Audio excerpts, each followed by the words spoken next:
Hello, chat. Can you hear us now?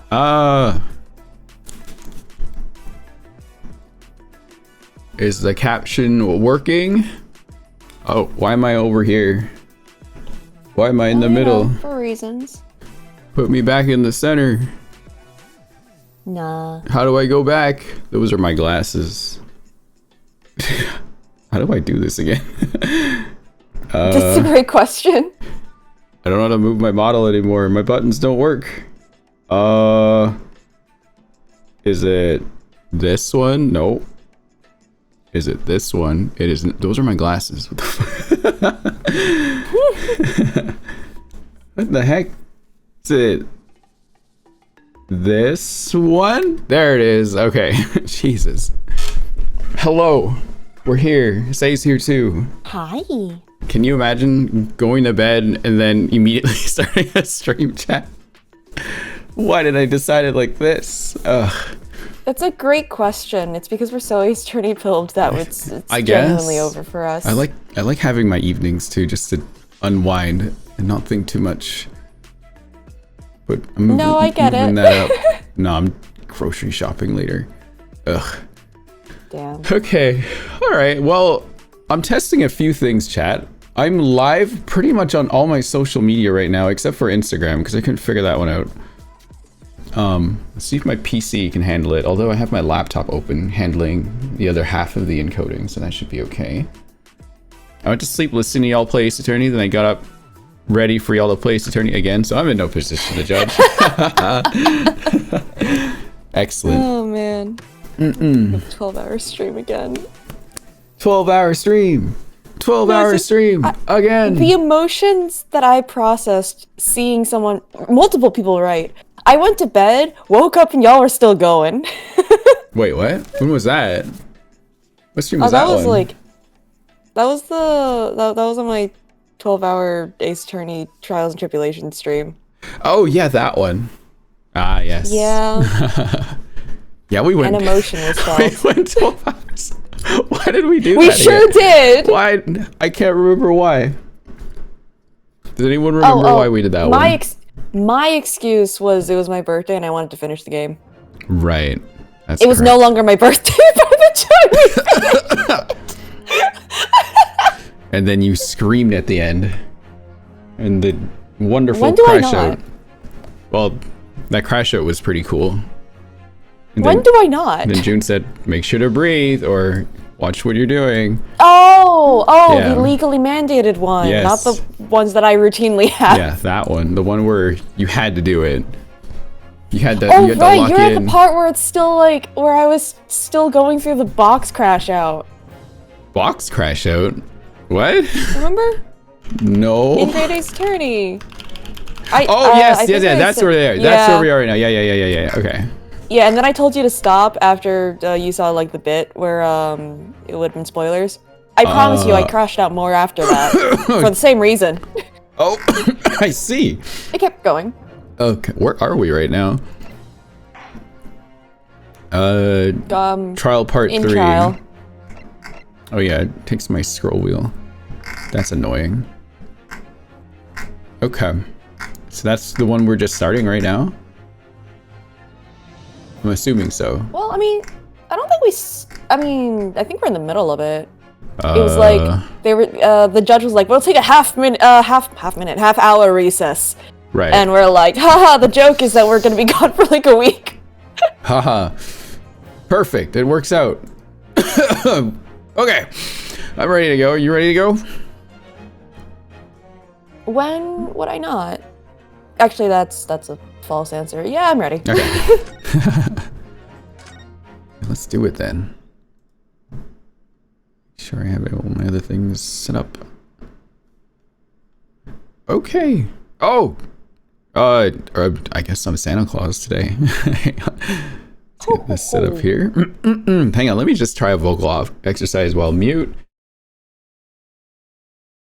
Silent noises. 1, 1, 2, 1. 1, 2, 3, 2, 1.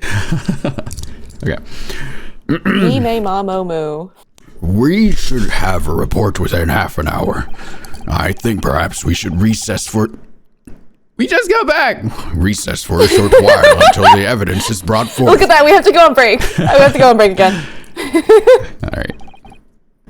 To be hoodwinked by such a farce. Disappointing. I beg your pardon, Lord Van Zeeks. This is nothing but a smokescreen. A Nipponese specialty, it would seem. Not again. Stop. Yeah, this is why my box crash out kept going. He's the reason my box crash out kept going. What are you trying to say? My learned friend has persisted with the same line of reasoning from the very beginning. That this witness's intent was to steal an article belonging to Mr. McGilded from the pawnbrokery. Yet common sense tells us that none of the articles have value enough to be worth stealing in the first place.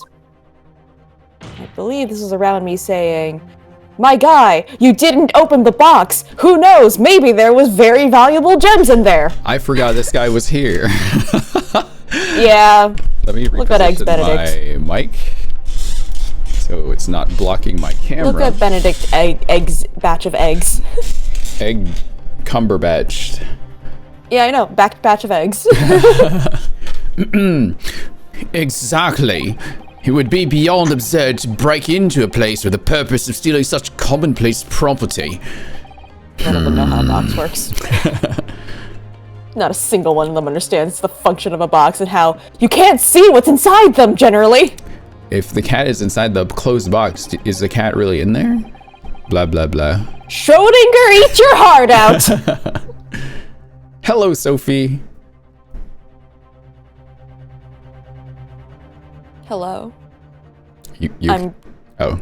I'm too tired to crash out, honestly. Oh. You don't have That's probably for the best. You are Van Zeeks. Oh, shoot! I keep forgetting that I'm Van Zeeks! Yes. If your lordship recalls, Mr. McGilded perished 2 months ago, immediately after the conclusion of his trial. It's because I don't want to be this guy after he went, "Oh yeah, boxes aren't real." You want to trade? You can have Rinosuke. Oh no, I'm fine with that. Okay. I think it's an aversion that I suddenly grew. Me and Clavier. Trial. A trial in which he was found not guilty. A trial in which it was established he was the upstanding member of society his reputation implied, in fact. So I propose a toast to my learned friend and his most insightful defense. The article this upstanding member of society pawned were entirely ordinary. Whoa, what the hell was that? Oh, okay. Sorry, nothing. A black overcoat that just happened to have a music box disc in one of its pockets. In a small box. I assure you, I wouldn't accept even if the man tried to make a gift of such things to me. You have chat open, right? No, that does make rather a lot of sense. I was going to do a thing and then It was chat, and then I forgot. Oh, goodness. Well, you can just probably okay, sure of that. The prosecution's argument is undeniably compelling. It is incumbent on the defense now to bolster its argument. Hey. To explain what possible significance these commonplace articles pawned by this fine citizen could have. Well, counsel, is your argument in fact demonstrable? Anyway, are you able to show proof that the disc on the box are in any tangible way related to this case? Well,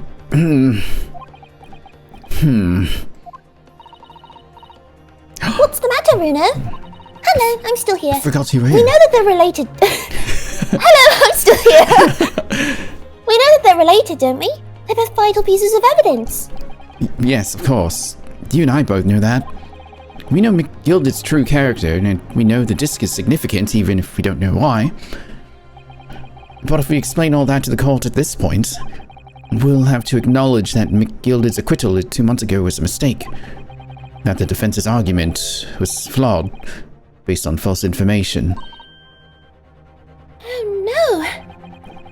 That would mean admitting that Gina committed perjury. Wow, that's suddenly an actual crime. Perjury for real, a crime? What? Holy moly. Yeah, that never happens. This is like the only time that perjury is like a crime and has consequences. I can't believe it. That's crazy. We get to finally, it's a crime if you're poor. Jesus Christ. Yeah. Okay, but where's the lie? Right. But Ginny... Oh, hang on. Thank you for the follow. Just putting But Ginny! But Ginny! Hello, welcome Ginny! in. Oh, wrong button. Could it be that Van Zeek's nose? Does he know? Does he know? Is that why he's doing this now? Because he anticipated everything. But maybe... This could be a great opportunity for us. Sorry, what do you mean, Iris? Well, what is it that you always say, Bruno?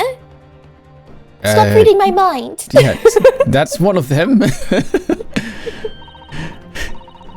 Sooner or later, the truth comes out. Every time. All right. The exact significance of the things that McGilded deposited with Mr. Winterbank. Thanks for the follow. Something that only Gina can explain to the court. What if I put her on the stand to testify about that? It could critically damage our chances of winning this case. To be fair, perjury is better than murder, so... What's the right thing to do here? What's the right thing to do here? I don't know. Testify? Has to. Right, Brain? I mean, to be fair, perjury is better than murder. We are gonna get her to testify. Yeah. Wait, is this a genuine question? No, I'm just thinking in my head. Okay, as cool. I'm I wasn't in my sure head if I right should now. answer. No, you're good. I think we have to just to proceed. I feel like that's perjury is better than what you said.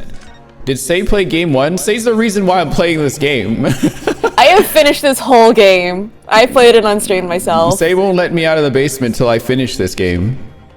And I can be free today. That's a lie. I'm trapped in the basement. My lord, the defense would like to make a proposal.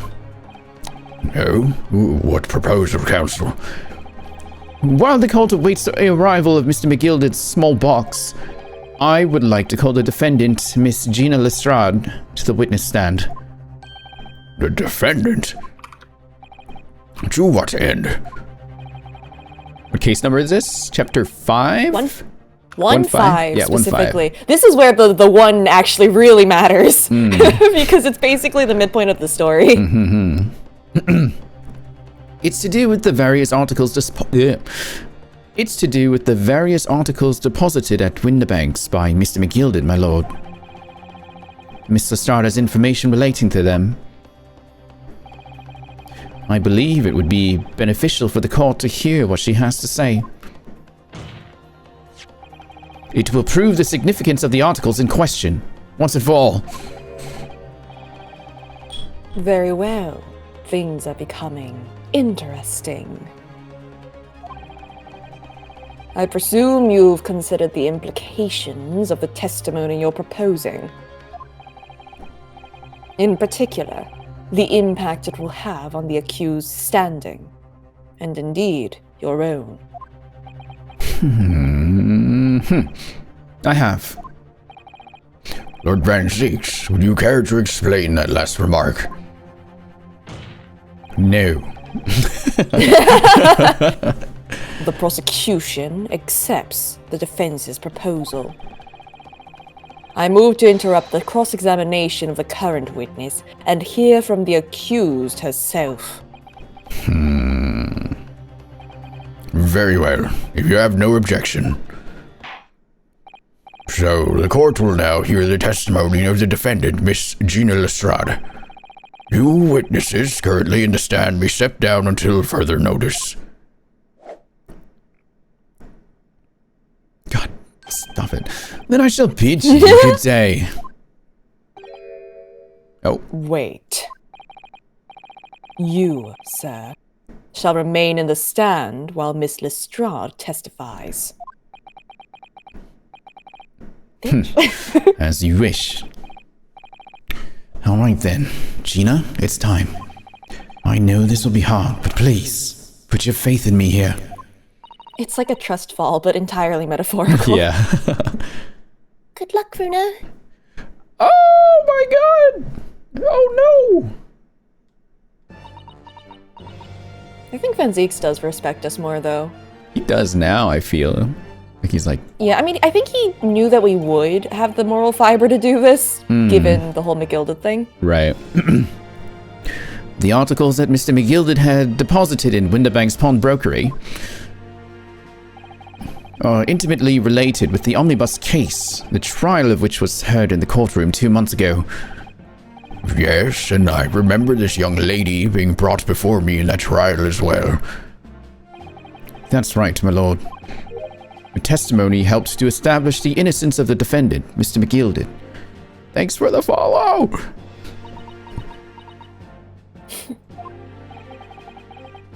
The omnibus case was intriguing, to say the least. And now here we all are again. The same players in that trial, facing each other once more. Eggs Benedict, like, I wasn't here before! Yeah, I wasn't. What are you talking about? Shut up. Out. Shut your mouth. Twist of fate, perhaps, my Nipponese friend.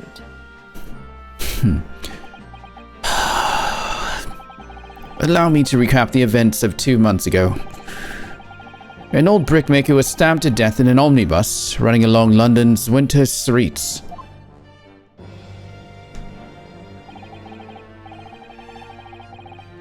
Oh, you know what I forgot? There we go. I forgot to hit a certain button on a dashboard. Okay, it's working now. Okay. Oh? I forgot to hit the live button on the Facebook page. There we Oh. go. Now it's moving. Okay. I was like, did I forget something? Okay, I did. Anyway, apart from the victim, there was only one person in the carriage, Mr. McGilded. Naturally, he was the prime suspect for the murder. But as the trial progressed, another possibility emerged. That the murder in fact took place above the defendant's head on the roof deck. Oh, fuck. Hang on. Okay. Okay, sorry. Alright. With the body then being dropped through the skylight into the carriage below.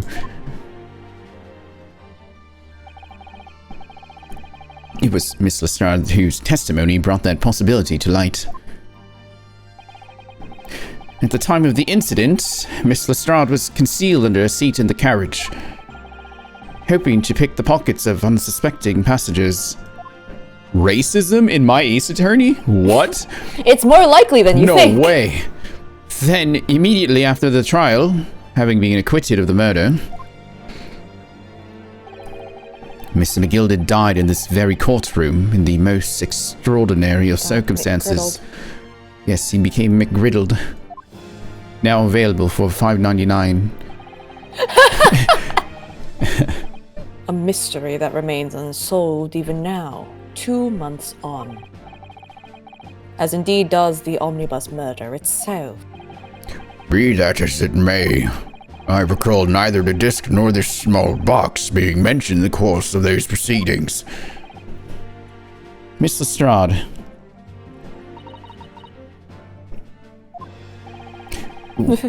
Would you tell the court now, please?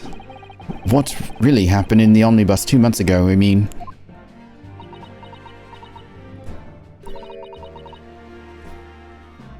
I don't know what you mean. I already said all of what I know. And what about everything you told us yesterday from inside your prison cell? Please, Mr. Strahd. This is extremely important. But Remember, little girl, if it transpires that you willfully withheld information in the trial 2 months ago, the Home Office will seek to prosecute you for perjury.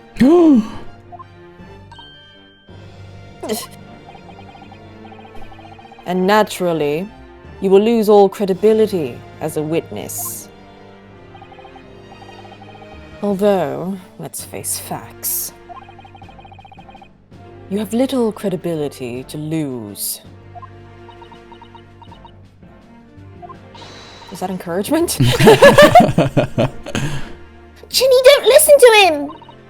He's dumb! Please, you have to trust Runo now! Iris. We're on your side!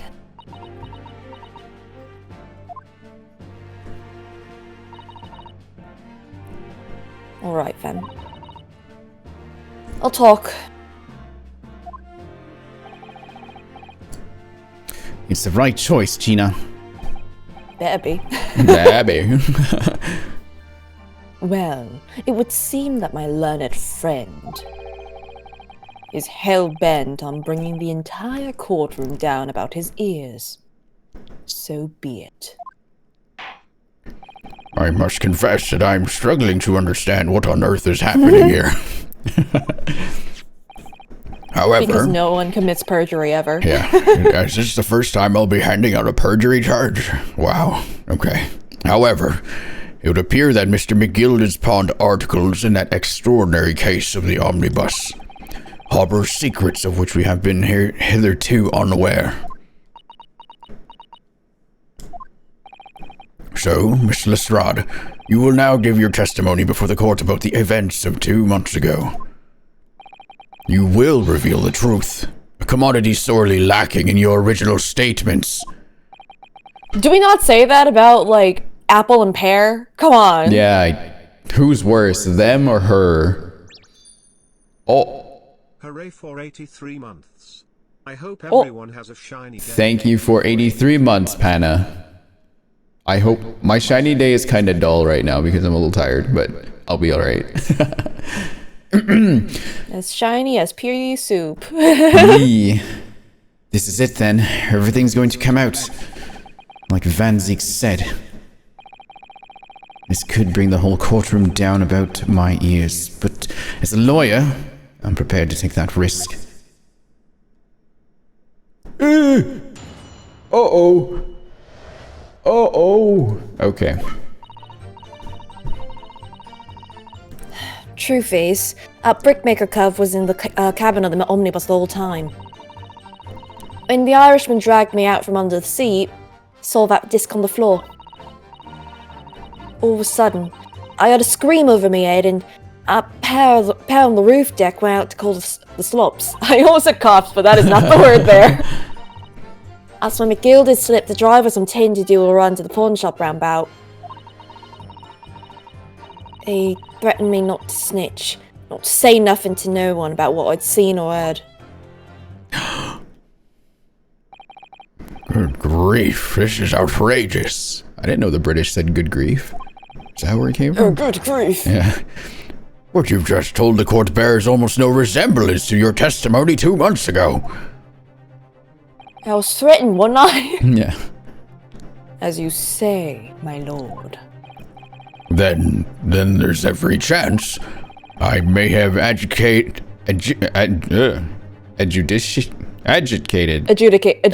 Okay. I may have adjudicated an error in McGilda's trial. It sounds very much to me as if the man deliberately deceived this court in an effort to sitting there like... Yeah. in an effort to cover up the most wicked of schemes. Fucking cold it. Without doubt, your lordship is correct. A great injustice was done in this courtroom 2 months ago. No way. The actions of the accused in that trial, of this witness, and of my learned friend are entirely inexcusable. I don't believe it. The whole trial was a farce of all lies. That fellow was brought to the court, like the pickpocket. Don't forget that lawyer from the East. They were all in on it together. You're wrong, the lot of you. Mr. Nara Otto, the lawyer there, he didn't know nothing about it. Humbug.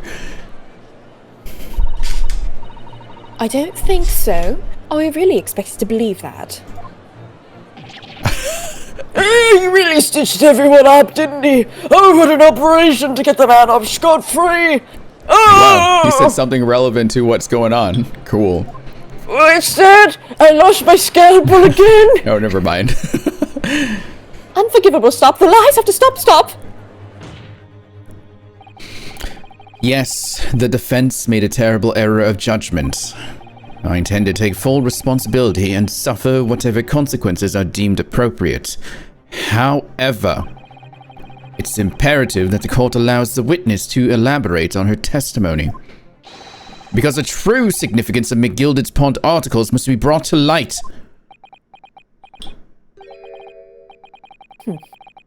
Very well. Students. My learned student friend. We've upgraded, chat. Let's go. Is that really an upgrade? It's better than him saying Nipponese like it's a slur. Or just learned friend over Yeah. and over. Actually, learned friend, I believe, is the way that, like, back in the day they would refer to the opposing counsel. Oh. Like, that's not him being him. I think that actually is, like, genuinely what was said. But it is also him being him. I see. Given the depths of calamity you have just plunged yourself into, this may well be worth hearing. Words fail me. The situation is utterly deplorable. Mr. Naruhodo. Yeah. Yes, my lord. I will decide upon your fate following the conclusion of this trial. Of course, my lord. Blimey, Mr. Nadarado. Now, counsel, please proceed with the cross-examination.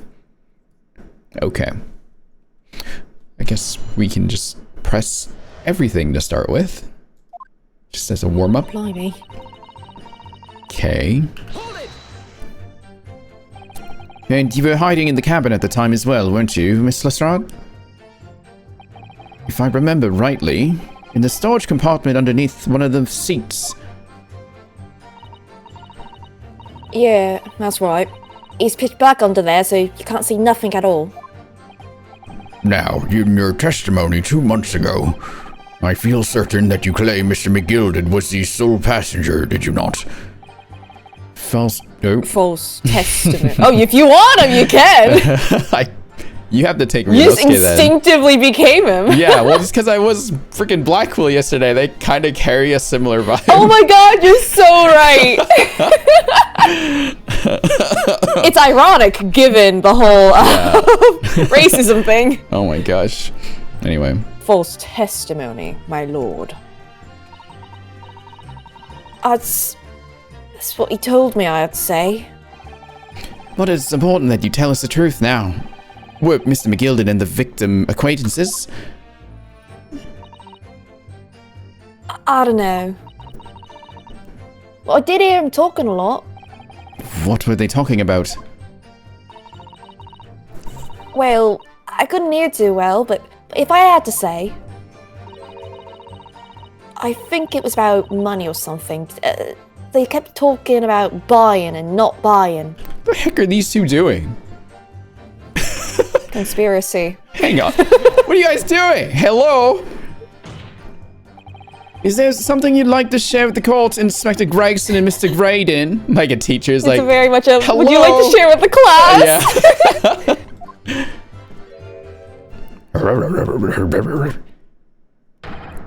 Yeah. Inspector! Mr. Graydon! Very teacher energy. Blimey, you trying to give me a heart attack? You have been whispering I'll to wait. each other for quite some time now. Tell us, what is the discussion about? A discussion with this fella? Well, the other one, sunshine. You think I got anything to talk with a shady gent like this?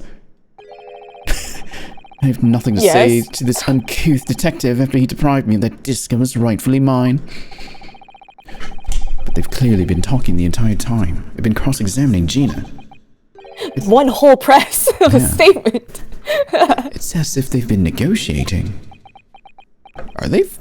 What are they doing? Oh.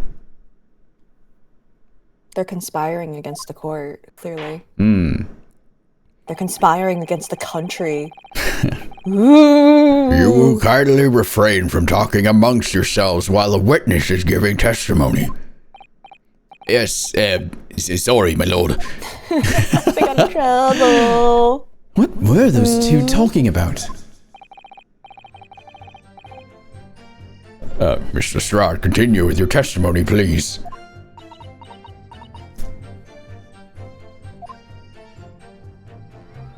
Okay.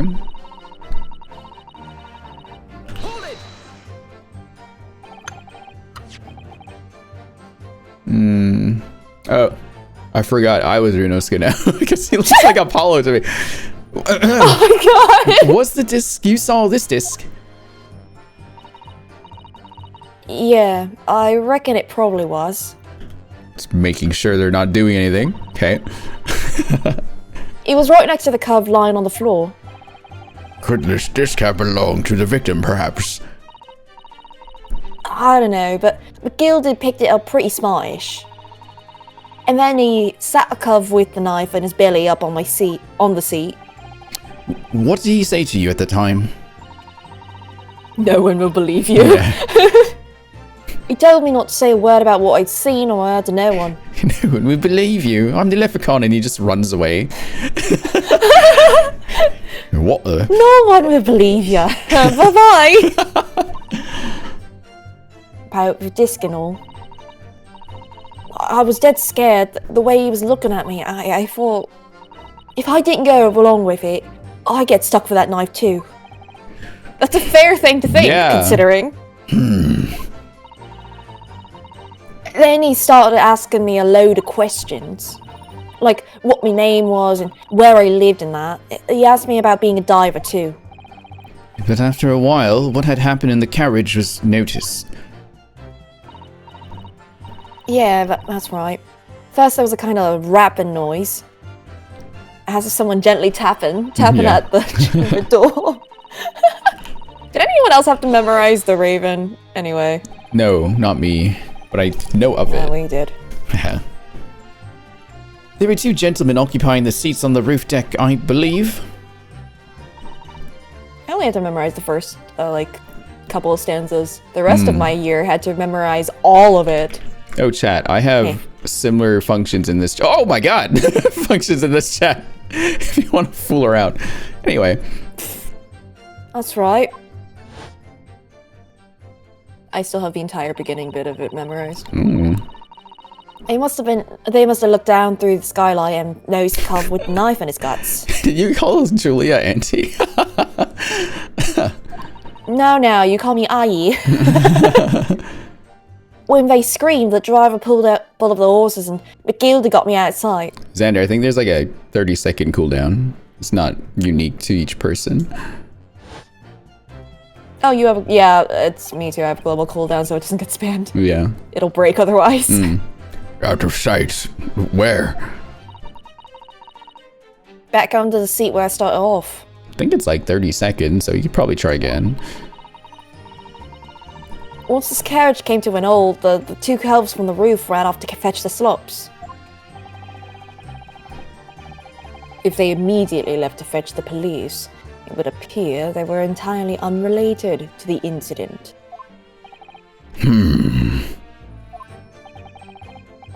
So that left McGilded, the driver, and you still at the scene. Yeah, only the driver didn't know I was there because I was under the seat. I had the cabin door open and a voice from outside. The driver, yes. He also testified in the trial, I believe.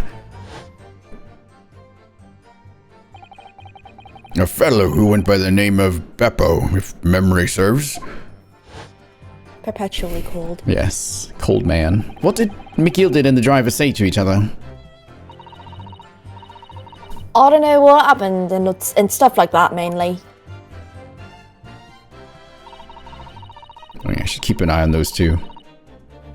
I'm looking at the corner there like, all right, I can see him looking. We've become teachers. Yeah. The pawn shop obviously begin... So let me try that. The pawn shop obviously begin when the banks on... Is that red? That pawn shop obviously begin when the banks... Being. Oh my god, I'm so tired. That pawn shop obviously being when the banks on Baker Street. I need a coffee. And that's where it all began. Don't worry, Dunosuke, I got you. Oh, just a moment, Counsel. Do you mean to tell me that the driver gave false testimony in the trial as well? Yeah, probably. Perhaps the excursions of the pawnbrokery slipped his mind when he was at the stand. Or in the stand. Indeed, Lord Van Zeeks. Do you know that standing in line or on line will immediately tell you if someone is from New York? I say inline. Is online the New York version? I believe so. Oh, okay. Whenever I hear... If someone says they're standing online, then immediately it's just, you're from New York! You're from New York. Objection! He's from New York! Objection, what the fuck? Gilda took off his coat and gave it to the driver. He folded it up all careful-like before handing it over. When I saw him do that, I remember thinking, that coat and what's in it has got to be worth a few bob. Yes, Gina was sure the disc must be worth more than Mr. Winterbank was suggesting, wasn't she? Remember her quibbling with him over the price that afternoon at the pawnbrokery? Driver looked pretty happy when Miss Gilda flashed some brass in his face. He went running off at a lick. Then the bog trotter called to me and told me to come out from the drag's cabin.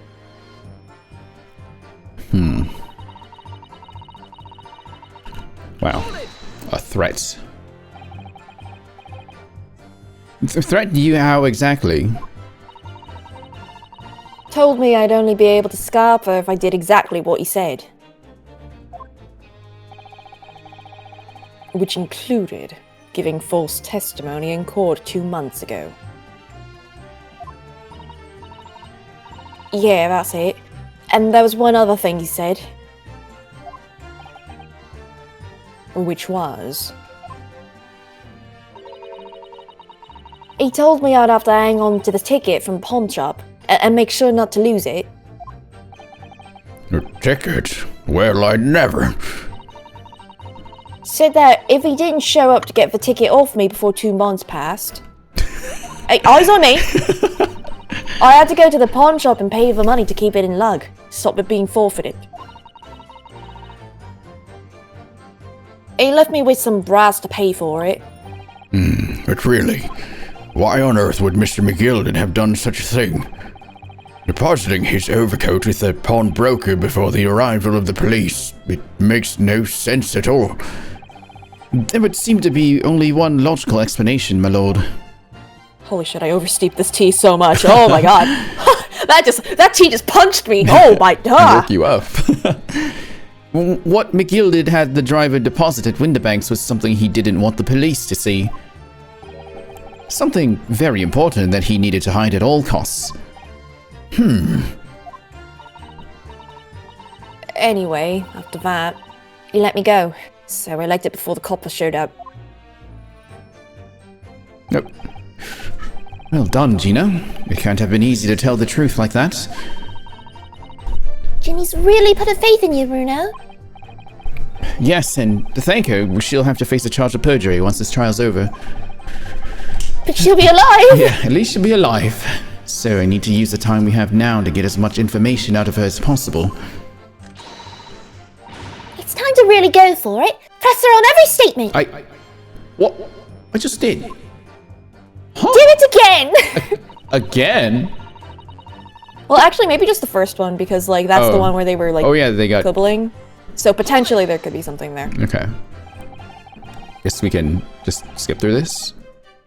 Well, up to the part where you didn't read, because, I don't even remember where we you started were. talking to them. I think it was pretty early on. Yeah. You like immediately were like, why are you guys talking? Yeah, that's right. Okay, I remember reading this part. As a sole passenger, do not, blah, blah, blah. False testimony. Yeah, this is where... So what he told me is, oh, it's important that you tell us the truth now. Were Mr. McGilded and the victim acquaintances? I don't know. But I did hear him talking a lot. What were they talking about? Well, I couldn't hear too well, but if I had to say... I think it was about money or something. They kept talking about buying and not buying. Perhaps business dealings of some kind. Well, anyway, they got louder and louder. It started to sound like a proper fight.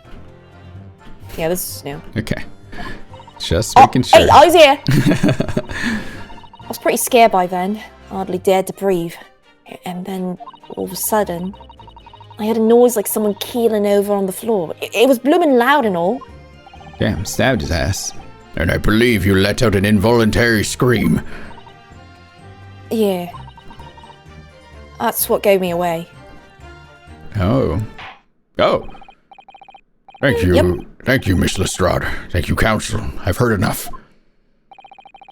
I believe we now have a reasonable understanding of what actually transpired on the omnibus. It would appear on the night 2 months ago, a negotiation was taking place on the omnibus. A negotiation concerning this disc. However, matters did not run smoothly. When the parties involved began to quarrel over price, McGilded took what he wanted by force. At the expense of the other man's life. Which proves my point. The disc is clearly extremely invaluable in some way. Although I don't understand why as yet. And 2 days ago, precisely 2 months after the omnibus incident, McGilded's coat and its contents were due to be forfeited. I didn't know what I should do with the ticket. I mean, the cub died right after his trial. I knew that. So you decided you would try to claim the articles as your own. Well, why not, eh? They were only going to be forfeited. Why shouldn't I have got them? Anyway, you can't blame me for thinking about it. Thinking ain't no crime. I'm gonna make it illegal starting now. What? Oh no. Miss Lestrade, it would appear Mr. McGilded was prepared to kill in order to take possession of this disc. Do you know why that would be? Eh? I ain't got a clue. Well, I reckon it must be worth a fair bit of brass. He was probably gonna sell it. If there's one thing I learned from Muppet Christmas Carol, it's that stealing things from dead rich jerks is extremely cool and based. Is that the moral from that movie? It's one of them. Oh, is it? You can't. It's Muppet Christmas Carol's one of my favourites. That's how do you know? And you can't blame me for thinking that. Thinking ain't no crime. It's going to be. Yes. Oh, my lord! I think that's it. Yeah. The evidence your lordship requested has been located and is ready for the court's inspection, sir. That we requested evidence. Yeah. I won't lie. I love the slow pan in. Gives it some what is the word? Some not intense, some uncertainty? Pizzazz. Life. Anyway, Drama. This mysterious little box deposited by McGilded 2 months ago. I was hoping to keep zooming in. There's no doubt in my mind that it's a key piece in this far-reaching puzzle. A box! A box! A box! Okay. To be continued. Oh boy. Alright. I need to go piss. Let's take a break now. Damn. And you could re-steep your tea if you want to. Why would I steep it more? It's already so steeped. No, re-steep. Anyway, I'll be right back. No, I will drink my bitter tea. Oh shit, I hit the wrong button. Fuck. Oh no! Wait. We're going in! Okay, hang it's on. a box! You have to look at the box Okay, now. I'll wait at the box first. You're legally obligated to no, look at this box. I will be right back. All right, I'll be everybody, right back. perceive the box. Look at this box. Oh, it perceives an actual mechanic now. Look at the box normally.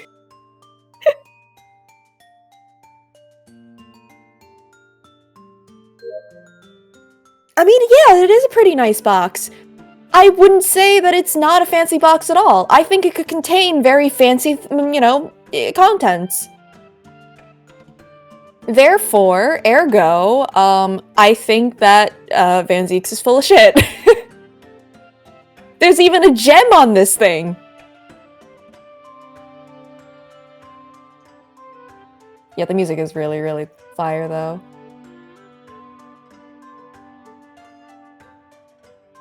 For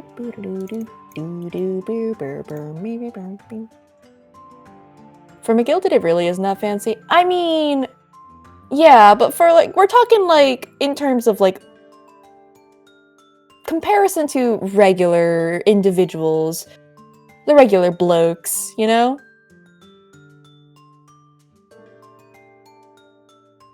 But whatever could be inside this box. It contains things, don't be ridiculous. Oh, don't get me started. It's not like we're trying to prove that someone switched places with their dead twin's ghost or something crazy. Nah, give that one maybe 100 or 200 years to simmer. We'll let that one cook.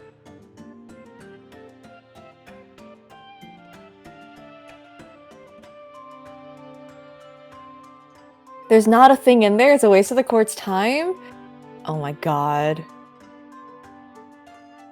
I'm sure that the bailiff who brought it in could literally be like, it's empty or not based on the literal weight of the thing.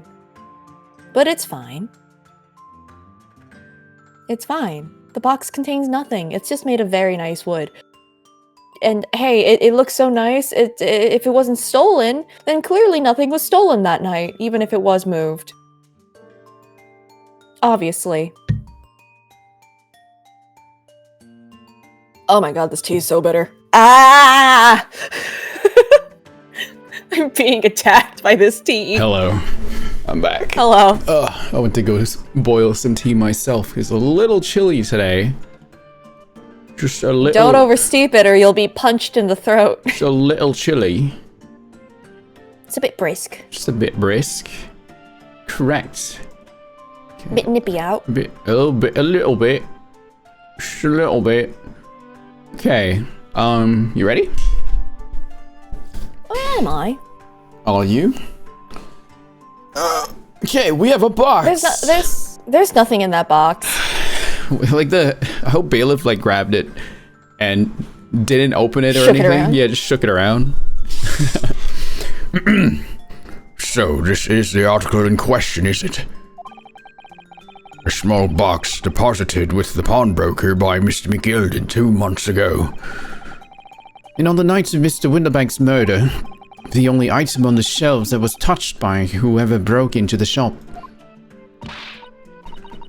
Quick, let's open it and see what's inside. It's not Christmas, remember, Iris? That judge is It's not Father almost Christmas. Christmas. Yeah, is it? No, it's not. It's always almost Christmas. What's that? Oh, it's a music box. Oh. Okay. Good gracious, this is no ordinary box, it seems. Wow. In truth, I had an inkling that might be the case. No, you didn't. I didn't. Shut up. Other voice in my head. I mean, I know, so it balances out. Yeah. It would appear that the box houses a miniature music box movement. Mommy. Then, is it too much to expect? I think it would be reasonable to assume that it is a device for the playback of this disc, my lord. Ooh. Is it wrong voice? Sound in the background? Oh, that's my teapot. Is it loud? Your teapot sounds like a train. Does it sound like a train? Really? Yeah, it sounds like a train going past on the overpass. Hang on a second. What? It's just boiling the water. That's all it's doing. Are you sure? Yeah, it is. Or a noisy typewriter. Yeah, that's another one. A noisy Quick, what are these? What are typewriter. other comparisons? Hang on. Give Fireworks? Me Okay. Give me a second. Let me take care of I wouldn't say fireworks. I'd say firecrackers. Give me a second. Let me take care A of very it. tiny machine gun. Now I gotta find my teapot. Like the actual one. No. Washing machine? Oh, that's a good one. Is it in the washing machine? Let's see. It could sound like a washing machine. A large truck driving past. A minor earthquake. A perpetual drum roll. I don't know where my teapot is now. What? Oh, there it is. Found it. Whoa! The simmering rage of Van Zeeks.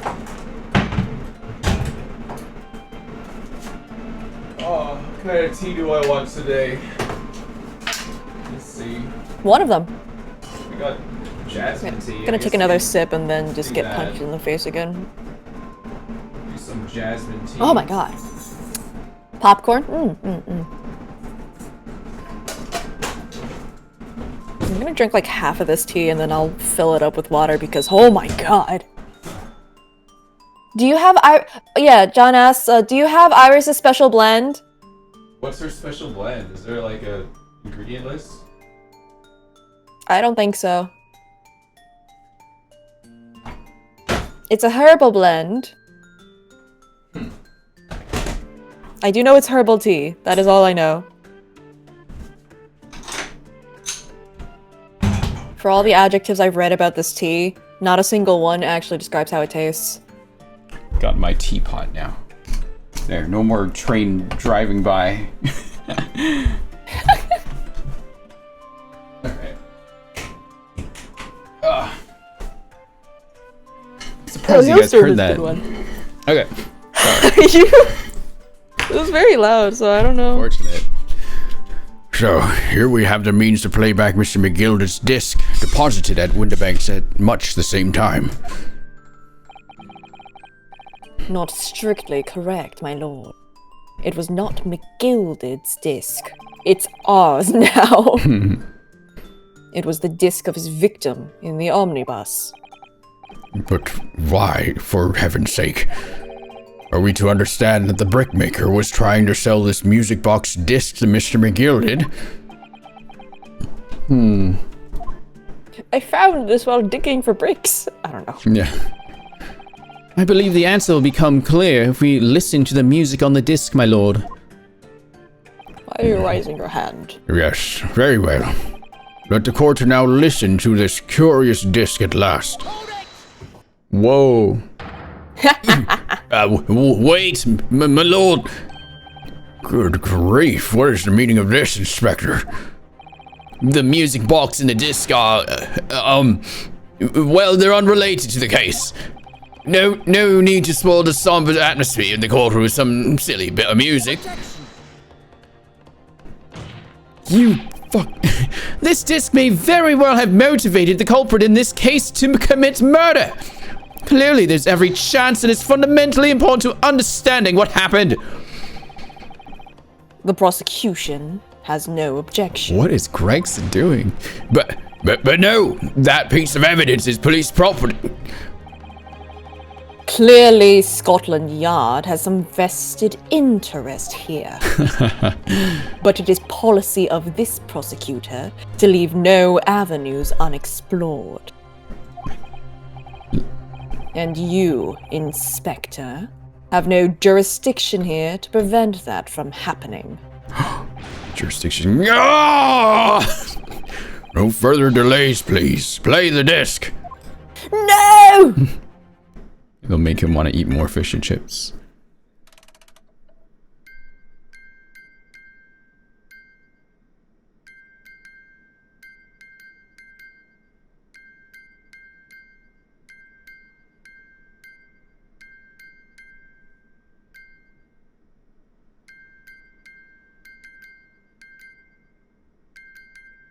Huh? Isn't this a lovely piece? This isn't... A lovely little song, wouldn't you say? It's like it's playing the same note except for one time. What is going on?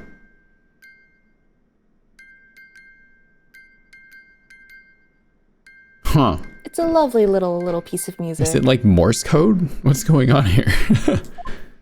If you remember from last time, there was a character literally on the jury who was doing Morse code this whole time. Yeah, that's... I'm like, What on earth? How's it playing with a note on it? It's playing the bottom. That's certainly not what I would call music. No. It's just the same note playing over and over again in an irregular sequence. You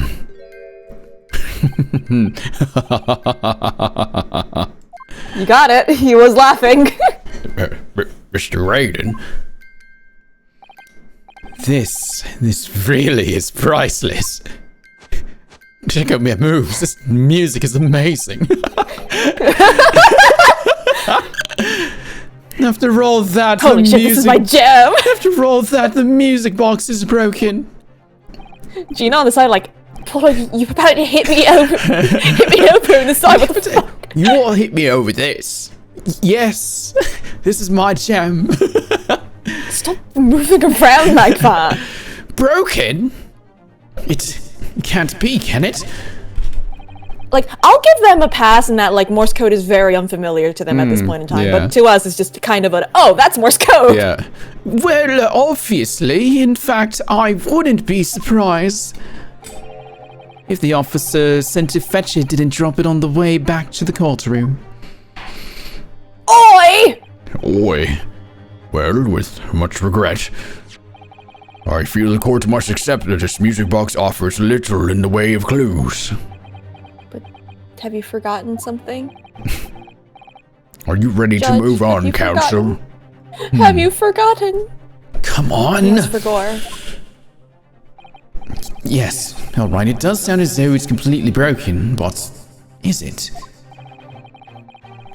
Could this music emanating from the music box possibly be a new clue? It could be a clue. It sure could be. I believe that it could be relevant, my lord. Good lord, but how can it be? It's an abomination, counsel. Mere noise. I fail to see how it can have any meaning whatsoever. It's like me. Can the witness stop dancing in the stand? It's just like It's grooving just my stuff. jam. This is so lovely music. It's so funny because like I took a class at one point. It was making music digitally online.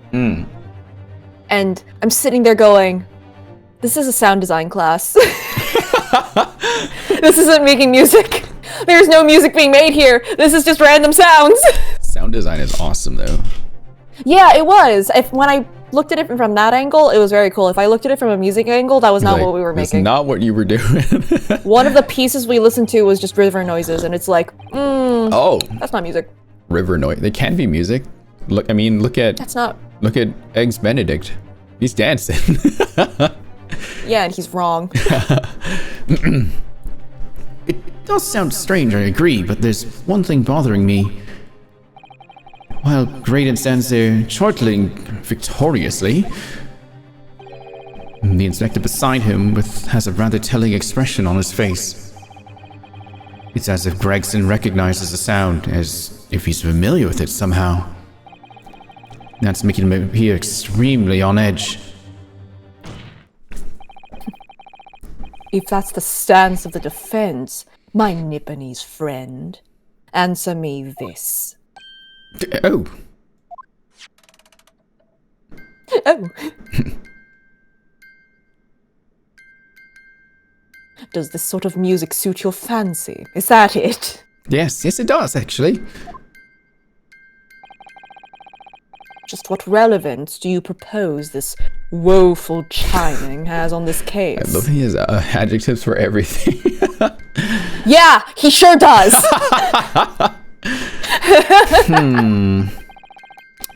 It's the defense's belief that the sound It's the belief... Oh, okay. Let's try that once more. It's the defense's belief that the sound emanating from this music box is an unusual genre of music. It's not supposed to be music. Just because this is a music box, it doesn't necessarily mean the sound we're hearing are music. Look at that. A smile vanished from Graydon's lips as soon as I said it. I'm on the right lines here. I must be. Making deductions based on how people react to what you say. You're acting just like Kelly, Runo. Objection! Oh god. I hate that man. I object to his mere mention. And then that's all he said. And it's like, anything else, Fancies? No. It's like, oh, right. Right, actual point. The sounds we're hearing aren't necessarily music. Well, now that you've told us what they are not, I'm sure the court would like to hear what they are. Do enlighten us, my Nipponese friend. It's 1900s And never hip-hop. mention that man's name ever again. That man has different meanings, it seems, across time. It's called that man derogatory. Well, Surely you have an idea in mind, because if not,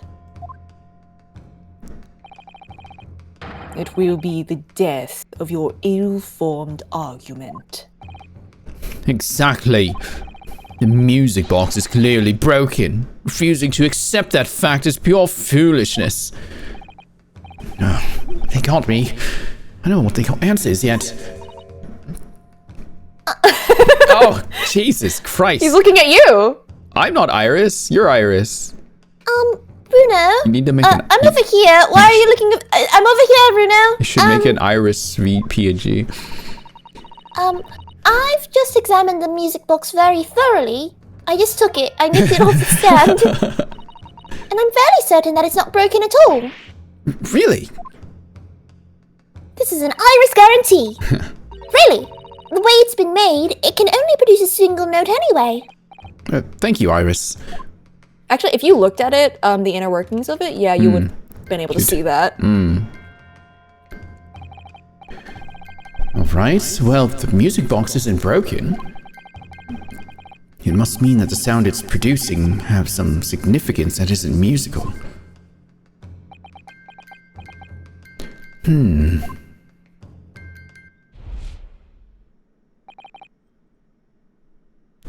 Oh!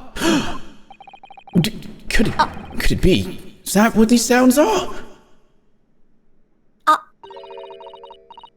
Something's just struck me, Bruno. I feel like recently, in the past few hours even, or week, I've heard another sound very much like the one in this music box makes. Yes, it's a familiar sound. Actually, Iris, I was just thinking exactly the same thing. Time to find another juror's hyperfixation to save the day. I'm going to have to press the defense for an answer. If your assertion is that the sound produced by this music box is not in fact music at all, then what the devil is it, counsel? All the evidence we've seen so far, all the testimony we've heard, it's all pointing to one single answer now. The prosecution demands that my learned Nipponese friend presents proof now. Tangible proof of this latest wild speculation. Alright then. This could be the best chance I'm gonna get to fight back in this trial. And if I'm right, it's going to join all the dots together. All the dots on that music disc. The evidence that explains the true nature of the sounds on this music box disc is I probably should have looked all through my stuff before this.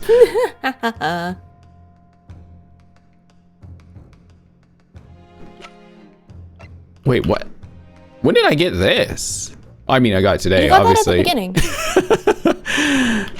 Today's paper, you got it today. I got it was today. before Iris gave it to you when Right. talking about the weather, and then when in examining it, you saw the article on the back, and that's what gave you the It extra says blurb. government on here, which makes me feel like it ties to Gregson and why he's being all weird about it.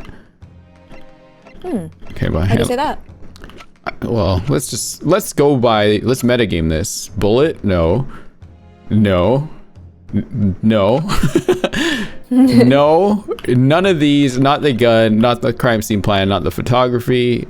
How do I check this? Spacebar. Nothing in there seems relevant, so not that. McGill did case notes. Actually, can I look at the autopsy report again? This is mostly just for my own flavor. Oh, which one? This one? The autopsy report. It's it's just for my own sake. Okay, sure. Okay, I was just curious. Okay. All right, I'm good. All right. Not the manuscript. I don't think so. Los Angeles, no. Ticket, no. Genius, no. That's not. It's just rep papers. Pawnbroker's armband. Yeah, it has to be this. Is there something Why on do here? you think that? I don't know. We've already checked it. Did we? Yes, that's the reason you have the updated blurb on the thing. Oh, let's get a refresher, just so I'm aware. There's a sensational story lower down the front page as well. Look.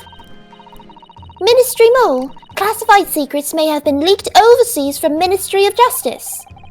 For a 10-year-old, Iris certainly has a finger on the pulse of world news. It's about secret communications between Great Britain and its allies.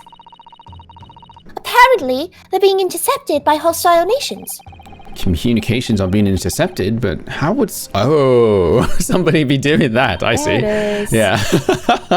That's the question, isn't it? I've come up with 3 different possible methods so far. Are you looking for a new career, Bruno? No, of course not. I wonder. Perhaps this is what Lord Strongheart was talking about yesterday. Yes, it could be. And it could explain why he has Greg Seal running from pillar to post at the moment.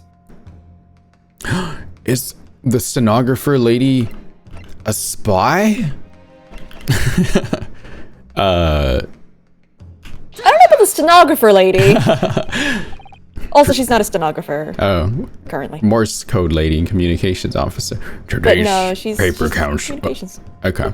Today's paper council. The headline is Pawnbroker Parishes and Pickpurse Plundered. Hardly supportive of your cause. No, my lord, I was hoping you'd look a little further down the page. Further down. Ministry Mole. Classified secrets may have been leaked overseas from Ministry of Justice. Yes, Oh, that's right, he does work in forgot about that. He's a spy. He sure does. Oh my god. yes, And this the thing is, remember how Gregson was like, you can't use this as evidence, this is an order from higher up? Mm-hmm. And then Van Zeeks went, fuck you, this is my courtroom, I do what I want. Yes, this is a very serious matter being investigated at the highest level, I understand. I have heard that international transmissions along supposedly secure lines are somehow being intercepted and leaked to various other countries. And presumably those transmissions are in the form of wired telegrams. Of course. How else do you expect us to do that? We are pigeon? pointing specifically at juror number 5. Juror number 5. Your input, please. Quick, your hyperfixation. Stop. Me, sir. Whatever is the matter? You told the court before that you worked at the same communication station as Mr. Graydon, did you not? Yes, that's correct. And the particular station where you work deals with government communications and newspaper reports? Oh, yes. We're not your run-of-the-mill communication station at all. Our work is extremely important. Then tell me, is this not a very familiar sound?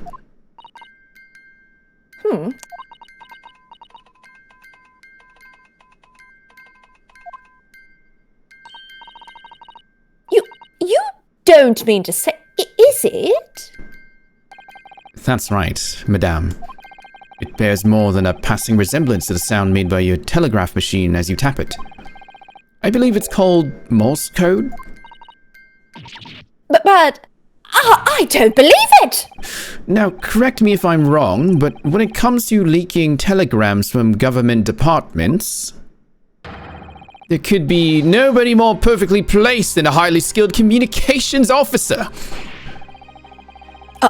Are you suggesting that the music box disc contains stolen government secrets in Morse code? Whoa. Gregson clearly already knows. Yeah. Order! Order! Please, everyone, order! But this is high treason, Council, deserving of capital punishment. Whoa. Too much new vocabulary. What is this treason? And what is capital punishment? The sort of words I'd half expect you to know. For our sovereign government's confidential is that a mouse? How did it get in here? Did you just notice? Yeah. Confidential information. Hostile nations would surely pay almost any price. Yes, and on that night 2 months ago, there was the very negotiation that was taking place inside the omnibus. But in the end, McGill had perished, and the all-important disc lay unclaimed in the pawnbrokery. My word. In which case, whoever stole that information in the first place must surely have been beside himself with worry. Because if the disc were to be discovered before it found its way out of the country, it would reveal an act of high treason punishable by death. So the culprit had no choice but to retrieve it. And in order to do that, he would have to gain entry to the pawnbrokery illegally in the middle of the night. Because the article left behind by Mr. McGilded would incriminate him too much if it got into the wrong hands. Isn't that right, Mr. Graydon? I'm not dancing anymore. Stop pointing at me. I was about to say, not dancing now, eh? Eh? Yeah. You think I've been stealing government secrets? Preposterous! I know you've been stealing. Absolutely preposterous!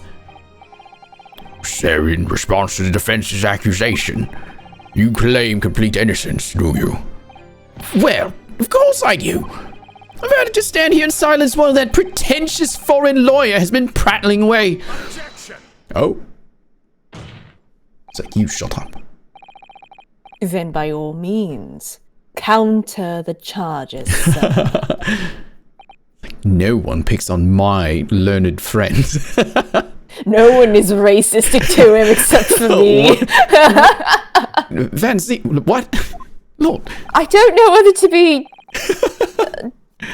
I don't know. The prosecution demands the witness testifies in response to the accusations brought by the defense. Delighted, I'm sure. I get to be racist in this courtroom. Your witness is reminded that the crime under scrutiny in this trial is the murder of the pawnbroker, Mr. Windbank. That being a most flagitious? What? How do you say this? Great question. Time to look it up. Flag? Flag. Flag. Flagitious. Flagitious. Okay. It means criminal. Okay. Villainous. Yes. That being a most flagitious offense for which the law of this land sanctions a capital punishment. But the heinous act of high treason is no less serious a crime. I urge you to bear that in mind as you testify, Mr. Graydon. So then, let us proceed.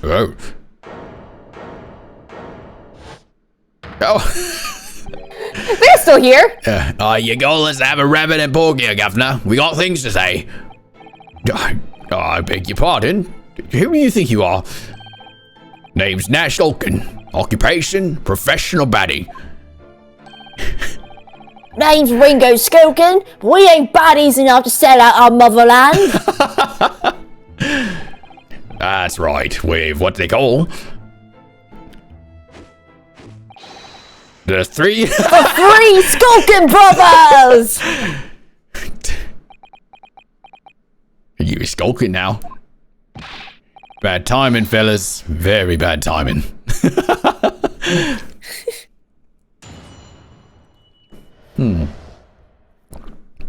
Okay. Gina has left. Oh, she got? Yeah, I was like, who's up here now? She's not here. A mere communications officer couldn't possibly steal confidential government information. Besides, the sounds produced by that music box aren't even Morse code. I literally love to hear the ding ding ding sound to it and just dance away. It was some low-class brickmaker negotiating with Mr. McGilded anyway, was it not? I have no relation to that man. Yeah, look, all we done is break into the gaff the other night like what you told us to do. If we'd known there was dodgy government secrets involved, we wouldn't have touched it. They're feeling betrayed.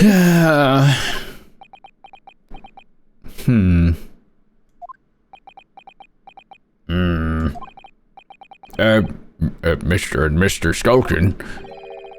Well, Mr. Lou, Governor, what's up? I take it that you now admit to the crime?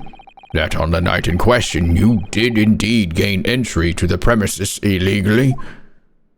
And moreover, you did so as a party of 3 in collaboration with Mr. Graydon here?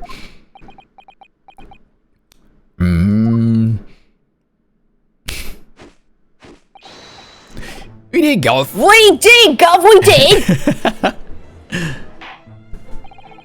Quiet it down, please. What say you that, Mr. Graydon? I have no idea what these two ruffians are referring to. You little rotter, getting us mixed up in all this monkey business. You never said nothing about no government secrets. It was supposed to be a straight-up joke. And what about the geezer's shop it was, eh? Poor old bloke didn't have to die, did he? Nice to know who your friends are. Whatever these men say, we deny the accusations. Indeed. Well, I certainly wasn't explaining this little music box to become so significant in the proceedings. However, as it has, I will admit it into the court record as evidence. Yeah. Tongue-tied. Would you like to be Mr. Graydon? Sure. On the other hand, have you looked at the music box? We just got it. We can look at it now. You should look at it. It's a pretty cool music box, wouldn't you say? What's this? Is that anything suspicious? Oh! What is it, Bruno? I've just noticed something about this music box. It looks like the bottom of it opens up as well. You're right! But come on then, what are you waiting for? Let's open it! Alright then, here goes. Look at that! There's another movement on the underside. So does that mean you can set another disc to play back on this side? Yes, I think so. And it looks like the two movements are linked together. They're linked. So, if you had two discs, they would both play back at the same time. Oh, okay. Who'd have thought there would be a second movement on the underside of the box? And this movement is like the other one. The comb's teeth are all the same length. See, that's how you would be able to tell. So this movement also only produces a single tone like the other one? Yes, it must do. Except that the length of the teeth on the two combs isn't the same. So the single tone produced by this movement will be different to the single tone we've already heard. What? It's two different notes. Basically, each movement can only produce a single note. But the notes they produce are different. A music box that can only play two notes. Kinda not worth buying? Well, I mean, it's made for a specific purpose. This is the mechanism that turns the bumps on the disc into sound, isn't it? Yes, the movement. It's all thanks to the comb with its teeth that are plucked by the passing bumps. Usually the teeth on the comb are of different lengths so that each one produces a different tone. But this comb is very strange. All the teeth are exactly the same length. Well, what does that mean? It means that no matter which tooth is plucked by the passing bumps, the music box will make the same sound. I've never seen a music box like it before. Yes, it is strange. A music box that can only play a single note. There has to be some significance to that, surely. Okay. What have you pieced together? If we played them at the same time, does it play the full Morse code? If we had another disc, would that be it? That'd be my If we guess. had another disc. Yeah, if we had another disc, we put it here and play them at the same time, and then they probably make a proper sentence, would it not? That'd be my guess. I mean, is there another disc? I think so. Wasn't there 2 discs? With one with the it was blood. mentioned there were 2 discs. It's not. So this one has the note on the back, right? That's the one that's in there. This is the one we have. It was, if you remember, way back when, when Eggs Benedict was in the pawnbrokery initially, he was like, "Aha! I have obtained the code. Where is the disc? There should be a disc here." Yeah. Oh, where is that other disc? Okay. Who has it? Okay. That's a great question now, isn't it? Good to know. Okay. You're graded now. Yes. Yes. So is this newspaper headline accurate? Government communications are being intercepted. How could I possibly know? What do you mean by that? Very posh. Any important government communications are handled by high-level officers, by It's the specialists. same voice you gave him on your playthrough? I don't remember. I genuinely do not remember what I gave this man. General members of staff at the station where I work would never be entrusted with sensitive information. Oh no, stop. Must say something, stop. This bitch, stop. Let me guess. Juror number 5. We regular communication stations officers aren't as lowly as you're being led to believe. Stop. Oh. A team of us are responsible for setting up and testing the telegraphs used by the ministry. Stop. And Mr. Graydon is the team leader. Oh. Ooh. Okay, I can see that. How I could get past my... Okay. That's fascinating. He's losing all of his friends and coworkers because he's being an awful person. Yeah. He's an ass. Graydon is highly skilled operator. Stop. Currently in presence of idols. Stop. My idol's a dick. Stop. You're about to indict him. Good. Stop. So you had access to the equipment used for these confidential communications, Mr. Graydon.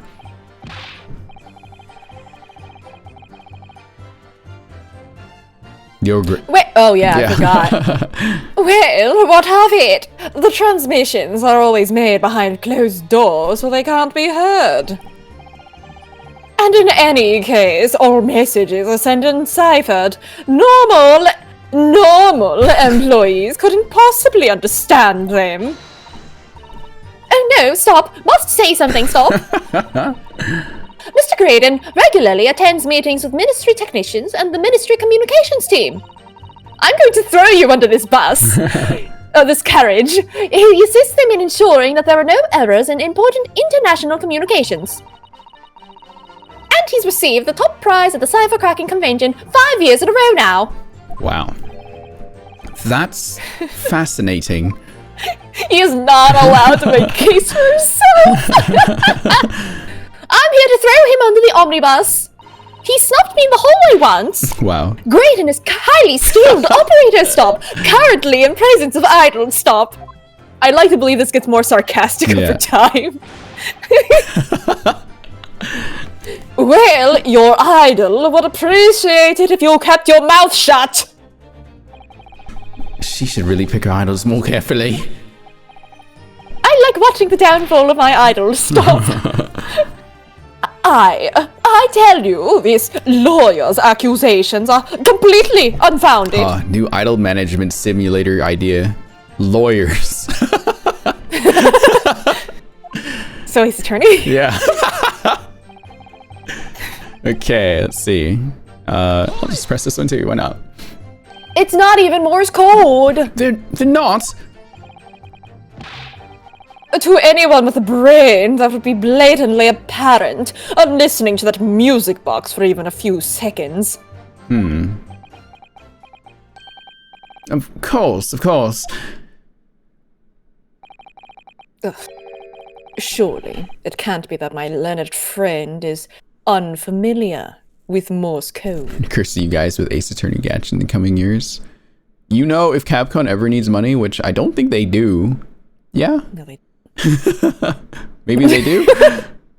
Maybe that's how they release AA7. That's what they've been working on. A lawyer. idle okay, sim. that would actually make people so mad. That would make people incredibly pissed off. Because This many years and it's a gotcha? Yeah, people would be they released a so gacha. pissed. But would people still play it because it has story? Maybe. I think they would. But like, I don't know how it would work because the reason that Ace Attorney stories work is because they have a conclusion. Well, there is Tears of Themis, which is a very similar type of game. Like more Yes close to and Danganronpa. no. And it is a gacha with stories and events. The thing is, yes and no, just because like the way that Ace Attorney specifically works is like everything builds up to a final case. Right. I genuinely don't think it would work in the same way because a a gacha is gacha? meant to sort of last as long as possible. What if they just make... Yeah, you're right. How would they... They would have to come up with some kind of PvP element. It would literally have to be like, what was it, like Fire Emblem Heroes, I guess, where they have like certain like contained stories within a thing. But even then, like, I don't think that it would work. Something... Not with the way that the game I'm gonna go is. write this down later. I have an idea, but I need some time to They've think got about a it. Mega Man a gacha. Give Phoenix a sword, let them fight it out. Anyway, I mean, there's an outfit of him with like sword stuff because he was in a fighting game. A couple, of them, not just Marvel vs. Capcom. oh, that's right. Ouch! He looks genuinely shocked at my ignorance. Oh, ha ha ha. Oh, never mind, wrong one. I would be more than happy to demonstrate the basics for you, sir. A lesson? Here in court? Well, it's a classroom at this point. Morse code is a continuous series of two distinct tones. Tones, you say? Yes, a short dot and a long dash. By combining those in different ways, you construct letters. I see. Gotchas for evidence! No! For example, this is A, and this is B. But when you listen to the sound produced by this music box, you only hear one tone, don't you? Well, that's what we found. But it sounds so similar. The rhythm of it is the same in everything. But there's no discernible meaning to this apparently random sequence of sounds. So your assertion is fundamentally flawed. This is not Morse code. No! And that's why we looked at the music box, anyway. He's laughing. Really? You shouldn't be so surprised. What did I tell you? That music box is nothing but a worthless piece of scrap. If you're innocent, wouldn't you have more composure than not act so... Don't be so gloaty about this. Perhaps you might consider studying your subject matter before casting aspersions in future. Stop. Nothing to say, but stop. Oh, it's so frustrating, isn't it? I have a gun. Iris? What? I mean, if the government secrets were somehow being leaked using the music box. So many other things would slot into place so nicely. There'd still be something I haven't considered. Would it really be impossible to use this music box somehow to play back Morse code? I think we're gonna give it a try.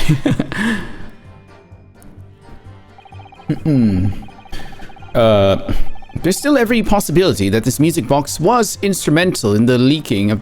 Instrumental in the leaking of government secrets. That's the belief of the defense, at least. Objection!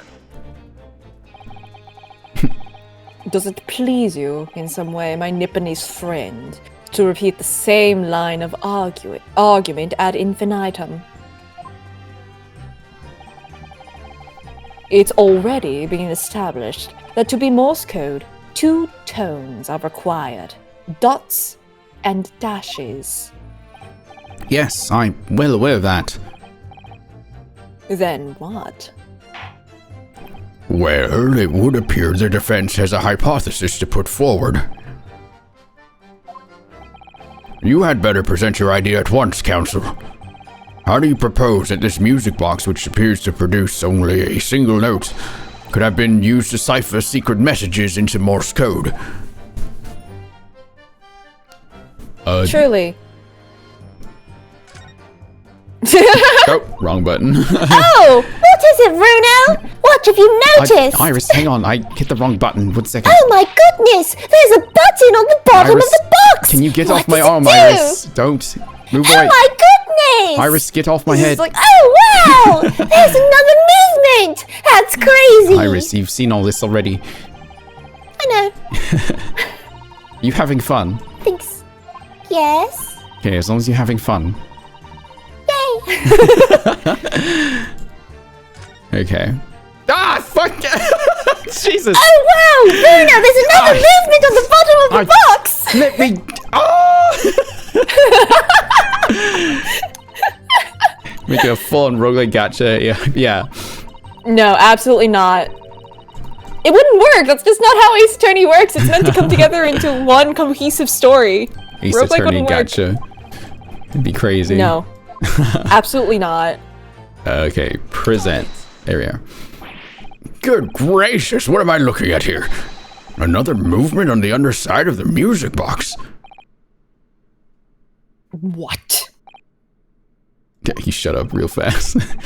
He shut up real fast. It appears, my lord, that the 2 movements are linked together. In other words, you can put 2 discs in this music box. And the sounds of both will play back at the same time. Good heavens! As the court has heard, Morse code comprises of 2 tones, a short dot and a long dash.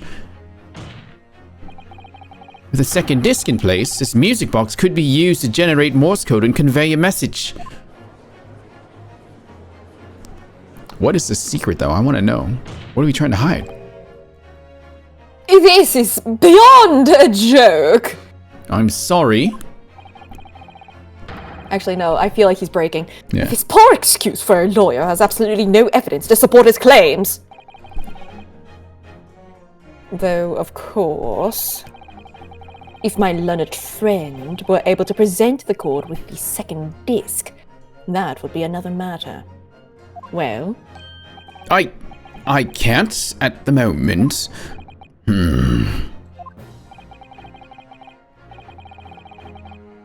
and may I remind the court that as the witnesses pointed out, Save? Should I be saving? What? Huh? live dangerously. Okay. He was not the one in the omnibus with McGilded 2 months ago, striking a deal over the disc or discs. Indeed, that was Mr. Mason, the brickmaker. Exactly. I had nothing whatsoever to do with it. Oh, okay, Mia. What? Though it has holes, I must admit the argument presented by the defense has much promise. I believe the cross-examination should continue. The link between Graydon and the victim of the omnibus case must be there somewhere. But I haven't found it yet. Oh dear. It looks like you need to give your argument more strength, Bruno. You will reiterate your testimony if you please, Mr. Graydon. If I must, though I maintain exactly what I did at the start of this pointless cross-examination.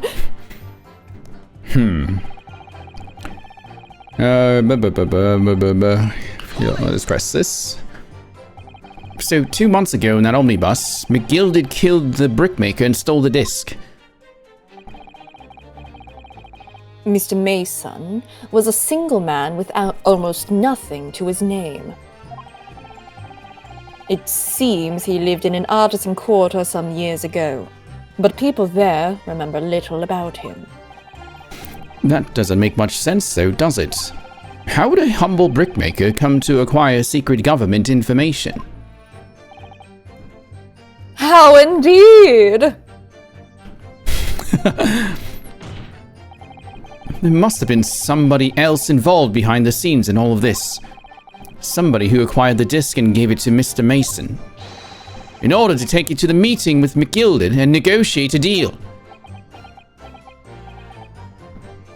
Dear me! You may have it in for me, sir, but I assure you, I have far more class than that. An old brickmaker from an artisan quarter and this well-to-do communications officer. If only I could find some evidence to link the two of them together.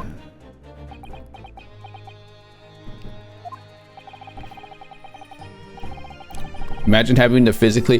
That's right, there's this game I wanted to try with you, which was like a courtroom. Just drop it all over.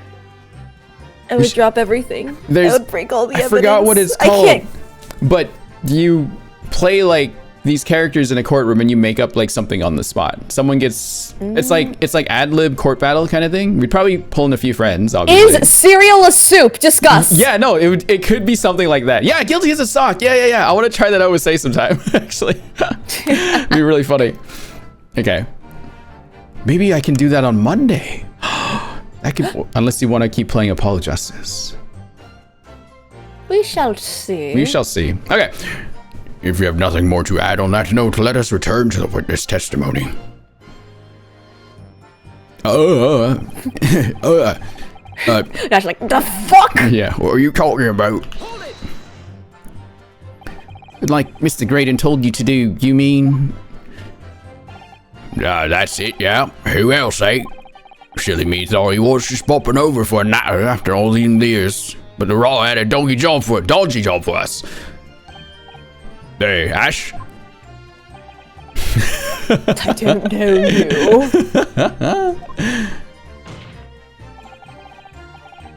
Let me stop you there, Mr. Skulkin. After all them years, you say?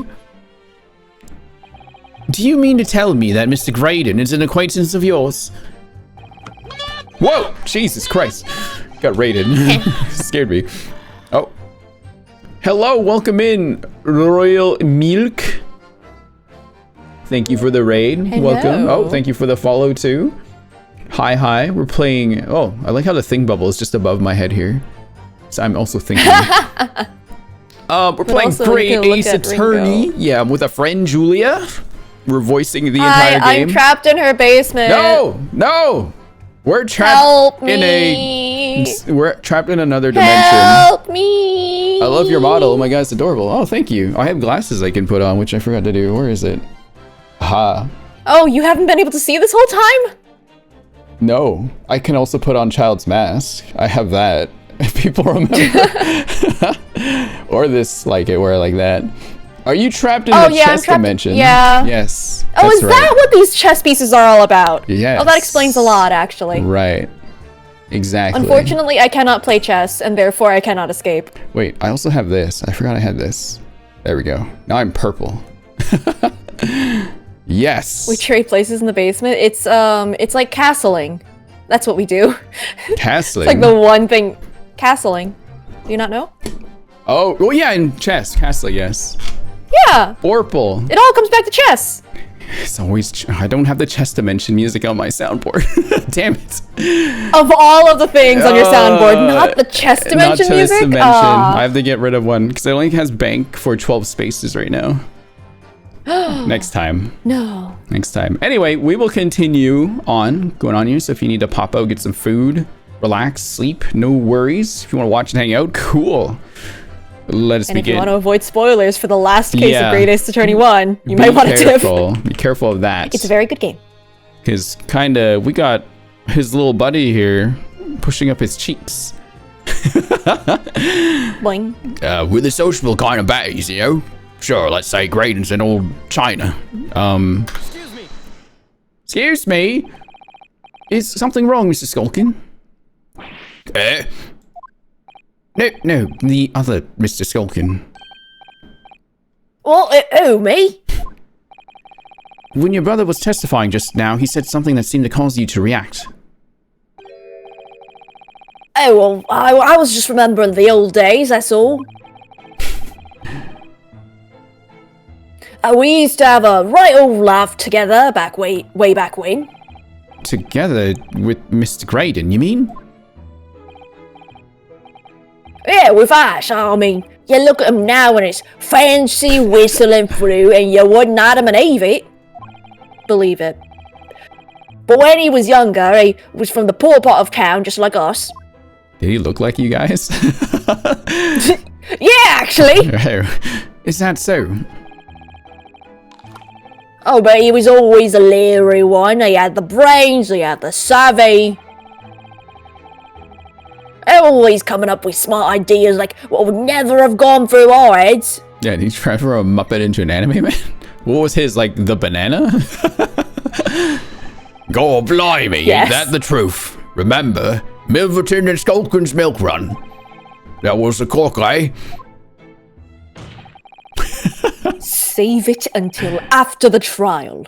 Your reminiscing has no place in this courtroom. Objection. I think it does. Shut up. And neither does your fruit. No fruitiness in the Oi, courtroom. the geezer asked a question, didn't he? And we was answering. Yeah, we ain't done nothing wrong. Nevertheless, the court is not prepared to accompany you on your trip down memory lane. Counsel, can we turn our attention back to the testimony, please? I want to go. I don't know. Could that sentimental story be relevant somehow? Yeah, I think it can be. Yes. Why do you think? Because it might talk about his character more. My lord. Yes, counsel? The brother's last sentimental statement could hold vital information relating to this case. Very well, counsel. I will permit the brothers to supplement their testimony with that detail. Briefly, I hasten to add. Hell yeah! Say no Say more. no more! Skulkin's never skulkin'! They never say it at the same time. I think on our end it might come off at the same time for chat. By the way, you don't need to press for more things. They've let slip something. Did Have fun they? figuring that out. Yes, they have. Oh no! They did specifically? I'll leave it up to you. Milverton and Skulkin's milk run. Go were the days. You can press if you want. Okay. Well, this is a new statement, right? Yeah. Correct. This What's is the a new statement. I'm sure I'm gonna regret asking, but what exactly was that? Some kind of business? Oh, just a little scheme we had on going back when we was youngsters. A bit of fun, really. I delivered fresh milk to the locals. That was what it was all about. That sounds alarmingly legitimate. There might be a catch. I suppose since we're here, I should ask them to elaborate on what. Yeah, who's Milverton? There's Skulkin and there's a Is this his real name? Did it take me a while? I have no idea if it took me a while or not to pick up on that. So this business was just a bit of fun, you say? And it was just yourselves and Mr. Graydon involved? Yeah, that's it. Milverton and Skulkin's milk run, was it? Yeah, that's it. And where did the Milverton part come in? Oh, right. I thought a clever clogs like you have worked that one out. That is. Enough of this. How much longer are we expected to listen to this? You! Let me guess, you don't accept anything these two witnesses are saying. Tell me, why is that it was only at the mention of the name Milverton that you decided to interject? Because, well... It weren't the happiest of homes that one came from. Yeah, Ringo. Yeah, his old man, I was eating an apple. His old man was struggling for money so much his wife walked out on him. Oh. She took the name Graydon then, see? Oh. Hey, but that's always been Milverton to us. Milverton? So that used to be your surname, did it? Of course not. This is a bunkum. I've been a grading since I was born. Do you really think you can rely on the testimony of these two thieves, huh? You're a communications officer attached to the civil service. As such, your personal details will have been thoroughly checked at the time of your appointment. Try this again. It would be a very simple matter indeed to subpoena those records, Mr. Graydon.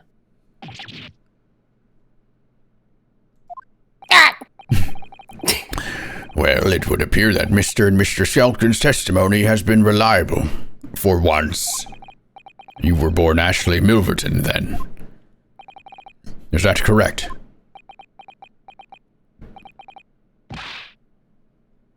Oh. Very well, yes. So, Ashley Graydon was once Ashley Milverton. That information could change things. It could turn out to be extremely important.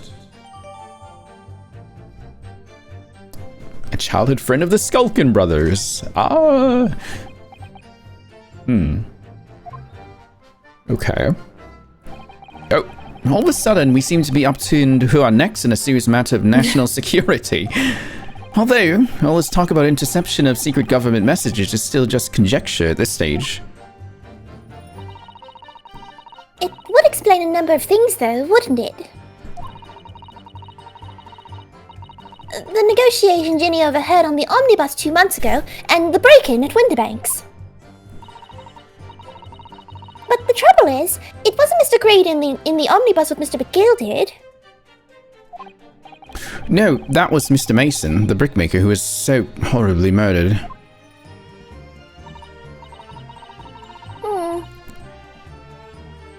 If only there was some link between the two men somehow. I know, but Mr. Graydon's testimony seems to be as watertight as ever. I wonder if the key to us making headway with the cross-examination here... Oh god, could be those two brothers. No. Apple! This guy would have been fired? He would definitely be investigated a lot more, I think. But they would have to prove it somehow. Which, can they? Can they prove it?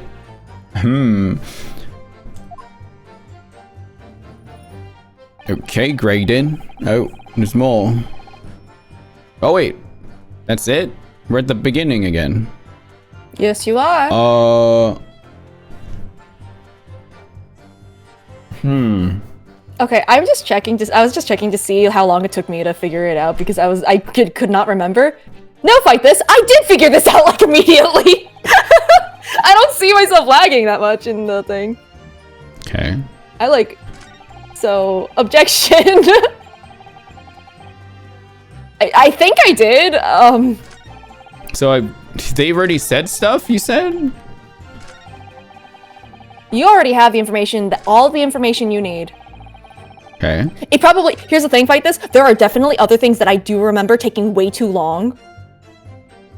Please add my previous playthrough to the court record.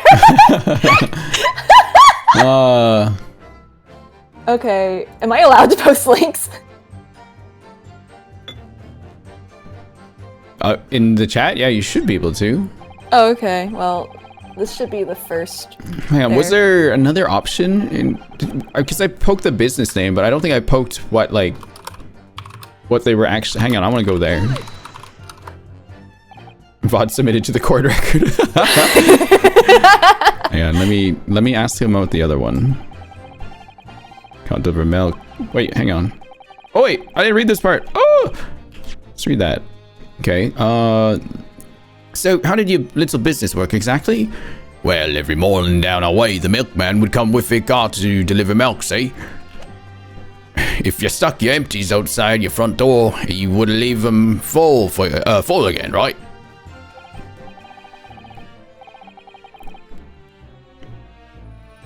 Say so. So he swooped in on the action! Got people to sign up with us! Ringo, wake up. Sorry, I was looking through your court record. What? You get out of there. Hey, get out. Iris, make sure he doesn't get in here again. Oh, don't worry, I've been spraying him with the gun. Probably like shorter than her. We promised to deliver milk for half the price all the other geezers doing it. And people couldn't wait to sign with the dotted line. We were raking it in, we were. Too bad we didn't have milk. So, did you live on a dairy farm or something? Oh, Gordon Bennett, are you off your rocker? We had nothing. We were too poor to have a farm. Right. Nah, what we had going on was simple once you had the idea. And we just switch them over, see? Our customers' empties with the full ones from anyone who wasn't on our books. A doddle, right? I think you meant to say a diddle, and that's a crime. It was just an harmless bit of fun, that's all. Milking the general public in such a fashion is most certainly not harmless, as you put it. Well, it was, him what came up with the idea. Ash is the evil genius. Do we have brains? Have you seen us this whole time? You mean Mr. Graydon? So actually, Graydon was once actually Milverton. Wait, is this part that information could change? Yeah, okay. Extremely important now. I don't know if we said that. Oh, and then we went through this. Okay. So so I've gone through everything now. Shit. Well, what the fuck? What? So he said something already that I have evidence to? Yes. Yes, you do. Oh, okay. Okay. Signs even Morse code. Okay, we don't have another disc yet. Low-class brickmaker negotiating McGilded. Oh, then we break the gaffer. He told us to.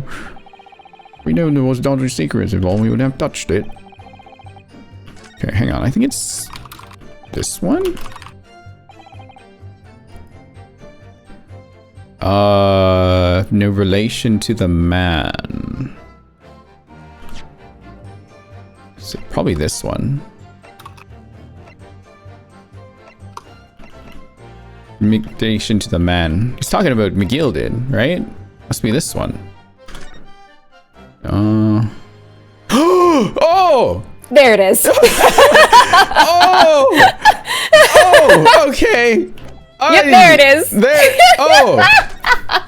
Oh my god. All right. That just like jumped out at me. Like, oh my gosh. Okay. Yup. Mr. Ashley Milverton. Tell me, why did you try to hide your former name from the court?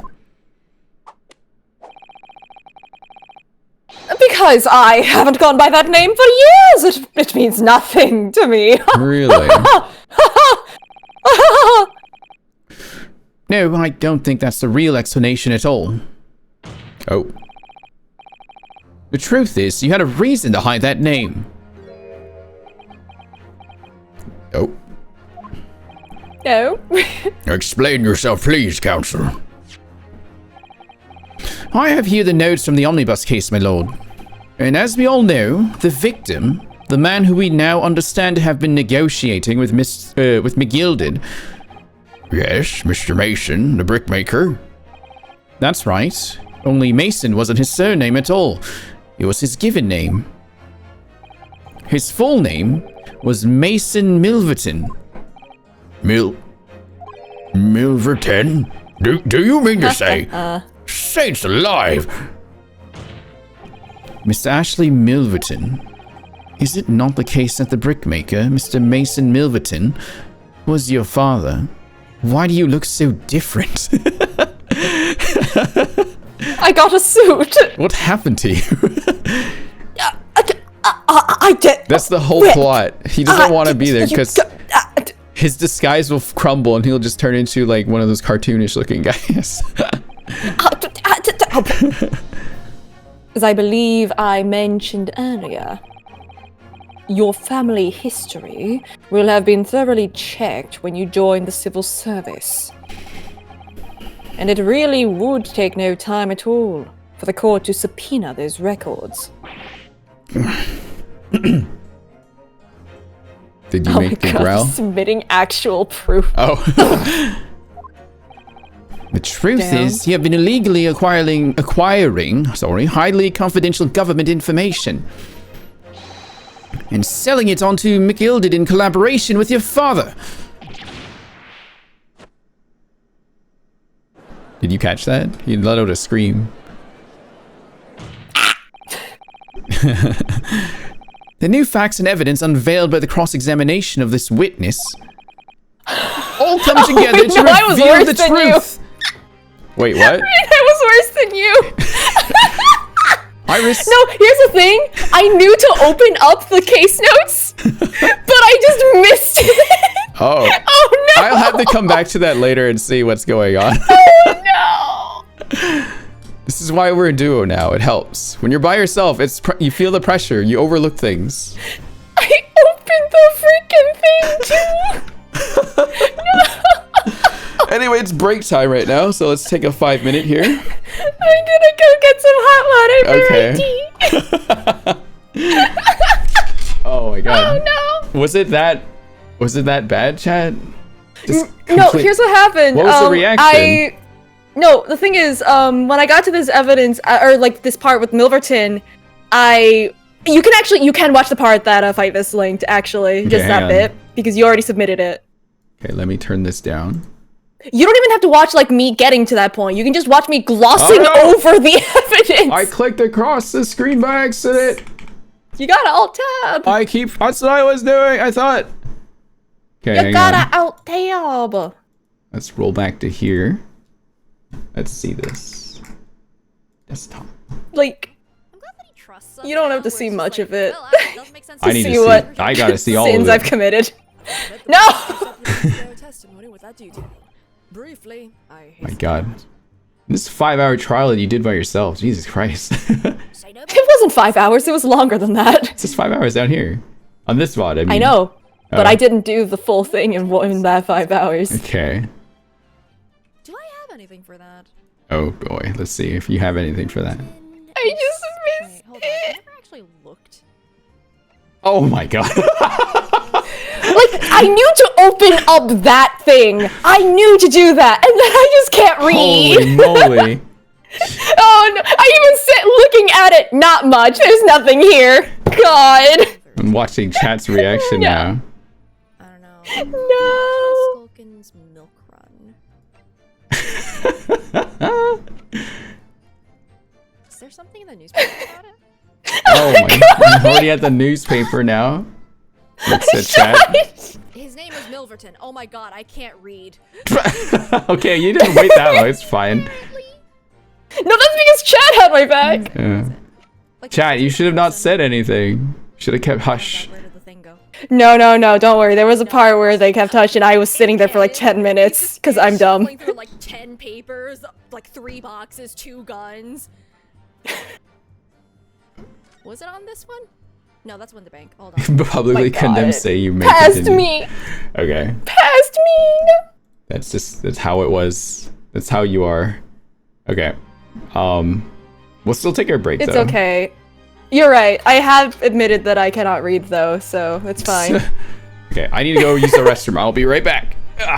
I'm gonna get some hot water to dilute this tea.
Hello. Oh, you discovered the throw command? Is it working properly this time? Is throw actually working? Let's see.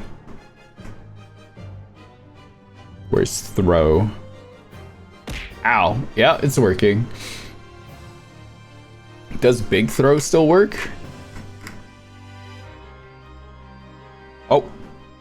It's unavailable. Why? Did I turn that off? Hang on. Channel points. Edit.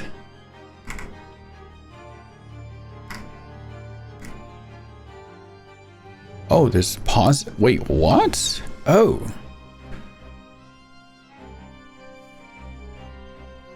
Ugh. Excuse me. Yeah. Big sneeze. Okay, this should work now. Ow! Ow!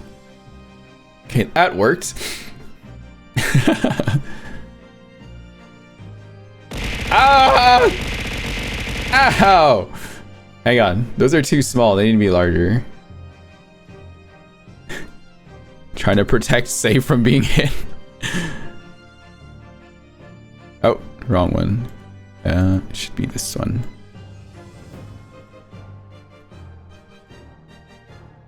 Gonna move it closer to my head. Ow. There we go. That's better. So now, if I do it again. Oh, it's on a cooldown. Never mind. That's a 10-minute one.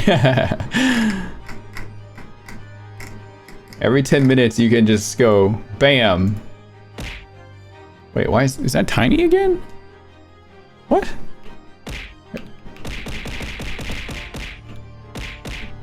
There we go.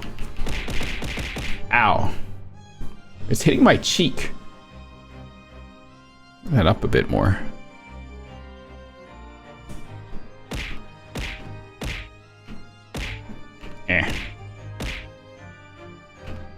There. More over this way. Oh, too far. There we go. Perfect. Perfect! There. Excellent. Ooh, okay. We'll wait for Say to get back. Say's safe in the corner. Ow! Why would you throw a big slab of meat at me like that? Right on my forehead. Is it hitting my forehead? That was a burger. Ow. Nice. Ow! Why do you throw a burger at my eye?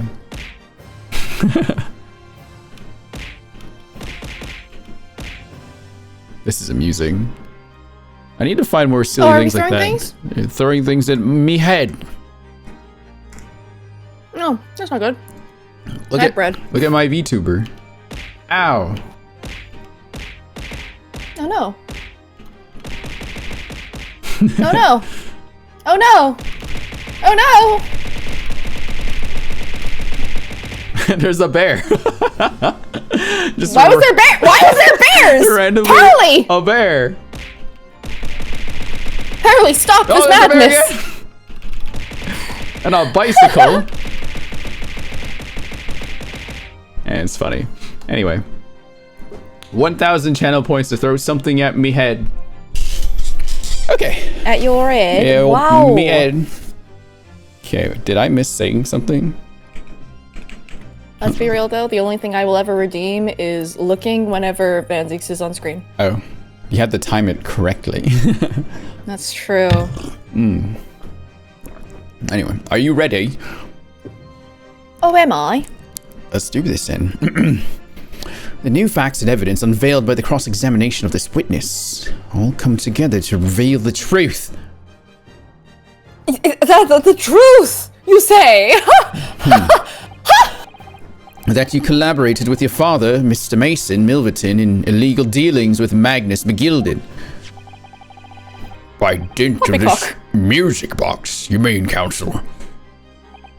Yes, stealing information being sent in secret government communications and selling it on to McGilded. Excuse me. Mr. Graydon concocted this elaborate scheme of using 2 music box discs to encode the information, as presumably a safety measure against the information falling into the wrong hands. And a very effective one. I shouldn't have given any scheme any credence whatsoever. But the deal with McGilded went sour, and the brickmaker met his end. Yes, but before he was arrested, McGilded managed to temporarily dispose of the stolen disc at the pawnbroker. Then, having learned of this situation, you appeared at Winterbanks 2 days ago. In an attempt to recover the 2 articles McGilded had placed in pawn there. He's clutching his wound. Remember, he Yeah. got shot in the arm. Yeah, I remember. But that attempt failed. One of the discs was seized by the police, and the other you never found. So, that same night, you enlisted the help of the Skulkin brothers and broke into the pawnbrokery. This time, determined to recover the second disc. Are you suggesting that the second disc was inside the music box? Eh? What? We never knew nothing about that! We never knew nothing! Do you know anything at all? No! Oh. On the night that Mr. Winterbank was killed. Yep.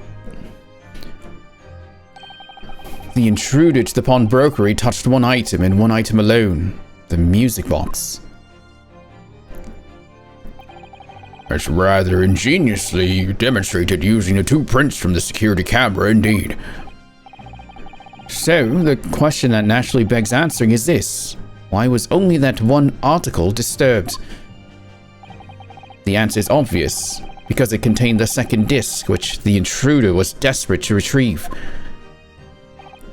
Since if it were to fall into the hands of the police, it would be proof of high treason.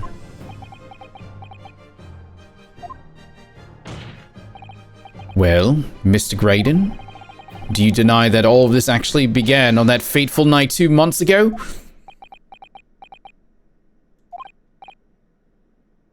I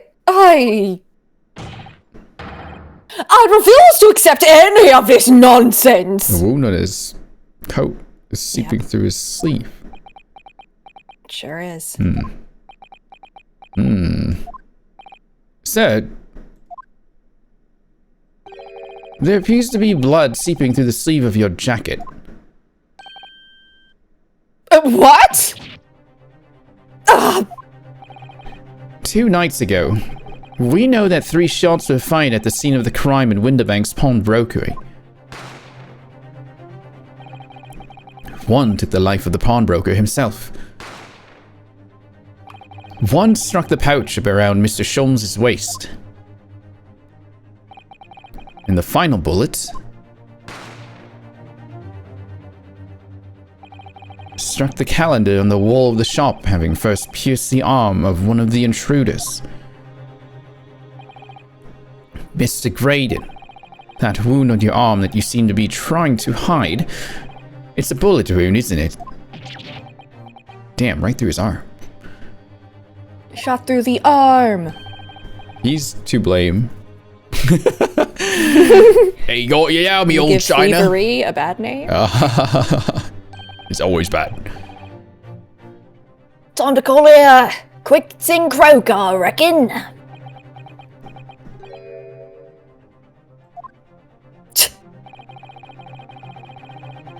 Don't acknowledge my presence there under any circumstances whatsoever. Those were my terms, remember? And I paid you handsomely to comply.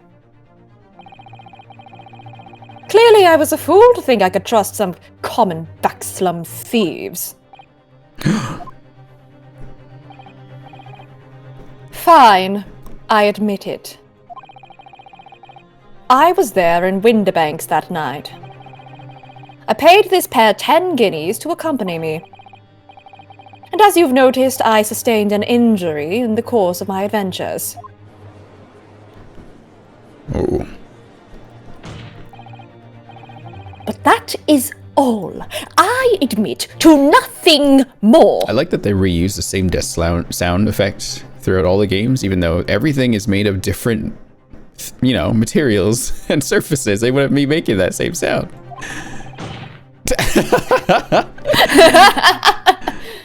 Stealing government secrets, negotiating with Mr. McGilded. Oh my god, Anne has an emote that's also objection? That's funny.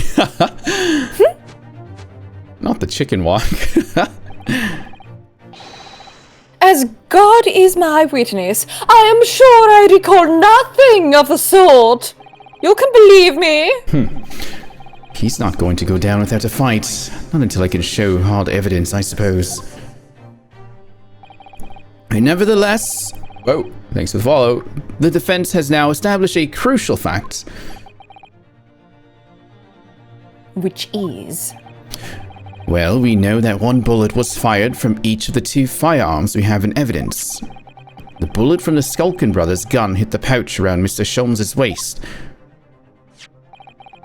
And the bullet from Mr. Windibank's gun clearly must have been the one that caught Mr. Graydon on the arm. Indeed, it must. We can rule out the possibility that the man shot himself. And that leads us to only one conclusion. Mr. Windibank was shot by a 3rd gun, which can only have been fired by the 3rd intruder. Goodness! That's right, Mr. Graydon.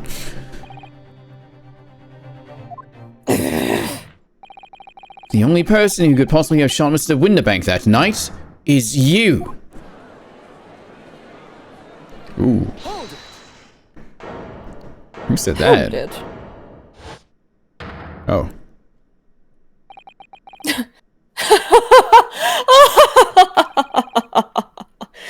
You little upstart. You made a grave mistake when you summoned me here. What? What's that supposed to mean? Bang. Yeah. Yes, as you rightly say, I was there at the pawnbroker's. I did my best to hide the fact, naturally. I had no intention of ruining the distinguished career I had built for myself at the communications station. But did the thought never cross your mind? Did you never consider the possibility?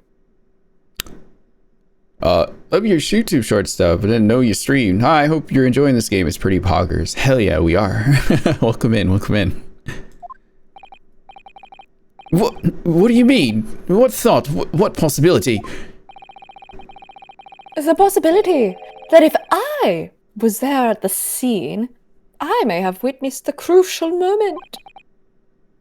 You see, this makes me a key witness in this case, and I have my hands firmly around the neck of your client. What? Are you suggesting? I saw it all. I saw the very moment that pickpocket girl pointed the gun at that poor defenseless pawnbroker and shot him. Whoa. You what?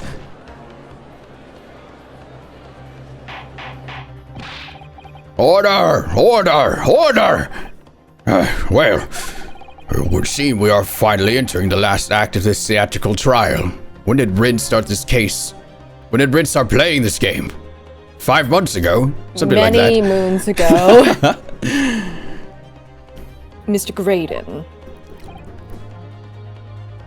Yes. I trust you are fully aware of the implications here. If it is shown that your claim is false, you will have incriminated yourself as the killer. Oh, I understand fully. Thing is, he really has nothing to lose. Yeah. Then I must ask you Capital to punishment. give your formal testimony once more. You will explain to the court precisely what you saw at the moment the defendant allegedly shot the victim. And he's still JoJo posting. Sort of. Nothing would give me greater pleasure. Are you sure about that? I do not want to be put to death. The end. While these ruffians were jostling with the broker, I was still near the entrance to the shop.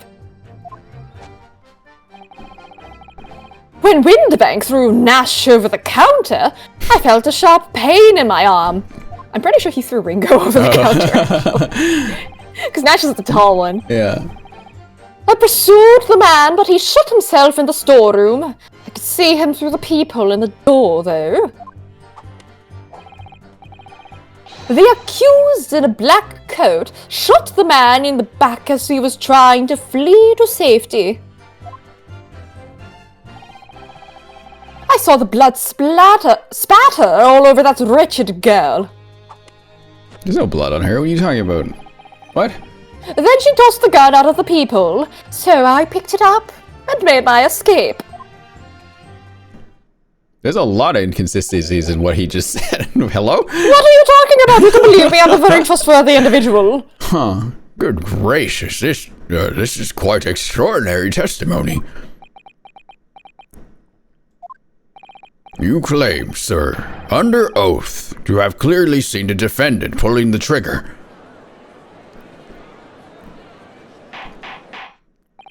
Order! Order! Order! It wasn't my intention to testify in this way.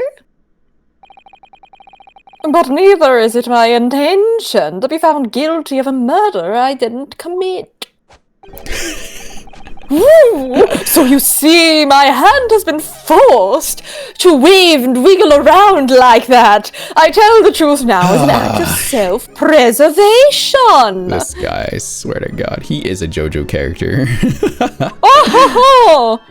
My cohorts escaped from a Layton game and I escaped from JoJo's. Oh my God, you should have seen him boogie earlier to the one single note from the music box. Like he was having a great time. Was he though? Ugh. He was Until for a now. minute. The prosecution was completely unaware of these details. Yes, well, sorry about that. Are you though? Having shot me in the arm, the pawnbroker was then shot in the back by the accused. And as I said, she was showered in his blood. You say the blood spattered over the accused's coat. Are you sure on that point? Oh yes, quite sure. All over the black overcoat that pickpocket girl was wearing at the time. That was someone else's blood. No. Was it not? Yes? Yes. Okay. Really? If her coat could somehow be shown to harbor vestiges of blood, there would be conclusive evidence there. Here's the problem. Blood type analysis, even though we've been using it, isn't Yeah. technically admissible as actual Oh, evidence. right. You're right. You're right. Can't do And that. unfortunately, all they'll find is that there is blood. There's blood on the coat, but not their blood, but we can't. That's all we get. Yeah, exactly. Such an investigation is entirely possible, my lord. What? Only very recently, a German scientist has developed a technique to identify human blood. So here's to true science, not some amateurish detective's dubious foray into the world of chemistry. Uh-oh. There's nothing dubious about Hurley's work! His ideas are all sound! Ideas are no use to us here. In science, as in law, theories must be proven before they stand. Let me at him. Iris, chill.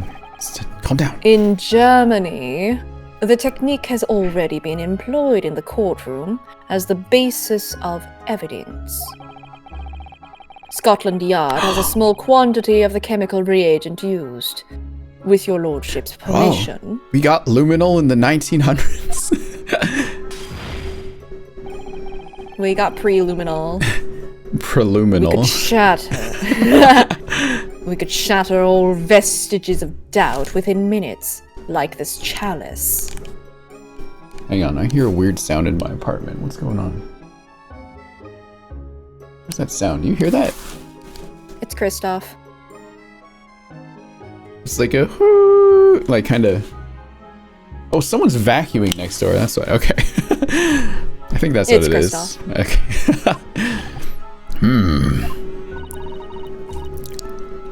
This doesn't look good, Bruno.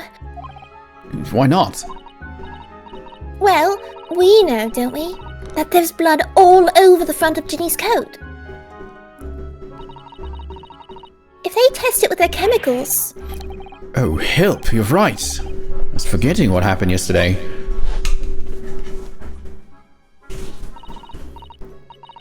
Don't move, Ginny! I'm going to shoot! Susanna, what are you doing? Oh, good heavens. Bang!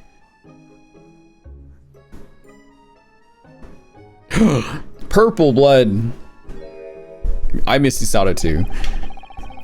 But that's not Mr. Winterbank's blood. That stain is from 2 months ago.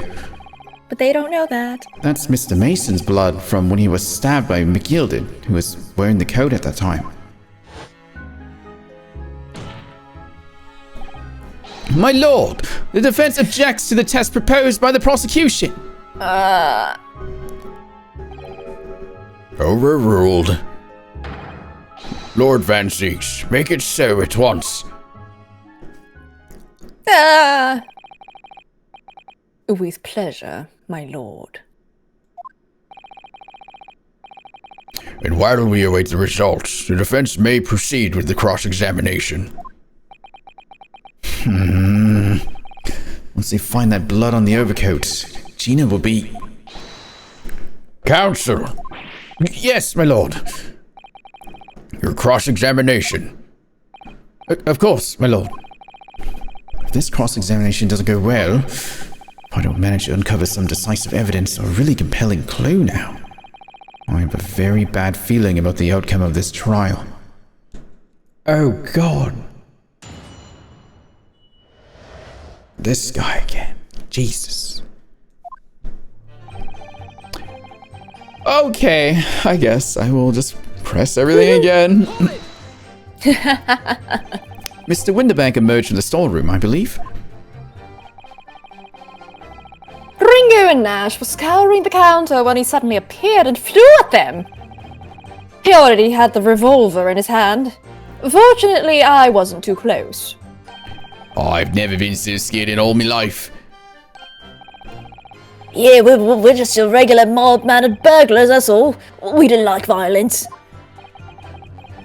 Says the pair who carry a gun. It's for aesthetic. What do you mean when you say you were near the entrance to the shop? I was in the doorway, running my eyes over the shelves of forfeited items. Looking for the music box, of course. I was not looking for the music box, of course. The broker went for Nash in the first place. They're blushing. It's not... Yeah, he's... Okay. Then Ringo joined in, making a 2 against 1. So I assumed they could handle the situation. But I was wrong. I was trying to help me, little bruv, but the old geezer chucked me over the bloomin' counter! Is that why I pulled my gun on the old fella, and soon as made him scrapper. A pair of you setting up upon the poor defenseless pawnbroker together. Shame on you. He threw me over the counter! Sorry, Gov. Sorry, Gov.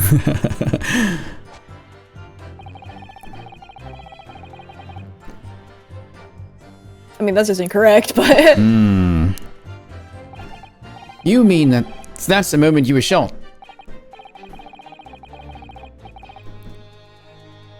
Yes. Though I didn't immediately realize what had happened, of course, just like I forgot to realize that I was Graydon. Things crashed to the floor from the counter as the three men were brawling. And I wasn't there as the distinguished gentleman I am. It was at exactly that moment that it happened, so I didn't hear the gunshot. And the bullet went on to strike the calendar in the wall behind you. So it would appear. Gunshots are notoriously quiet. When I looked at my arm, I saw it was bleeding badly. So I wrapped my handkerchief around it. Dang, did not hurt. Seeing as I couldn't explain what had happened to a doctor, I had no choice but to wait for it to heal. I didn't imagine it would still be bleeding 2 days later. A bullet went through your whole arm, man. What the Did it? I didn't notice! Oh my god. Did Mr. Winterbank intend to shoot you, do you think? Well, now, I don't imagine he even noticed I was there, to be honest. I'm so... I'm so unnumberable. Oh my god. Perhaps the gun went off accidentally. Anyway, it didn't quite strike home. When I pulled my gun on him, he tried to shove me out of the way. Oh yeah, he scarpered through that door out back. At which point, what did you do?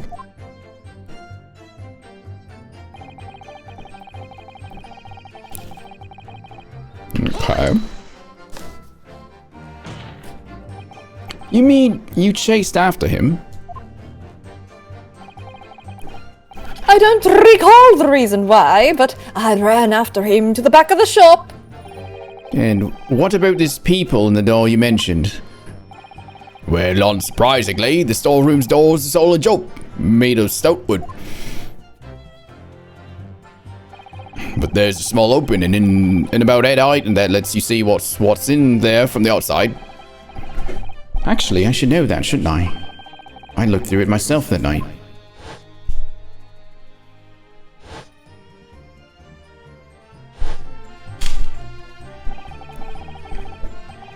And what about you burgling brothers? I was about to say bungling brothers, which Bungling. also is accurate. It would work, yeah. Did you see what went on through this peephole as well? Not likely, Gov. You ain't seen nothing of the sort, Gov. I'm too sure. Yeah. I doubt these two buffoons were even aware of the peephole's existence. Not like me, not noticing getting shot in the arm. Yeah. So the Skulkin brothers were there, but they didn't see the killing of Mr. Winterbank take place.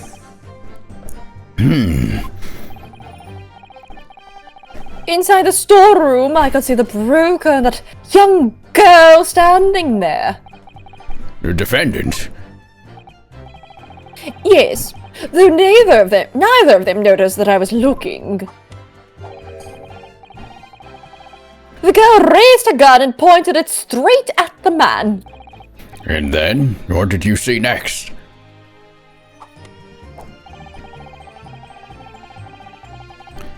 Okay.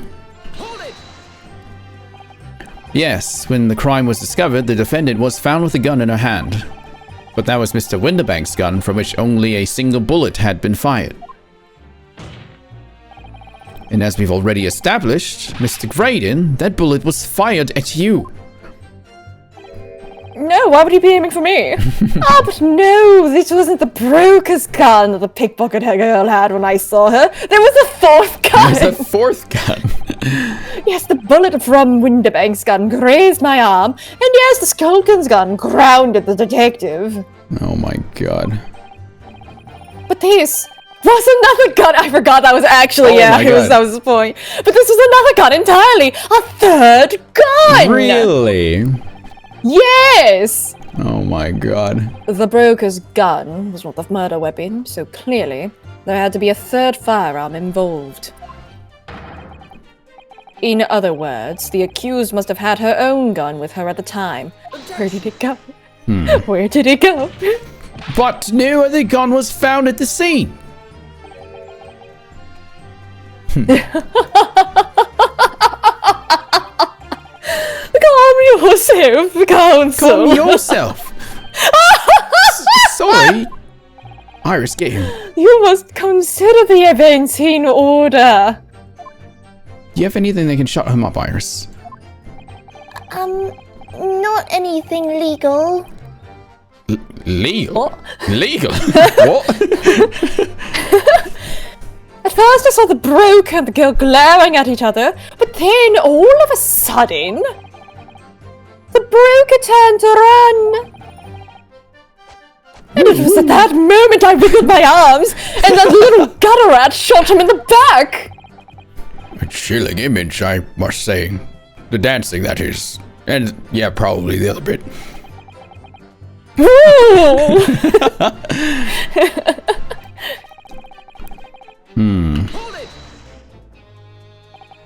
All over her? Yes, through the peephole I saw it clearly.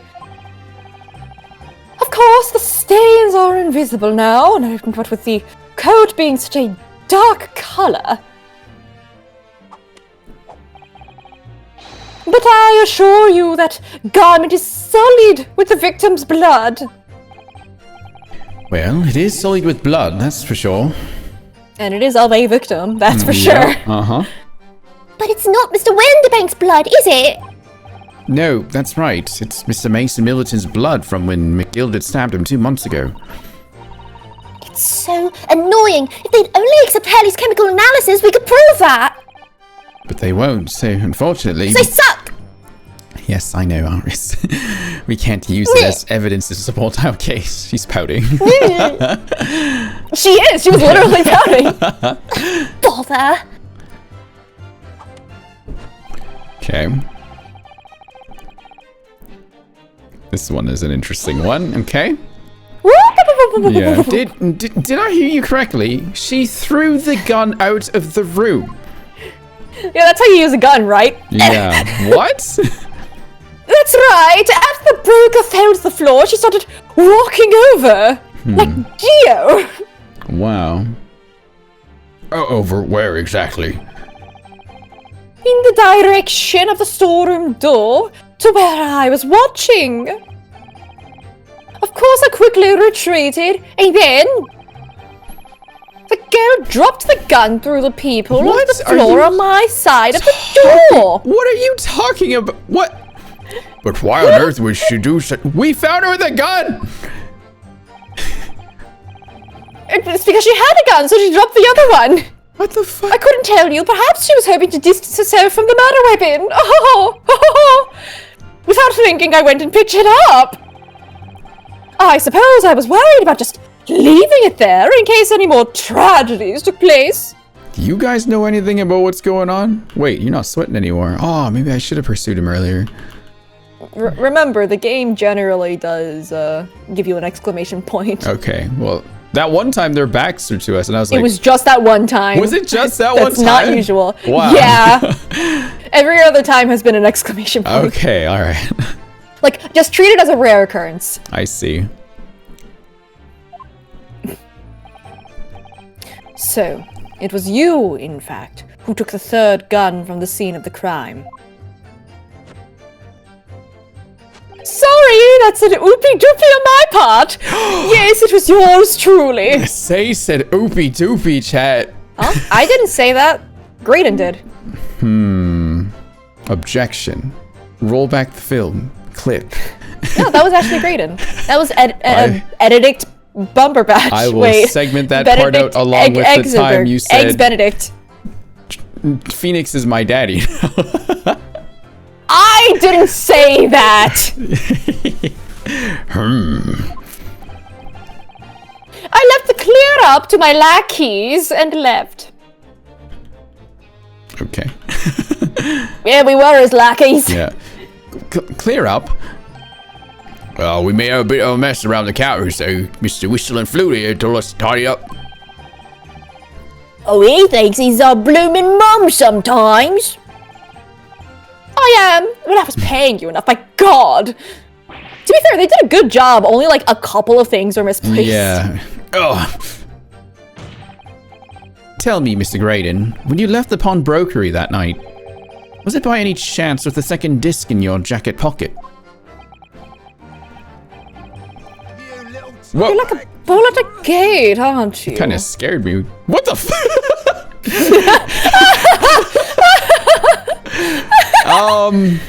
Yeah, so nothing weird or untoward is happening here. Graydon, do you... Ringo? Oh god. Okay. Excuse me. Nothing weird is happening. Nothing weird is happening. I don't know what you're talking about. Gentlemen.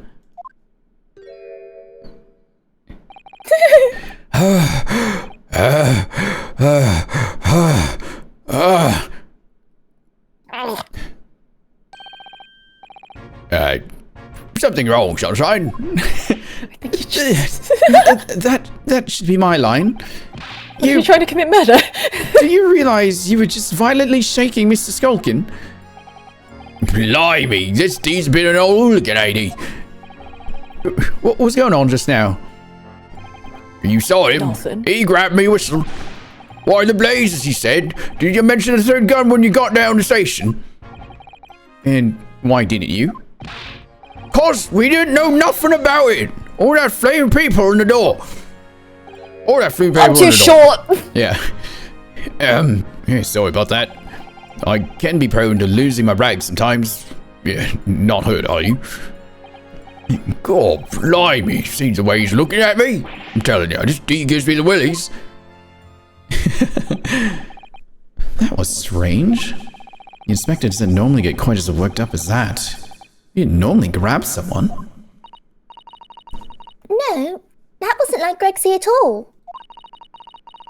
He's normally all sweetness and light, no matter what I say to him. What? Really? Yes, well, I think you might be a special case, Iris. Remember, your ladyship. Yeah. Well, anyway, that was definitely out of character. Oh,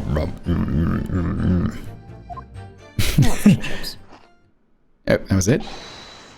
My lord! Oh, this guy's different. Wait, I want to do it. Yeah, he's got a mustache. Requesting your lordship's Yeah, I have a mustache, aren't I cool? I'm requesting your lordship's permission to interrupt the cross-examination. Explain yourself, officer. Oh. I have the results of the test that was ordered earlier, my lord. Ah, the blood on the accused's overcoat. Thank you, officer. Very well. The cross-examination is hereby temporarily suspended. I presume you have no objection, counsel? No, my lord. For now.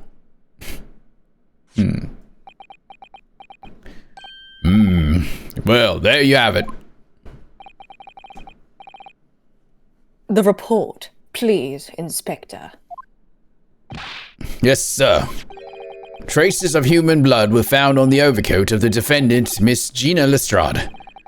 From the extent of the stains, it appeared that they were the result of splattering following a gun wound shot. End of report. Goodness me. What?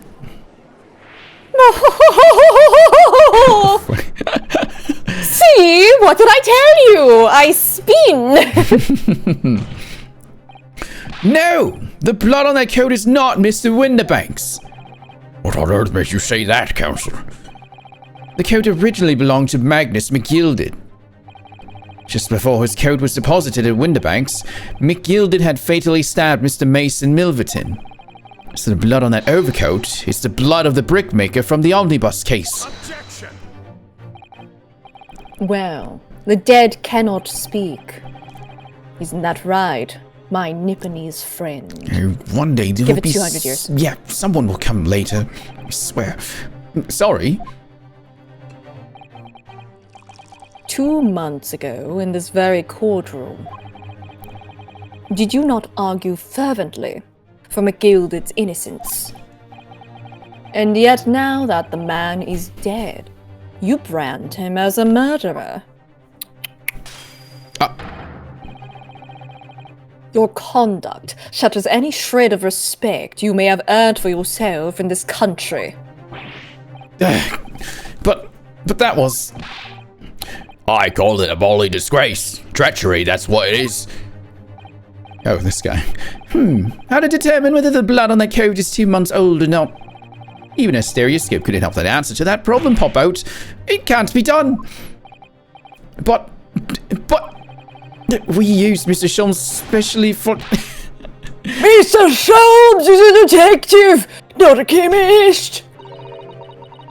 But you put such faith in a chemical formula devised by me, for example, when I'm a communications officer. I held a pierogi to a starving boy, and he ran away crying. That had nothing to do with anything. Sherlock Sholmes is barely more than a figment of the public's imagination. He's not real. Stop saying his name. I He hate better him. not be real. If he shows up, I'm going to shoot him. What? His name carries no weight in this courtroom.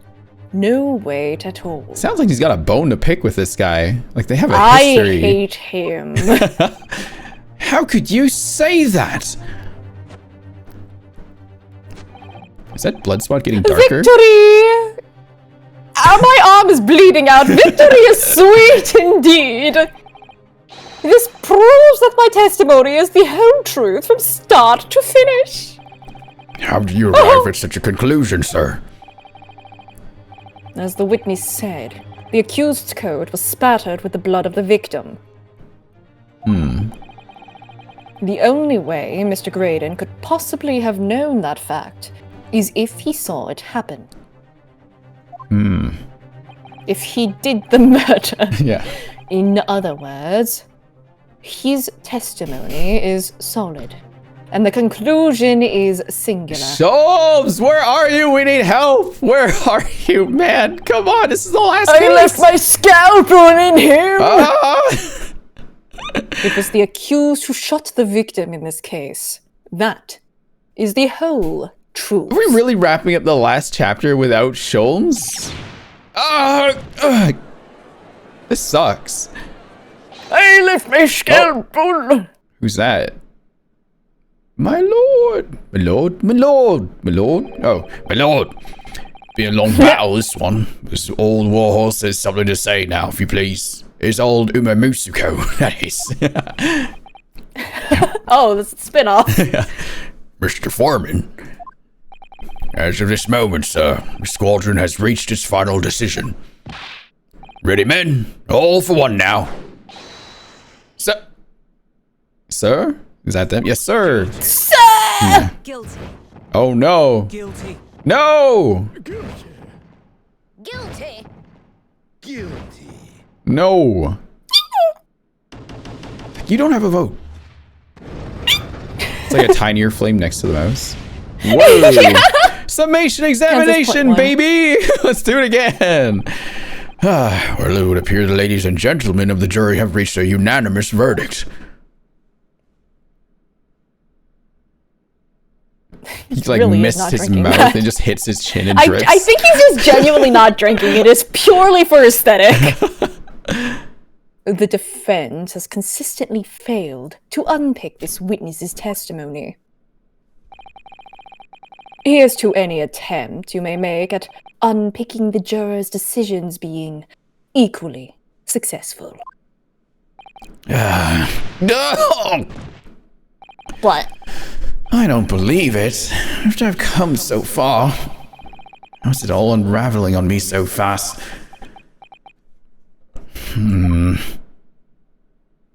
Oh, hello?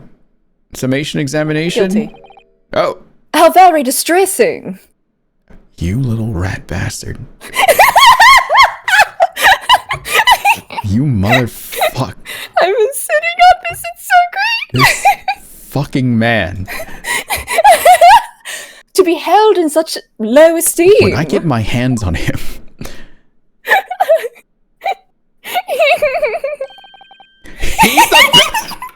Yup! That's why I was like, wait, no, I'm taking this guy. What? Wouldn't you agree, Mr. Naruhodo? Officer, you've delivered the report now. That'll be all, thank you. It occurs to me with some regularity, Mr. Naruhodo. I obviously know who this is, but... What do you mean? That scientific truths are determined not by science, but by none other than the human mind. I know that voice. Am I going mad? Ah! Oh! Everyone around him. Mr. Sholmes! I love him, he's so funny. What is the meaning of this? Look at him posing, he's so freaking funny. Order! What business do you have here, detective? The last I heard, you were recuperating in hospital. As well I would be, had I not been set upon an errand. What errand? Oh. Ellie, it's really you! You're awake at last! Yes, good day, Iris. I appear to be rather late to rise. My apologies. Now, my lord, if you will humour me. In what manner? Oh, wrong voice, wrong judge. In what manner, sir? I have something of great importance I wish to give to the young lawyer over there. Hope y'all having fun in here. Love gay ace attorney. Yes! That's in the YouTube chat. Correct. That is correct. I need no more than 5 minutes. Would you be so kind as to spare us the time? Are we gonna have one of those fun little deduction things? I hope we do. What say you to this, Lord Van Zeeks? No, I get hate him him. out. Leave. This trial has taken many hours of the court's time. Having spent so long already. Exactly. Having spent so long already, we don't want to go wasting any more precious time. As I was saying, having spent so long already, it would seem churlish to deny the defense a mere 5 minutes. Yeah. Imagine if he was going to say the same thing and then went, no, I hate you right now. I'm gonna be petty. Very well then. Counsel, you have 5 minutes. Oh, he's on our side now. Cool. Oh, My dear fellow, I apologize for my tardy arrival. Iris is very happy, I can tell. Of course she is! Look at it. She thought that he was shot! Mr. Sholmes, are you alright now? Alright, I'm all wrong! Sorry. I've only just managed to summon the strength to stand, man. I asked the judge for 5 minutes. You seem to be doing okay. But I fear even that may prove too much for me. Pray forgive me should I pass out. Okay. Let's make this discussion as short as possible. Ellie, this place is full of idiots! None of them can see how wonderful your chemical blood analysis is. Also, they're all idiots. Well, that concoction of mine was really just a bit of sport to assist me in my investigations. I never took the trouble to refine it for appraisal by the scientific community. An oversight on my part. Right. Modesty? Surely not. But enough of that. I'm here to give you this, my dear fellow. Sisato's lunchbox? What is this? What's that? A lavender ferocity wrapping? A leaving present from Miss Susato. From Miss Sisato? If possible, matters were to be settled without me giving you this. Those were her instructions when she asked me to do her this favor. I don't understand.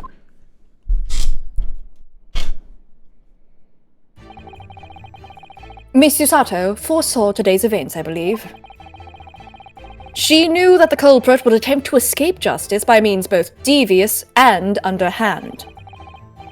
And that you, Mr. Naruhodo, fighting fairly as you are wont to do, would find yourself in considerable peril. At that very moment of crisis, you were to be given this small parcel. Those were the dear lady's instructions. A leaving present from Susanto-san. Whatever could it be? What the heck? Do you remember it? Do you remember? What Okay, is? we'll tell you. What is this? Oh! It's the machine I made. Oh. Oh. Hello. Do you remember it now? No.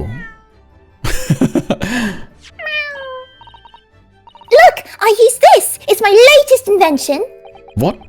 What is that? Yeah, it's been a long time since I saw this thing.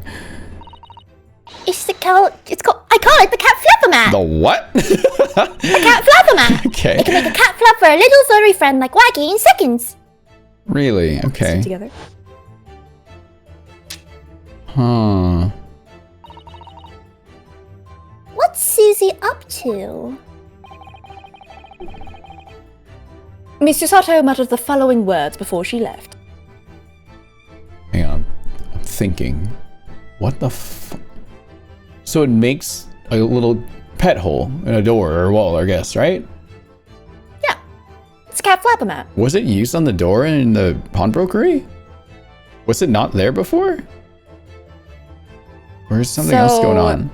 A very little thing, and actually, I can't blame you for getting it incorrect, just because like the opening cutscene, actually, like the animated cutscene does have an error in it, if I remember correctly. Oh. However, if you remember the little image when you were talking about the people, Right. Iris's flower was on the knob. Oh, I never noticed that bit at all. Hehe. Oh, okay. All right. Let's see then. Wow. I'm a failure. I don't deserve to be a judicial assistant. Susato, you're such a light. Come back now. Please. What? Didn't she say something like that? You really are the best judicial assistant in the world. No, I suck. No. I'm terrible. No. That's extremely flattering. But I'm terrible. But I'm sorry to say that I've been a complete failure. Lies. Not my judicial assistant. Whatever did she mean by that, Mr. Sholmes? Oh, wrong button.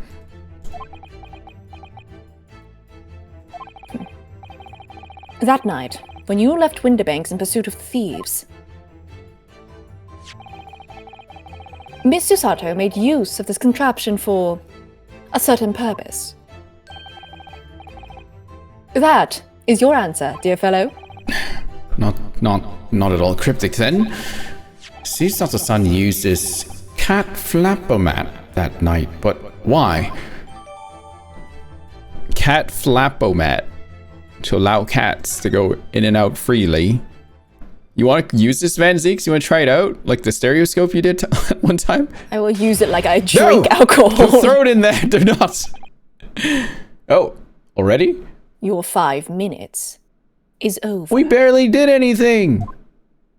We're out of time already.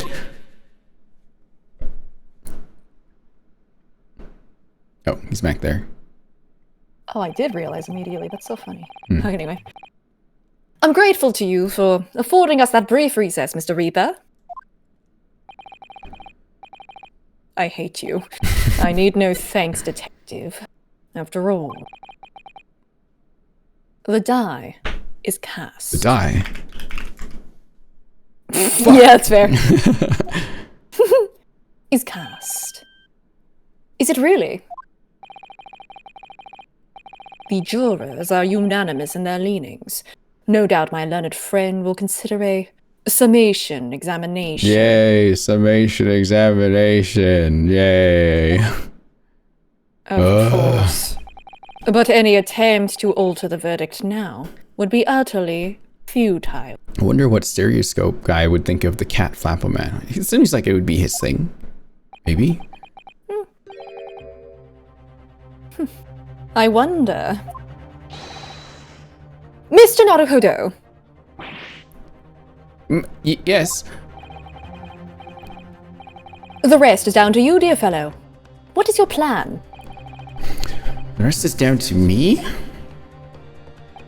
You know, I need to be careful here. If I make a wrong move, the trial will end badly. My lord, the defense requests... Time to think.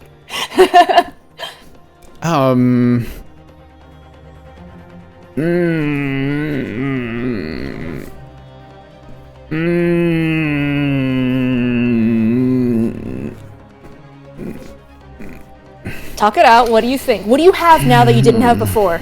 I'm trying to think. Like now I have a cat Flapomat. Talk it out. Which Okay, I what does know that do for you? can make flaps indoors, which I suspected was Correct. something to do with the peephole, because it was more than just How a so? peephole. It just, well, I guess you just press it up against the door and it just makes one. I don't know. Okay, well, but what does that mean for you? It means I remember Graydon saying something about the door and how he could look through it, and then Yes, he said he was using a peephole. Yeah, but when did that peephole get there then? That is the question, isn't it? Oh, so I guess I would go back to the cross-examination and ask him about it, because now we have this we can show, right? Okay, let's do that. But before that, it is a break time. We're at 3 hours already. Shit. That's all right. Just take a 5-minute breather here. I was so waiting for Shulms to show up again. I was waiting for it. Right around when I said, "Where the hell is this guy?" Yeah, when you started saying that, I was internally cackling, like, thought oh we my were, god, like- you have no idea how close it is that he's gonna show I feel up. like we're getting closer to the end. I'm like, it really is just gonna end like that without Shulm showing up? There's no way. And there he was. So, Yeah, like immediately. You timed that really well. gosh.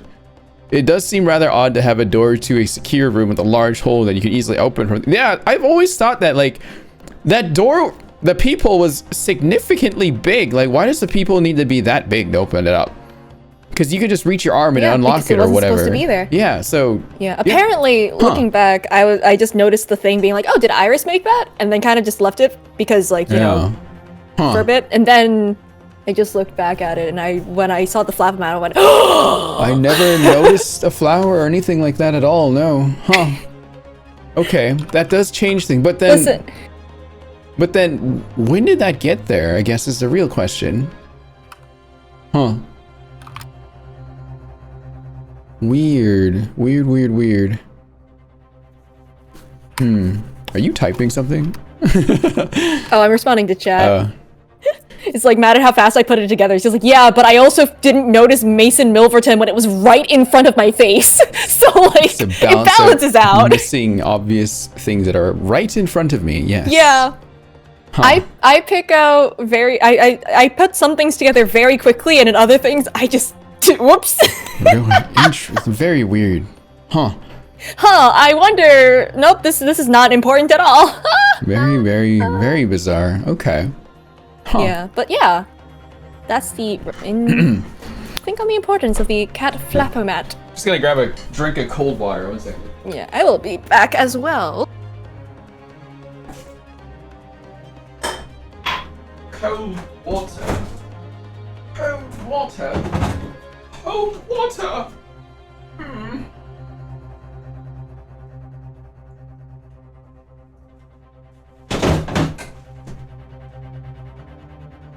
water.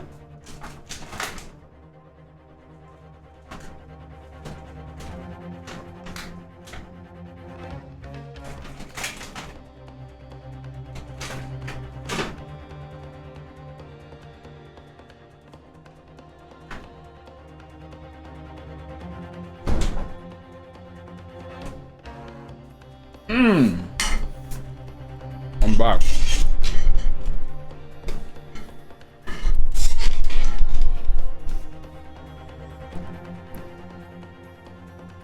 I have a little snack here, chat. And you see my VTuber, she can chew.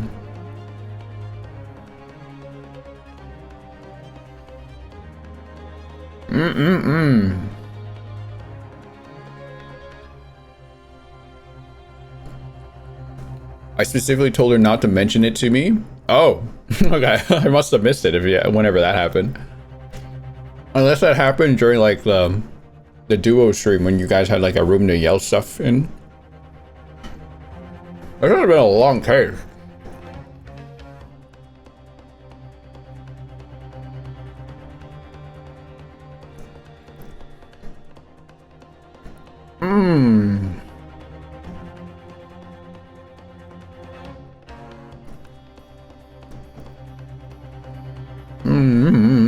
Oh, whatever.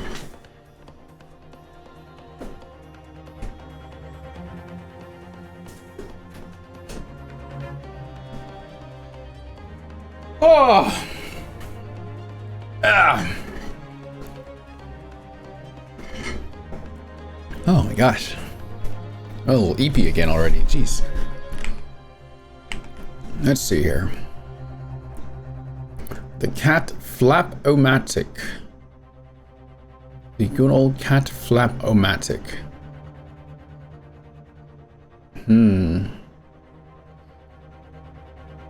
Also, why is Gregson... Why is he all shaky? What's his deal?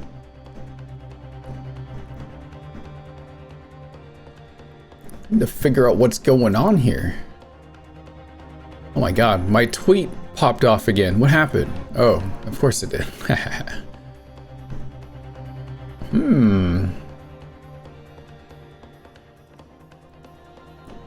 It's all the cholesterol. Yeah. All those fish and chips can't be healthy. It's a lot of oil you're taking in there.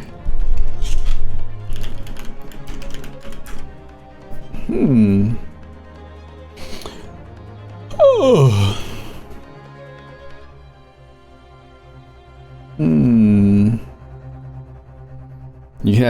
You can only have so much fish and chips before your system says no. Man, I used to have fish like every day when I was like a young kid for dinner because we used to go fishing a lot. And I do remember getting tired of fish eventually and it just feeling kind of weird after having too much fish. It's good for you. Yeah. But I just didn't like eating it every day. I just felt kind of gross.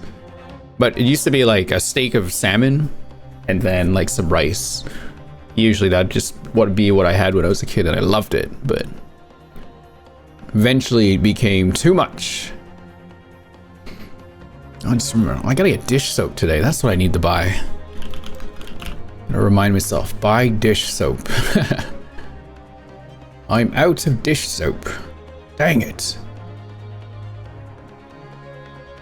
What else do I need? What else do I need in my apartment? What am I missing? What else do I need?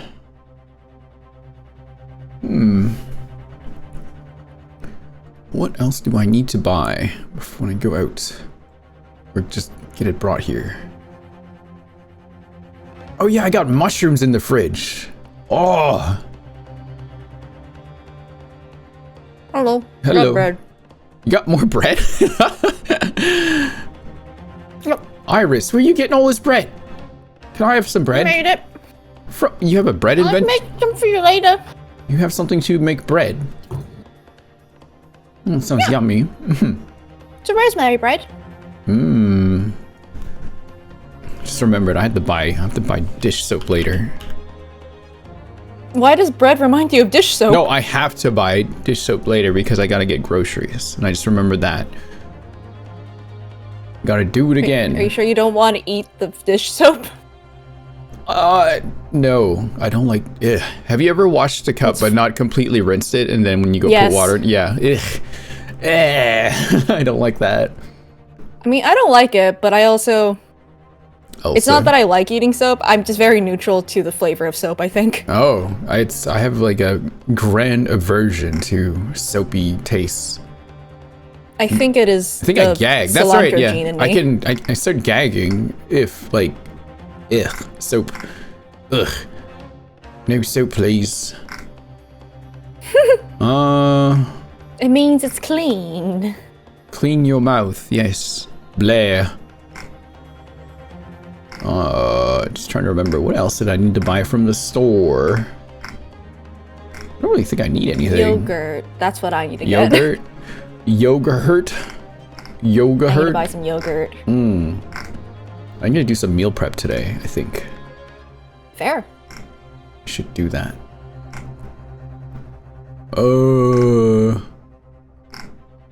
Wow, yeah, I don't really need to get anything. Huh. Yeah, maybe I'll just go do that after stream. Okay, forget this. Get rid of all this. Go away. Okay. Alright. Are we ready? Never. For the cross-examination? Oh. No. Yeah. No more of this. The jurors have spoken. Protocol dictates that you may not cross-examine a new witness now. No. Cross-examination was paused. I'm sorry. The defense is not asking for the cross-examination of a new witness. Rather, to continue with one of an existing witness. What? It would appear that a rather important detail has escaped your attention, Mr. Reaper.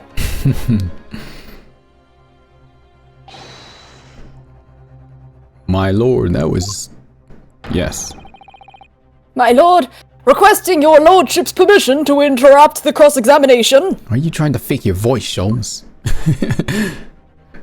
It's part of my elaborate disguise.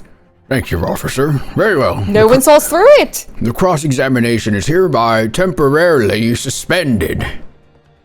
I presume you have no objection, counsel? No, my lord. So, nobody can say anything then? If Bruno asks to resume his cross-examination of Mr. Graydon... The court is obliged to allow it. This is absurd. No, it's law. I hate you. I would remind you. Wrong voice. I would remind those present that this is my courtroom.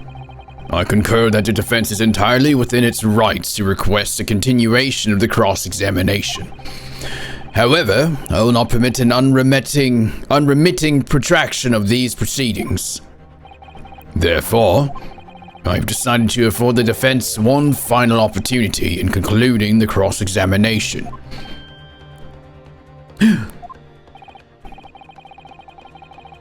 Counsel, you must choose but one statement from the witness's testimony. The law is often absurd. Bees being considered fish in some Californian laws. What? What? Hold on, I need to look that one up. Okay. And but one piece of evidence to present in support of your argument against it. A single chance to present evidence. If, following that, the situation remains unchanged, I shall move to adjudication. Is that clear, counsels? You will not press the witness any further. Save. My lord. Save. Nah. Live dangerously. I don't want to live dangerously. I'm scared. Is this one of those, like, I have to... Actually... I have to land this... Oh, you know what? No matter what? Yeah, probably. But also, I forgot, fish itself as a category is actually incredibly vague. Like, it's not an actual term, because fish as a what is a fish? I don't know. What is a fish? Some kind of That's kind of the species thing. that live in the lake? Well, the thing is, like, what counts as a fish then? Do you count, like, all sorts of sea life fish? There's, like, do you count eels as fish? Like, does it extend to reptiles who live in those same environments? What about dolphins and the like? I think Because fish... fish is... Go ahead. Fish is like how we categorize dragons in fantasy, where it's just a loose kind of collection of traits that we attribute to that sort of thing without necessarily being an accurate representation. Okay. So yeah, I see what they're getting at here now, where it's like it's such a vague thing that they're able to spin that. That's hilarious. Because fish and bees need to be protected in California, is that why? I'm looking it up. It's in reference to the Endangered Species Act. Oh, okay, that makes sense. But they use the fish as an overall term? Huh. They used it's fish, wildlife, and plant life, and they decided to include bees into invertebrates, which is one of the things, because like the code defines fish as wild fish, mollusk, crustacean, invertebrate, amphibian, or part, spawn, or ovum of any of those animals. So invertebrate. I see, I see. It doesn't specify aquatic. Ah, interesting. Yeah, they didn't specify, and that's kind of the thing. Huh. But on the other hand, it's because fish itself as a blanket term isn't actually very good. Yeah, there needs to be a new term. I guess it's just endangered species. Not really. Huh. Anyway. It's because we use fish, and fish is such an understood thing, like generally, that like you can't really use a different term. True. What's a bird? Not a fish. Not a reptile, and yet I believe certain species that we consider reptiles are more closely related to birds than they are to other reptiles. True, true. So it's like, it's weird the way we categorize things. Beside the point. Okay. Fun things. This is your line. I already said it. Did you? I didn't remember. Yeah, I think you were looking I did. things up when I got to this point. Oh no, I said my lord, and then okay. I started talking about bees and fish. Yes, my lord.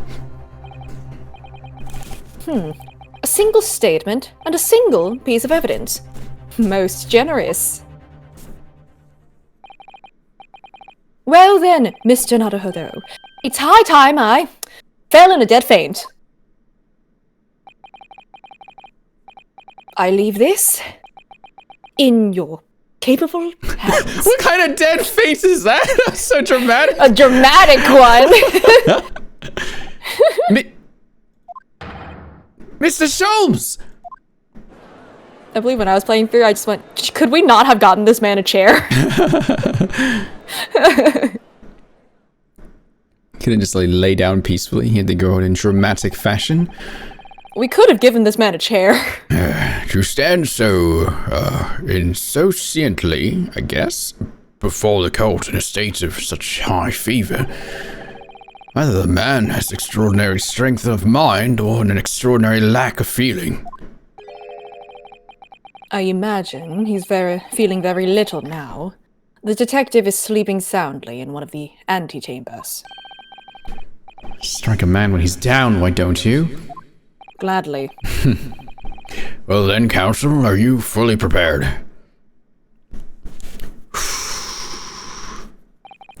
Yes. One statement, one piece of evidence. I won't let Mr. Sholmes down. Or Iris. Especially Iris. She has a gun. Yeah, you wouldn't want to let me down. How are you reading my mind again? And I won't You're waste really easy to read. this final chance that Chisato-san has given me. A cat gun. What if I use this cat gun on his chest? Would it make a door in there? Iris! Oh god! This is going to decide the entire outcome of the trial. If it can puncture through, like, you know, Yeah, that like kind of wood, Uh-huh. that would kill a person, Yeah, actually. that'd be a big gaping hole. Oh god. Very well Ugh. then. Ugh. Under the terms I've outlined, you may resume the cross-examination. Okay, so I get one shot, one kill. I mean, but you know what to do, don't Yeah, you? I You have, know what I evidence. have a flappy gun. Whoa, the music! Yeah? Whoa. Welcome to the end game. Endgame. Dash through the counter, felt a sharp pain in my arm. See the man, but he shut himself in the storeroom. I could see through the peephole in the door there. Oh, right here.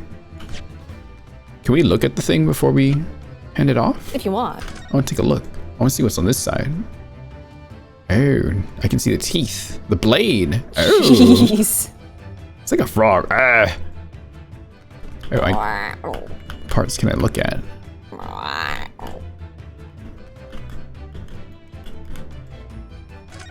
Got big frog mouth, yeah. Whoa!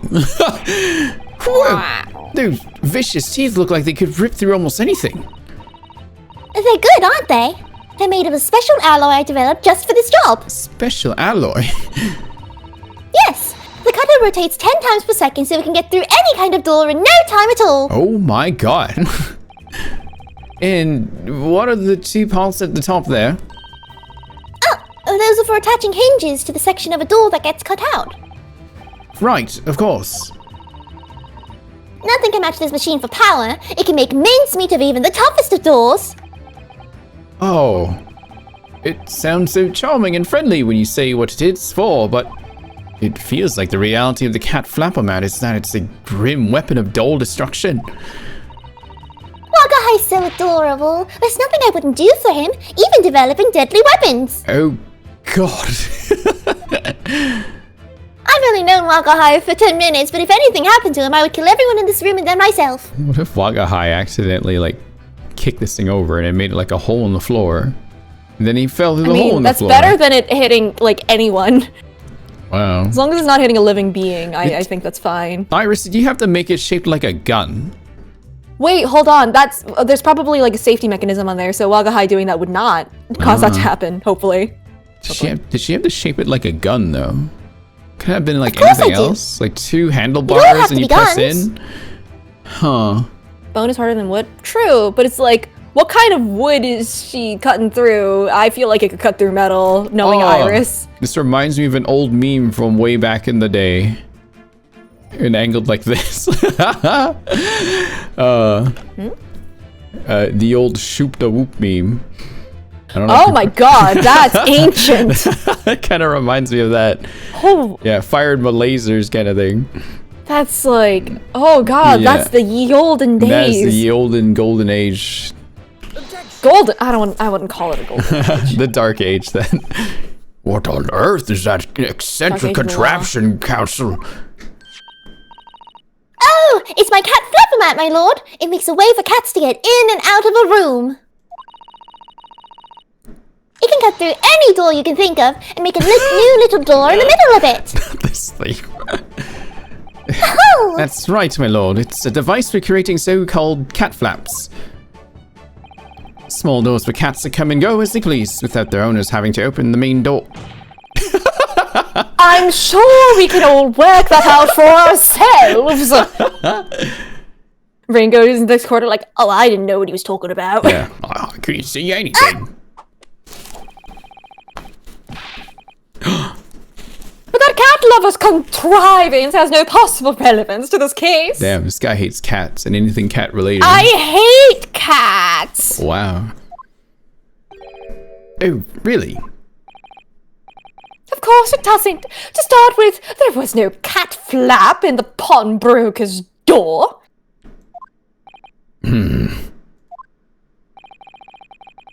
Not being a keeper of cats myself, I'm afraid I fail to see what this has to do with the matter at hand. Perhaps it would help if I described its function another way then. This contraption is able to create a peephole in any door you can imagine in practically no time at all. I beg your pardon? People, you say? 2 nights ago, we arrived at the scene only minutes after the murder of Mr. Winterbank had taken place. That's right. According to the paperwork at the yard, it was you, your Japanese assistant, and Sholmes. Yes, the 3 of us were together, and it's recently come to my attention that my assistant made use of this device at the time. Your assistant did what? There was a peephole in the storeroom door, I can attest to that. Because I looked through the peephole myself in order to see inside the locked storeroom. This is ludicrous! What are you trying to say? Of course there was a peephole in the door. I said as much in my testimony.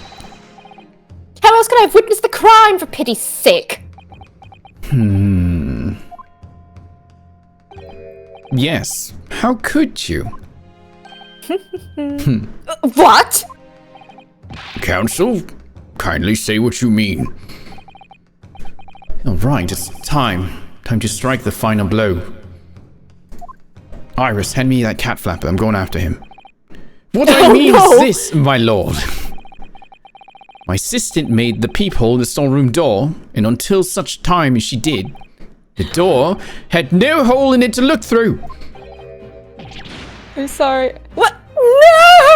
No! Sorry, what? Oh, I was thinking just like, oh, they say the quickest way to a man's heart is his stomach. No, it's the cat It's the cat flapomatic. flapomatic. Oh god, anyway, beside the point. This is a farce. Are you really suggesting that the peephole in the door was... Yes, it was created only after the incident had taken place by my judicial assistant using this device. Your assistant tampered with the crime scene whilst being fully aware of the gravity of her actions. That is a most serious act of vandalism. For which... didn't know anyone died. Yeah. For which I humbly apologize, my lord. It was in a few minutes that I left the scene in order to pursue the Skulkin brothers and alert the police. Nevertheless, in the light of this new information, it becomes apparent that Mr. Graydon's testimony is riddled with holes. Especially this thing that made a hole that's... The cat flapomat? Yes, that's the one. Thank you. Yeah, to be fair, I don't think they actually charged Susato with anything, so like... I think it's... Yeah, why would you charge her with anything? She just made a hole in the door because in the panic, literally it's like she was trying to look inside there, that's all. She was trying to make sure that everyone was like, okay. Yeah. It's reasonable if you suspect someone's in danger. Exactly. She didn't know anyone was actually She dead. wasn't trying to hide anything, yeah. Well, no, she did hide it. That's the problem. Oh, that's right. Like, well, the flapomatic, yeah. Yeah. Yeah, it did get kind of hidden until... Like, that, I think, is the genuine issue, is that it was hidden. Okay, Riddled with. Explain yourself, counsel. the majority of Mr. Graydon's testimony that appears to incriminate the defendant is based upon what he witnessed through the peephole in the storeroom door. Yes, that filthy girl shooting the man in the back. However, if at the time of the incident, that peephole did not yet exist in the door, there's no possible way that you could have seen what you claim to have seen. In short, your entire testimony is a pack of lies. Ugh. Can we show them how it works? Just to like prove it can do that? Order! Order! Man, you have to Order! fix that then. Is there any credence in this revelation? None whatsoever, as my learned friend must surely realize. Exactly! This is just some cheap trick designed to discredit me. I'm afraid not, sir. Of course it is! Do you seriously expect people to believe that that plaything can cut through a solid wooden door? Iris, show them how it's done. Oh, gladly! Oh, yes, I designed it to be very powerful. It can cut through even the toughest of doors. That's absurd! I don't believe it for a second! I had a feeling you'd say that. What? Wacky, cooey, time for dinner. Oh, is there a door already? Oh, there is! She already did it. Can we cross-examine the cat?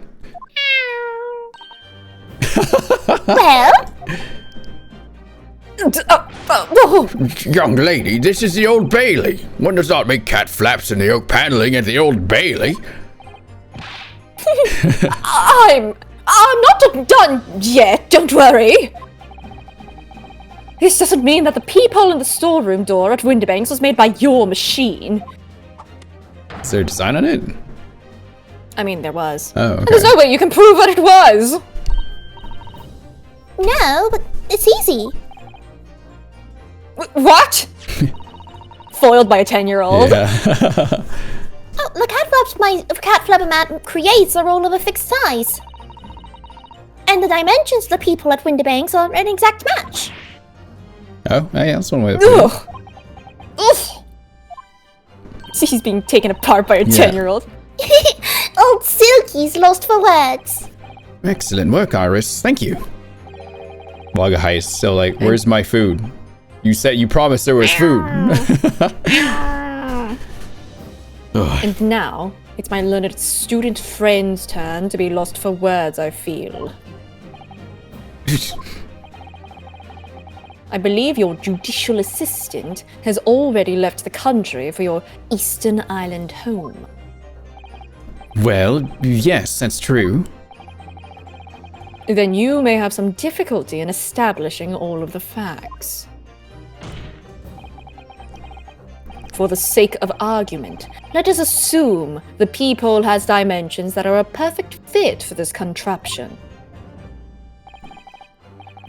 In that case, when was the peephole cut? The prosecution demands proof of your answer. Ugh. Or is the purpose of your line of inquiry, Lord Van Zeeks? It's very simple, my lord.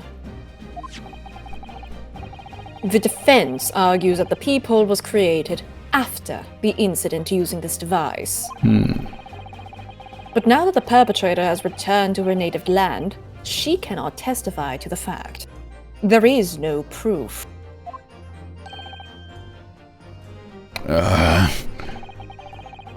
And for as long as the defense remains unable to prove when the peephole was made,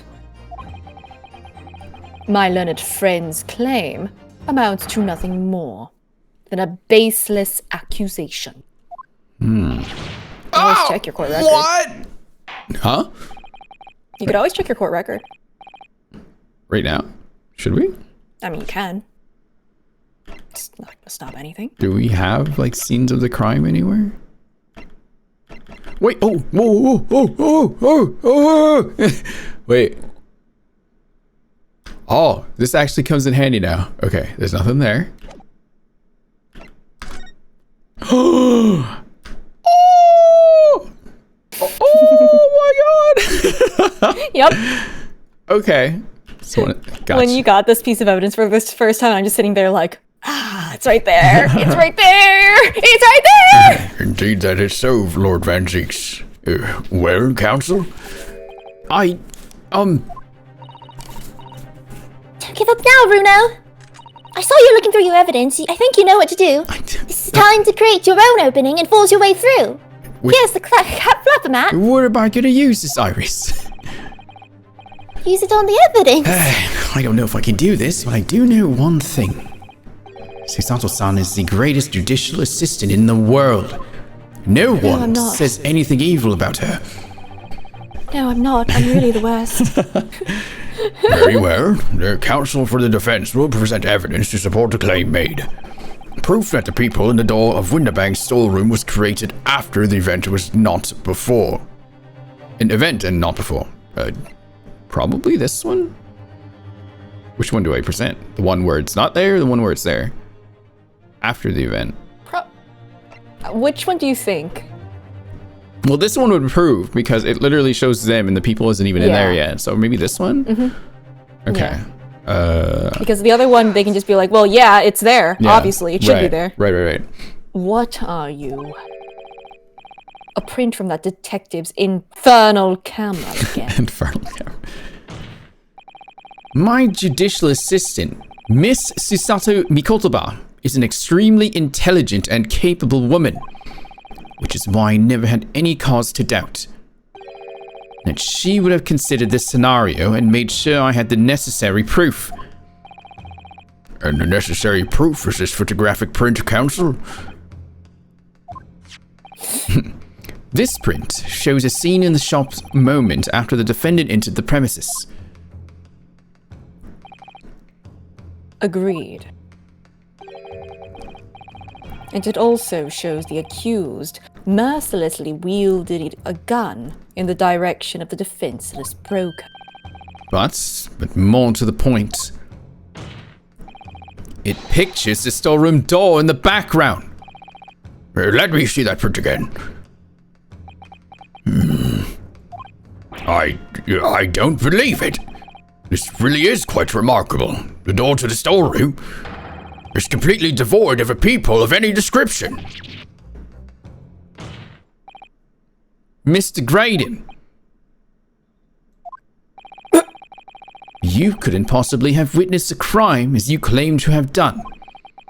Because at the time it happened, there was no people in the door.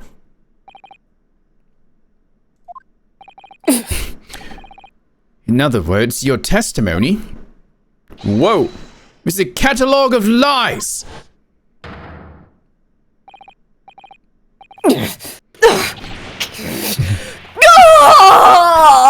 Oh gosh. Wait, what happened? Now he's standing up again. I knew were gone. Now they're back. Order! I am satisfied that the defense has substantiated its claim beyond all reasonable doubt. It's gone now. Yeah, this witness's testimony was entirely fallacious.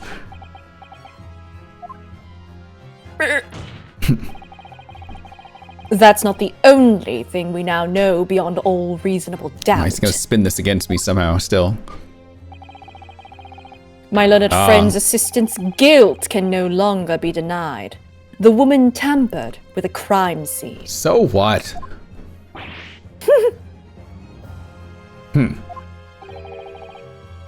But more importantly... Good Lord, there's more, Lord Van Six. Please. There's more! But wait, there's more! The defense may have established a reprehensible instance of perjury. But that is no proof that this man is the victim's killer.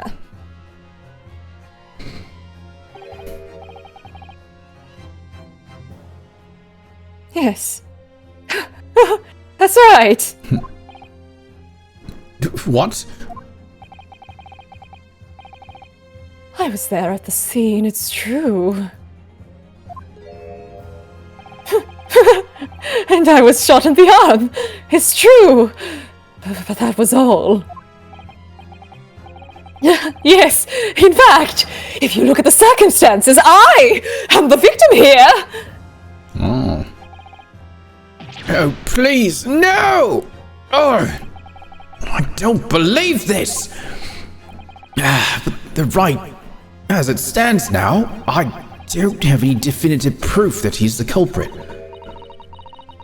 Still, he can't worm his way out of it now. Iris? You know what they say. What do they say? Oh. There's no point locking the cat's door after the cat has bolted. Why can I say, there's no food here, what the fuck? I'm out of here. I'm out of here. Isn't that right, Bruno? As Hurley always says, one lie begets another. I want to think that Wagahai like walked around for a bit and said hi to everyone. And some people did like lower down to give it a pet. Even the judge. One of them actually gave it an actual piece of food. Yeah. Even Van Zeeks. Wait, that might have been a line I wrote for him in one of my stories. Oh. Well, no matter who said it first, you're right. Mr. Graydon, not only did you give false testimony to the court, but the lies you told make no sense. Make no sense? What do you mean by such a remark? What you said in your testimony reveals that you know something you shouldn't have known. Okay, this is what's been bothering me a bit. Because... What... Hang on, let me think. How did he know there was a peephole there at all?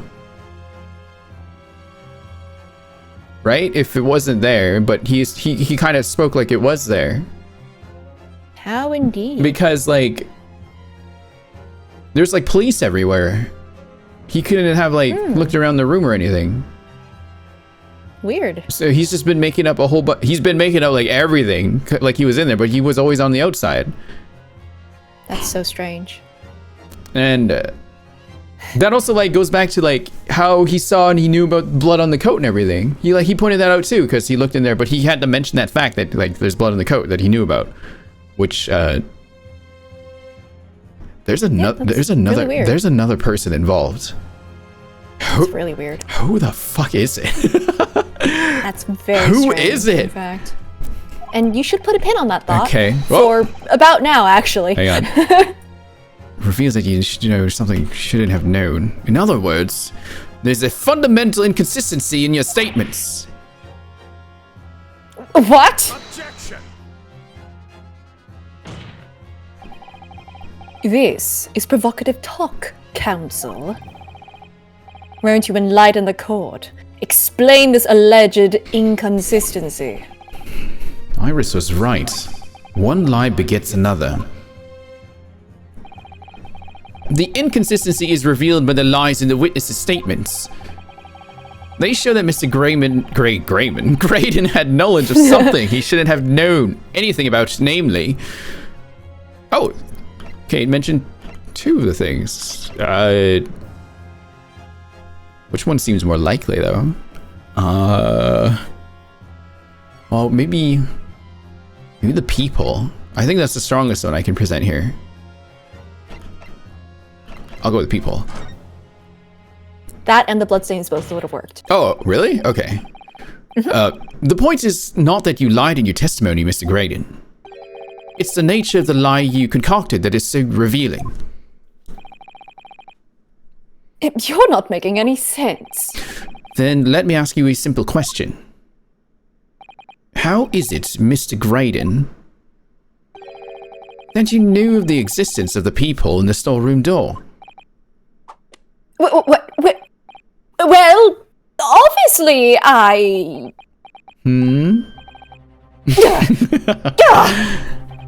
Has the cat got your tongue, witness? I literally just saw him leave the Bailey.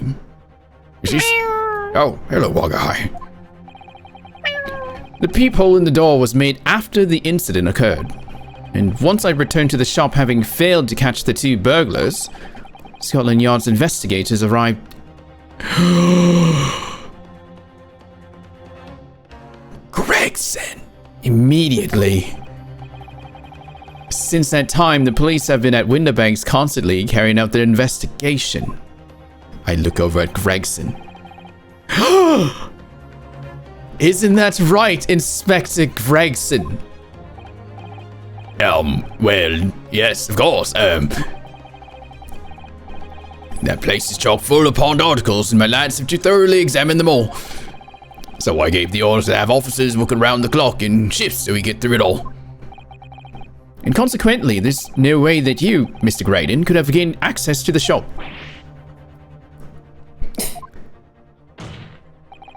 Therefore, you should have known nothing about the people in the storeroom door.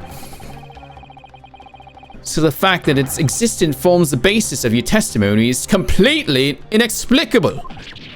Hey, Kaishin, what's up? And yet, the fact remains that Mr. Graydon did maintain that he witnessed the crime take place through the peephole in the door.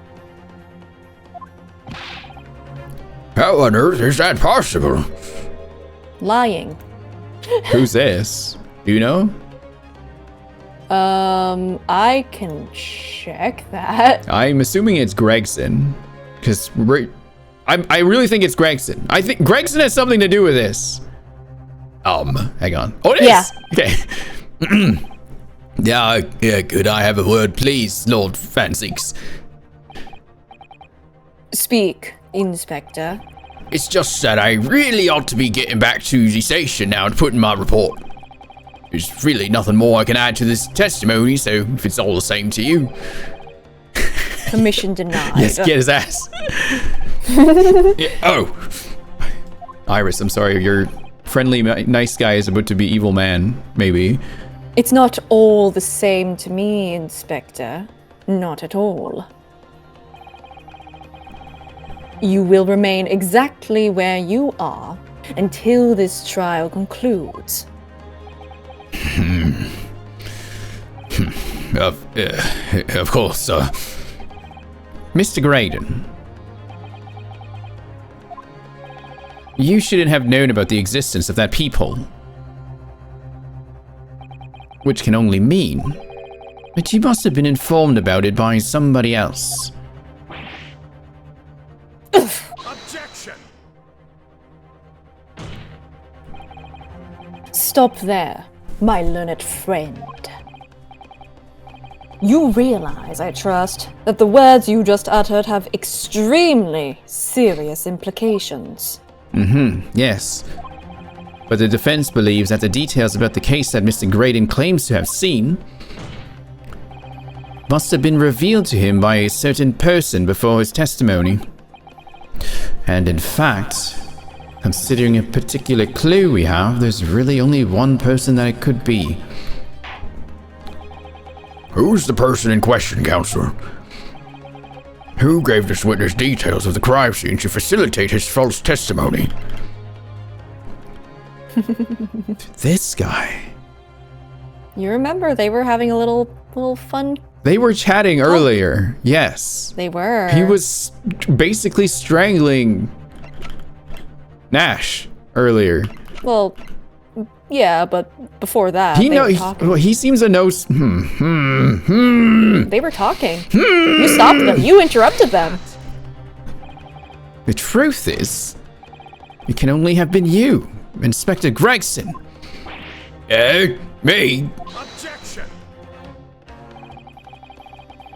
You had better have some proof to substantiate such a rash claim, my learned friend. Consider the fact that we have only been aware of Mr. Ashley Graydon's identity for the last few hours. We learnt of it only during the course of the trial today. Indeed, preparations for his testimony were made with great urgency during our hour-long recess, while the police executed a subpoena and brought the man here from the communication station.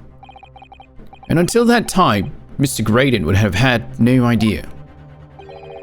No inkling that he would suddenly be required to appear in court. Are you suggesting that until such time as he was summoned, Yes, my lord. Until then, it's reasonable to assume he knew nothing of the peephole. It was only once Mr. Graydon was in the stand that he realized his position. That he would have to defend himself against the accusation that he was the third intruder. You're suggesting to the court that it was while this trial was in progress that he received the information, so that he could commit perjury in order to save his skin. Exactly. And the only person with knowledge of the investigation that he had any contact with is you, Inspector Gregson. This is a blooming outrage. Why would I be giving away details of our investigation to this fellow, eh? I was summoned to his lordship's chambers during the recess in any case, and you forgot that. Right, true. I had a number of questions regarding the events that transpired by at the pawnbroker. Which means... the first time these two laid eyes on one another was after proceedings resumed following the recess. Since then, they've been in full view in the stand, where such illicit discussions couldn't possibly have occurred. Objection! Yeah, sure. Oh, I've just remembered something, Bruno. What is it, Iris? Well, there was one time before, wasn't there? I think it was when Ginny was testifying. Oh, yes, now that you mention it. When the bailiff was dispatched to retrieve McGilda's music box from the scene of the crime, that's it! It was during that testimony. I remember finding it strange at the time. Mr. Graydon and the inspector seemed to be having some kind of secret discussion.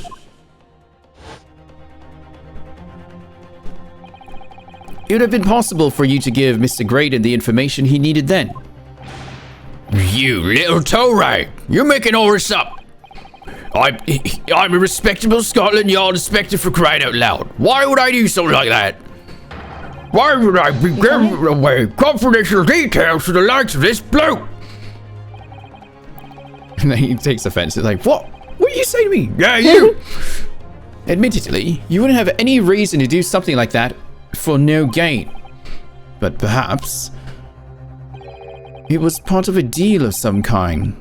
It starts to make more sense. What deal, Council?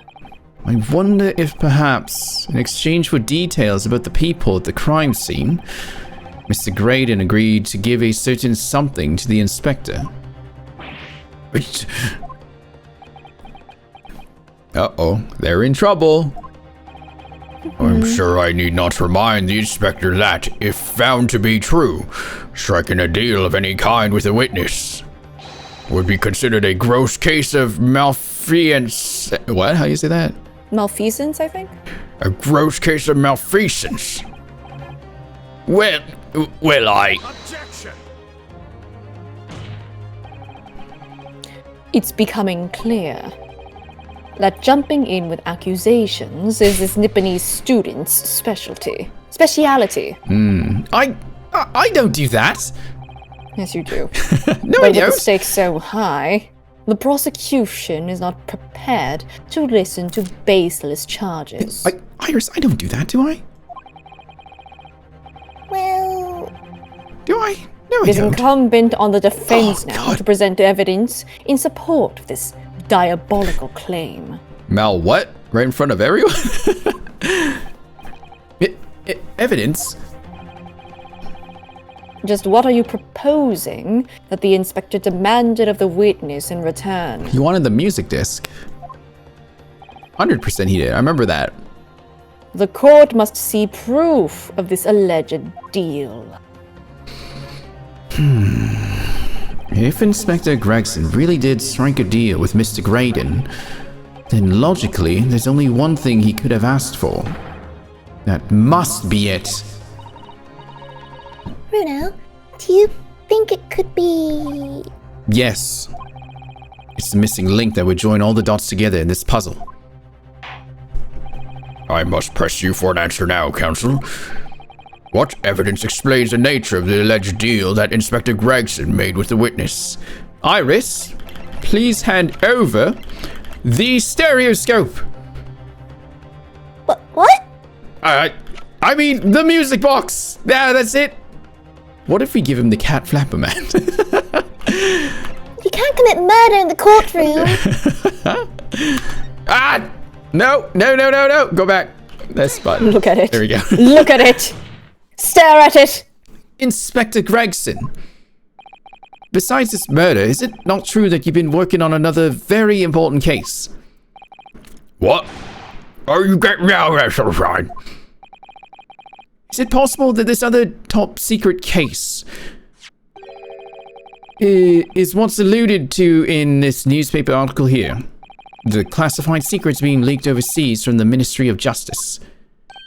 How the bleeding Nora could you... We discovered, during the course of this trial, the music box is posited at Winterbanks by Magnus McGilded. A special music box designed to play 2 discs at once. It would seem very likely now that encoded on the pair of discs that were in McGilded's possession are the elite classified secrets.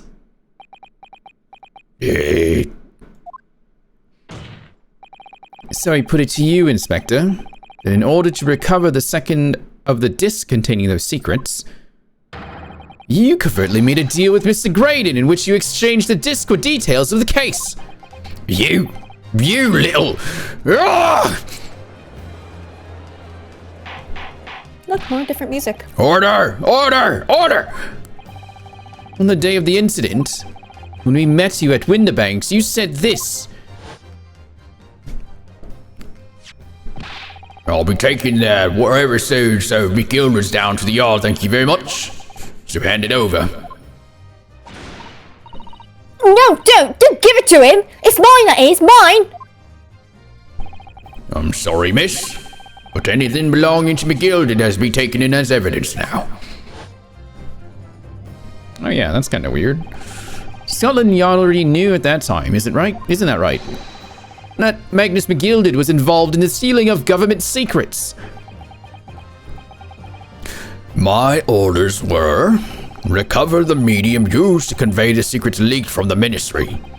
And do it on the QT. Strictly hush hush. And that explains why, when I presented this disc as evidence to the court, you objected so heavily, I presume. Because you knew that it contained highly confidential information.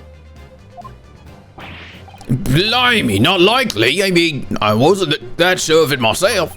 I realized there was a possibility, that's all. Inspector, surely you're not saying that in order to acquire the second of these music box discs, you did indeed reveal the confidential details of the crime scene to the witness? To aid and abet this man in giving false testimony? There's no other way that Mr. Graydon could have known of the existence of the peephole. It's the only explanation. A deal was struck between these two men. Ah! No! Objection! If, and I stress if, this sobering assertion turns out to be founded in truth, it would mean that the second disc is, as we speak, here in this very courtroom. Wait, what? In this room? How could you possibly make a claim like that? Because Inspector Gregson is a Scotland Yard detective. What? What's that supposed to mean, eh? As a seasoned policeman, the inspector will have approached this alleged deal with caution. Yeah, that's right, yeah. Certainly, he would not have accepted a gentleman's agreement in this matter. No, he would have insisted on having the article agreed upon in the palm of his hand. Good gracious, and you mean to say Inspector Gregson already has the item in question in his possession? He has the second disc actually on his person? Yes! The defense demands that the inspector is searched at once. Definitely! They can only have struck a deal with each other when Ginny was testifying before. And Gregsy hasn't moved from the witness stand since. My lord, please, order an examination of his personal effects immediately. Well, Inspector?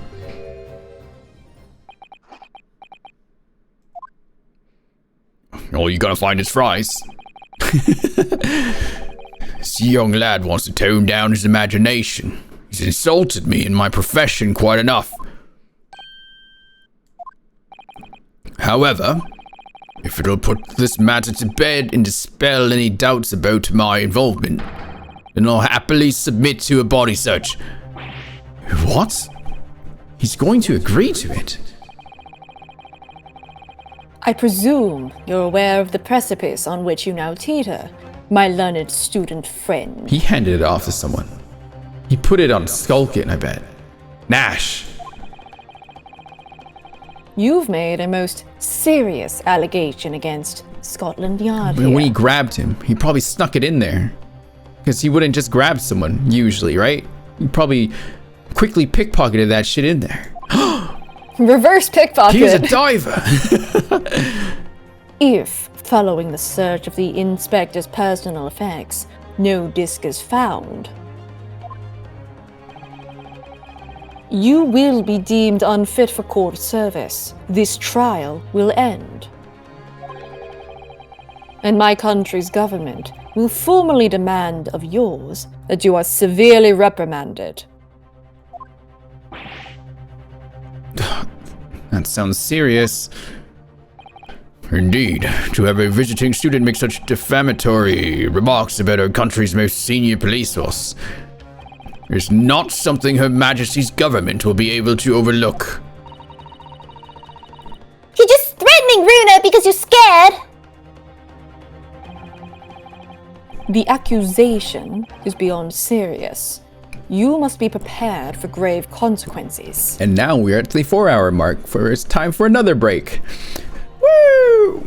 Are we leaving it on his back? Yes. And grave consequences? Yes. Grave consequences. Wow. His back The is grave consequences. quite grave. Is that what that is? Yes. As he It's grave because he has back issues. As he gently tells you to hush by pressing your lips together with that index finger of his stretched out in that muscular frame of a man. He would not be gentle about it. He'd throw a fucking chalice at your mouth. You and I both know this. Or the bottle. Some people are into it. Some people are into it. That's not what I'm getting at! Okay, quick break. Just let him be a disaster! Quick break, quick Damn. break. I'm gonna go grab a little snack. I'll be right back. Ugh. I'm gonna have more bread. How much bread do you have? I'm just having a slice in each break, so it's not that much. How many? 4 slices? I have now? 1 slice. I have 1 slice left. How many slices did you start with? Like 4 or 5? Oh my god. Count the amount of times I said I had bread. What kind of bread did you have? It's like a slice of bread from a loaf, or like what? What you got? Yeah. No, I had a whole bread. I Wait. had a whole loaf every time. Are you just having toast or something? Like, or straight up just No, like? I'm just having bread. It's rosemary bread. Are you a duck? Do you have anything to go with it, or what? Yes, I'm putting a thing on it. Okay. I'm not a heathen. It's a garlic, herb, and cheese spread. Okay. And that's all you've had so far. Bread. Okay. It's my European roots, bread and yeah. See, rosemary bread is lovely. European what? Yeah, my very real European roots. Whereabouts in Europe did you hail from? I'm gonna get bread now. Wow. Objection. Hello.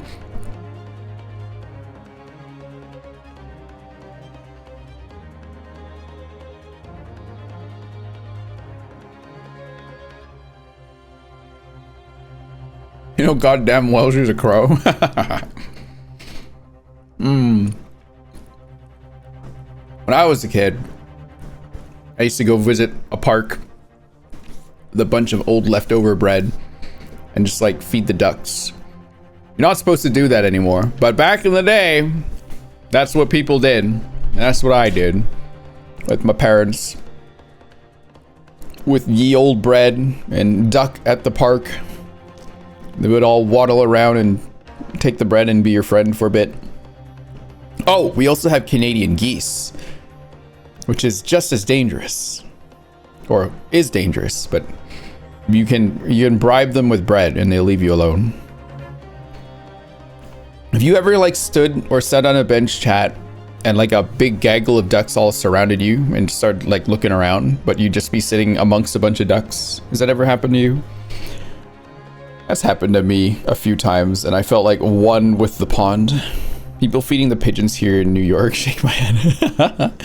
No, it's fun. It's just fun to sit amongst them because they don't do anything. They're just like, they. I would not want to encourage Canadian geese to seek food from me. More recently, or rather, I guess before, there's a lake where I live nearby. It's a little track that I like to walk around. And there's geese around there. You can walk by them and sometimes they won't do anything. They'll just look at you. Sometimes they might chase you.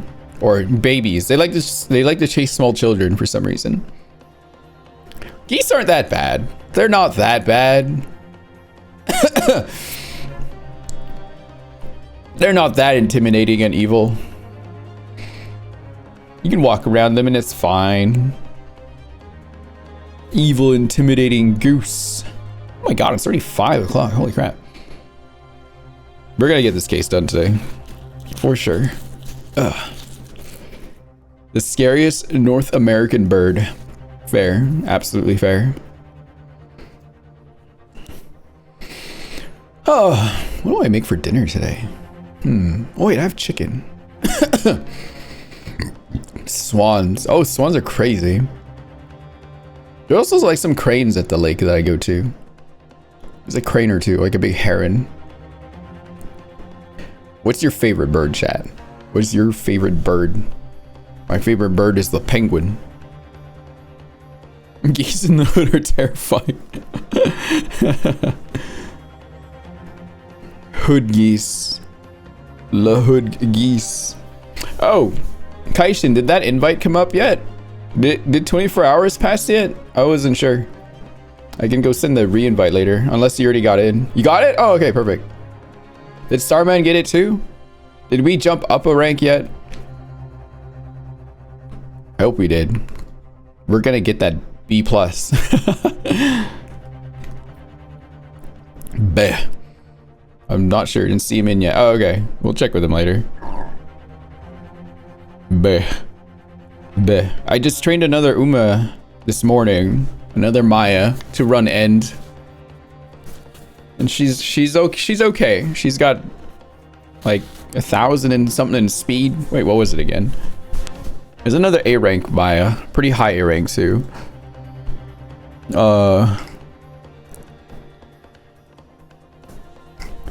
It was 1,182 speed, 641 stamina, 946 power, guts 314, wit 447, but no S aptitudes. But I do have a lot of good skills. How much longer I think there's left in the case? I have no idea, but I'm hoping it's soon. Like, I feel like we must be like real deep right now, because we heard that one track, so we must be getting close. We shouldn't be too far now, no? But that can also mean like another hour at least, because there's probably the reveal, and then the reason why, and then the prologue, and then maybe like the teaser for the next part. Who knows? I'm hoping we can get it done within the next hour, because I want to go do some stuff later. 2 hours still? Really? Oh my god, maybe I should just get groceries delivered. I don't want to go out when it's like late. Oh, maybe I will. Ugh. Okay. Because I'm busy tomorrow. I got things I gotta go run around and do.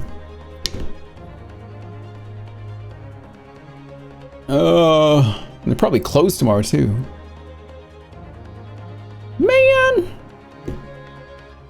Man, oh man. What should I make for Thanksgiving tomorrow, chat? For Canadian Thanksgiving? Rosemary bread. Oh my god, you scared the crap out of me. Jesus Christ. Bread jump scare. More bread jump scare. Because the amount of dialogue, yeah, really, it's probably what's gonna take a minute here. Yeah. But that's fine, like I don't mind it, but I'm probably just gonna take care of my errands on the side here and get it just over with. That's entirely valid. Let me just grab and pick a few things. Excuse me. How about let's grab two of these. Yeah, from the point that we're at currently, I think. I think that in my playthrough, it took me about an extra, like, because the amount of dialogue was like 3-ish hours. Right. Wow. Holy shit. Almost 3. Not more than 3. Like 2 hours and a half. We will get this done though, right? Right. In 2.5? Yeah, roughly. Are you able to stick around for that? Yep. Okay. Okay, let me just take care of this. You can peek into the second game if you really want to. Maybe when I have energy, but we'll see. We'll see when we get there. See how I feel. I think you might. How do you know? What are you claiming? That I have no self-control? Now, you shouldn't be putting words in my mouth, but you said it, not me. What? No. Oh. Can't believe this. I wish I had more rosemary bread. I'm putting that on my grocery list. Okay, let me just take care of this. It's funny because, like, I kept saying in the past, I'm not really a bread fan. Let me grab something real quick. You know what? No, rosemary bread is really good, actually. 1 second. It's just in my fridge.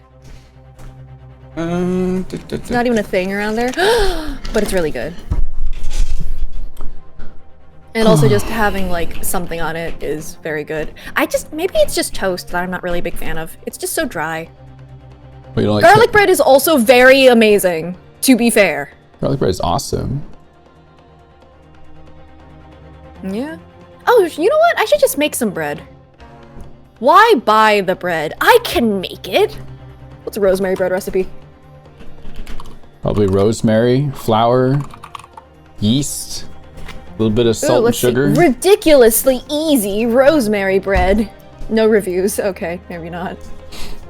Well, bread Delicious and then rosemary bread. bread I and hope some it's delicious. rosemary. White sugar, dry yeast, butter, minced fresh rosemary. There you go. I want one that has dried rosemary because I don't keep fresh rosemary. You probably still use it, no? I mean, probably. Okay. Salt, Italian seasoning, bread flour. Oh no, I don't have bread flour. I only have all-purpose. I'm sure I could substitute that in. It's not gonna Probably. be as good as this one. Whatever. But it could be interesting. Anyway, I'm ready to continue. Ready? Oh yeah, I'm ready. I'm Okay. ready. All right. But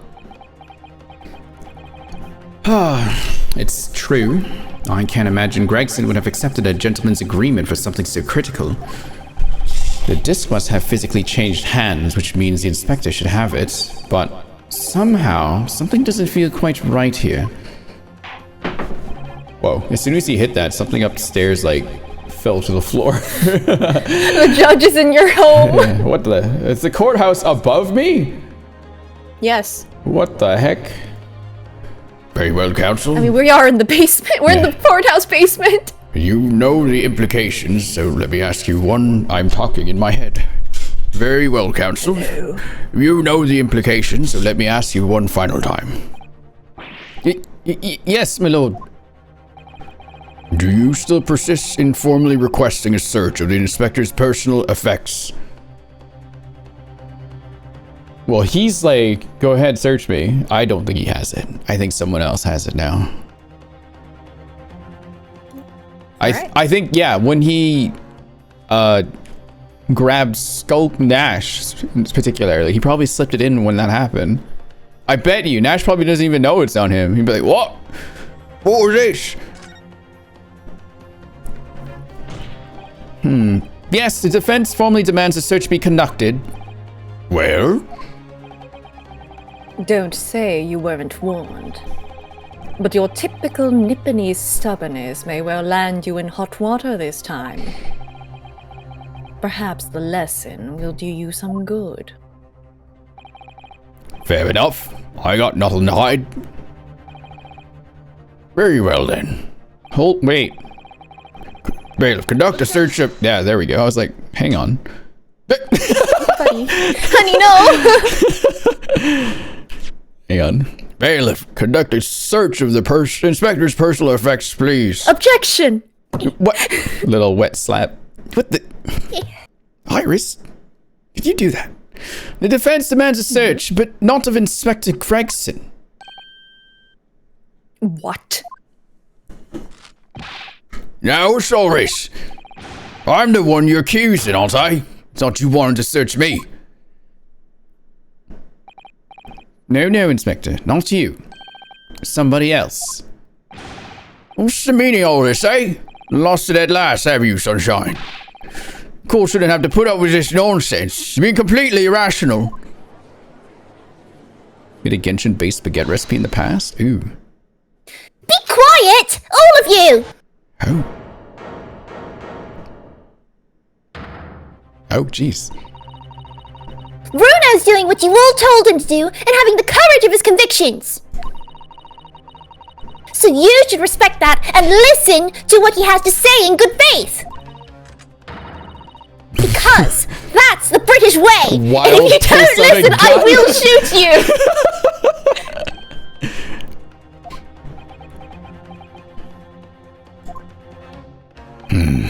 Well said, young lady.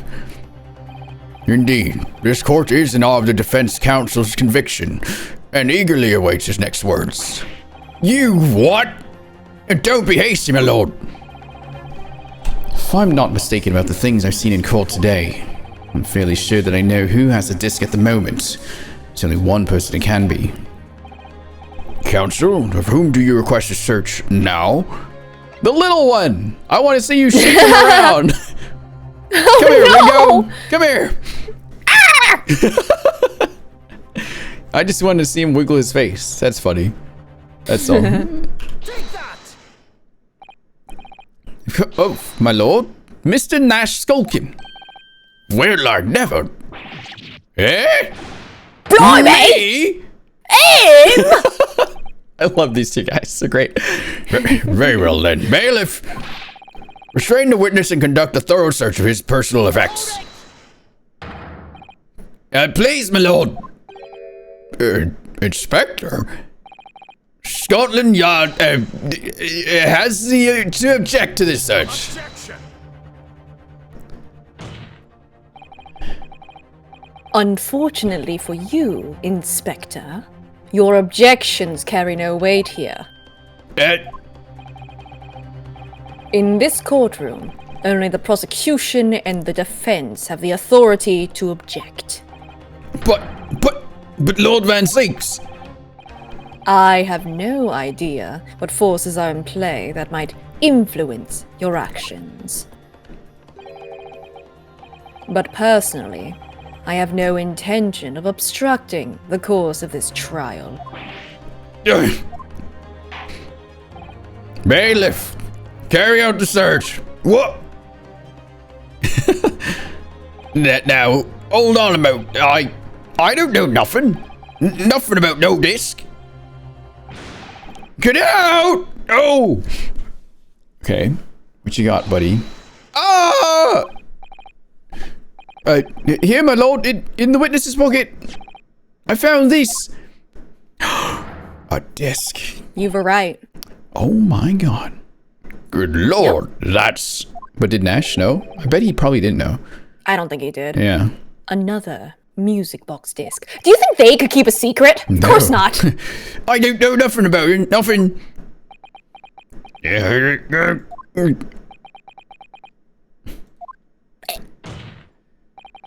That is the second music box disc left behind by Magnus McGilded. Is it not, Inspector Gregson? Yeah!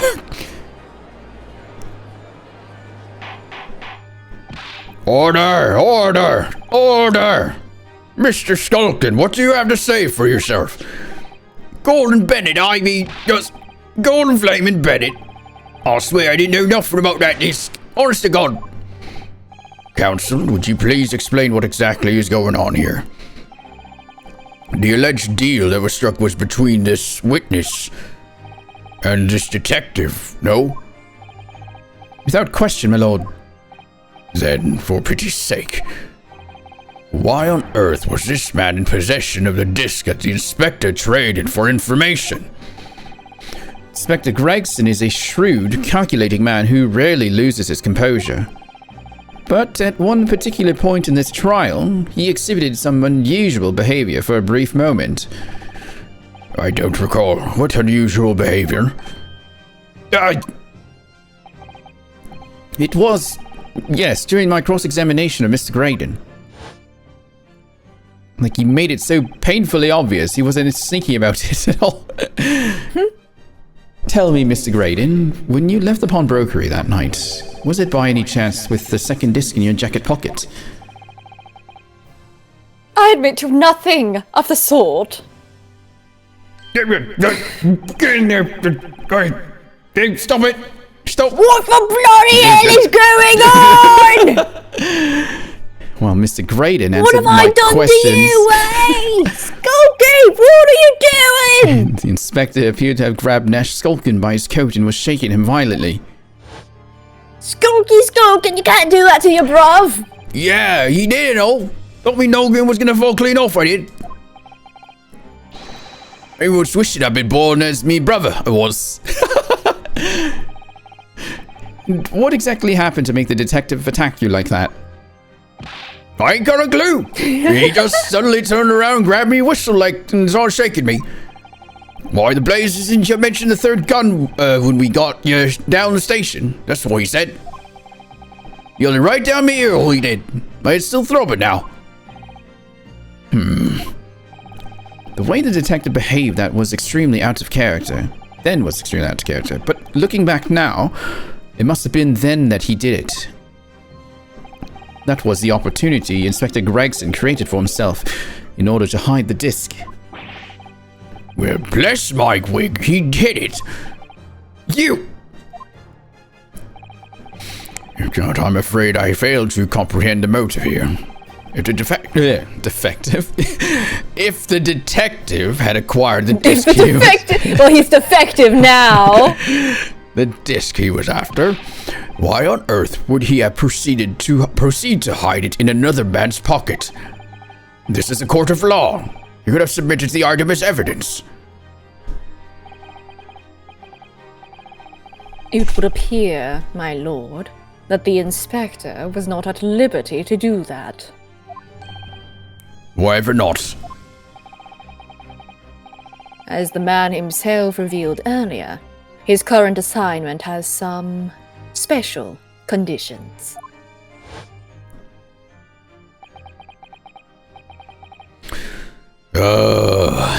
My orders were recover the medium used to convey the secrets leaked from the ministry, and to do it on the QT. Strictly hush-hush. Hush-hush, a top-secret assignment, is it? As far as we're aware, the information stolen comes from confidential government communications. It would seem that if that information were to be revealed in court as evidence, it would be problematic. Does that sum up the situation, Inspector? I'm operating under direct orders from the ministry. I'm afraid I'm not at liberty to answer that question. So, realizing there was a chance that you may be searched here in court, you took steps to hide the disc you had acquired from the witness. Does that mean?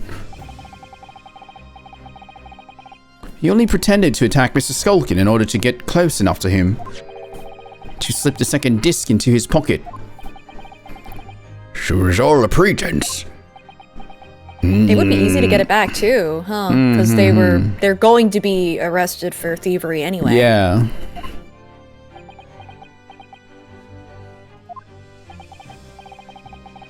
Well now, Inspector Gregson, and you, Mr. Graydon, are you prepared to admit to the accusation made against you of this alleged deal?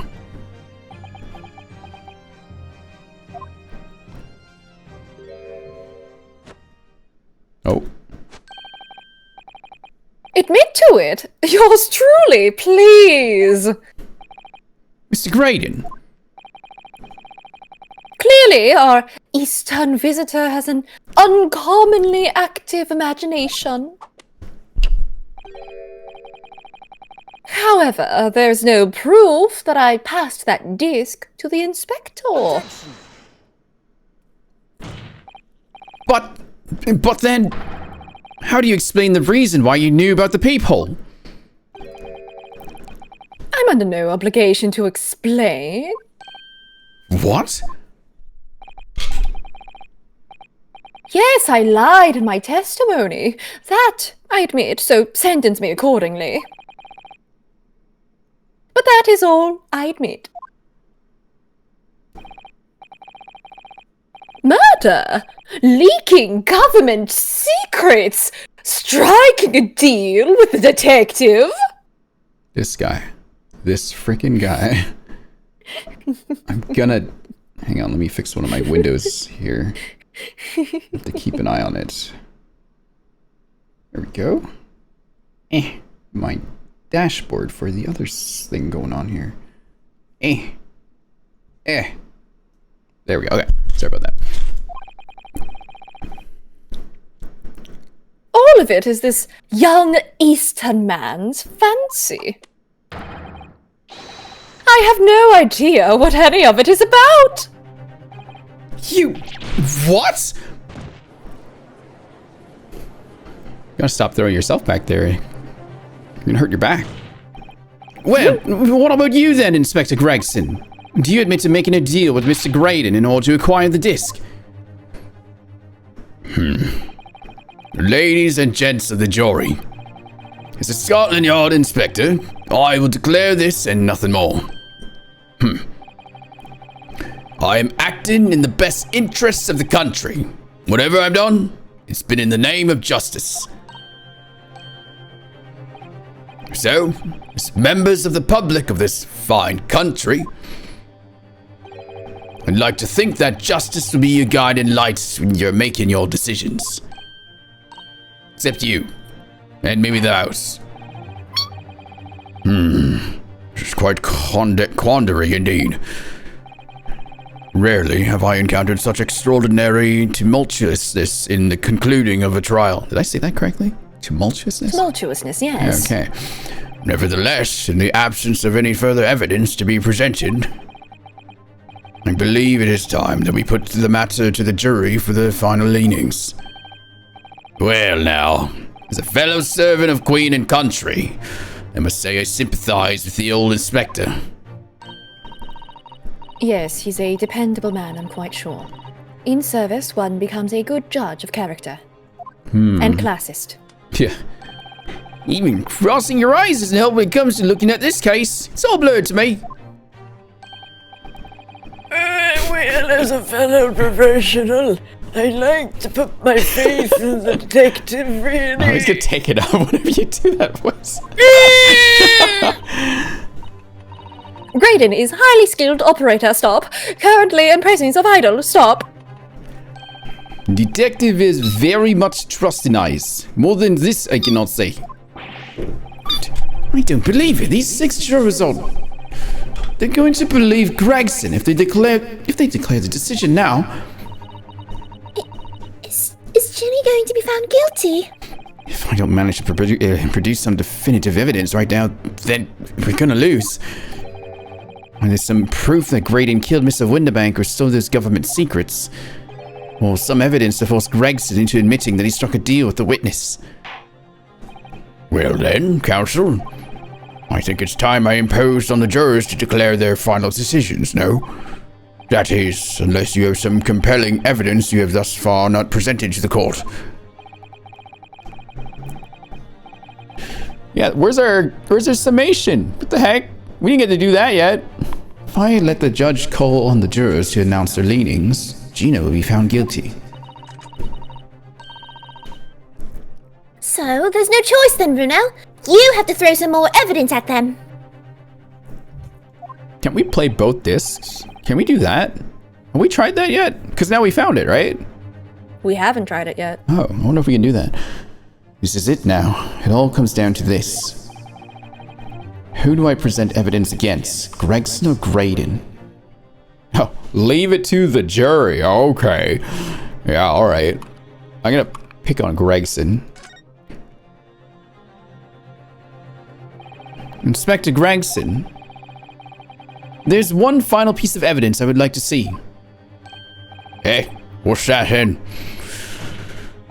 If you refuse to acknowledge that you did in fact strike a deal with the witness here today, then you leave us no choice but to examine this piece of evidence thoroughly. Well, go on. This is my last chance. Looks like I'm gonna have to force his hand here. One final piece of evidence to get this detective to admit to the deal he clearly struck with Graydon. The music box? Yeah, because I don't have the other disc yet. I want to... No, you don't. Give me your music disc! Give it here! Hand it over! Hand it over! Is that Mr. McGilden's peculiar music box, counsel?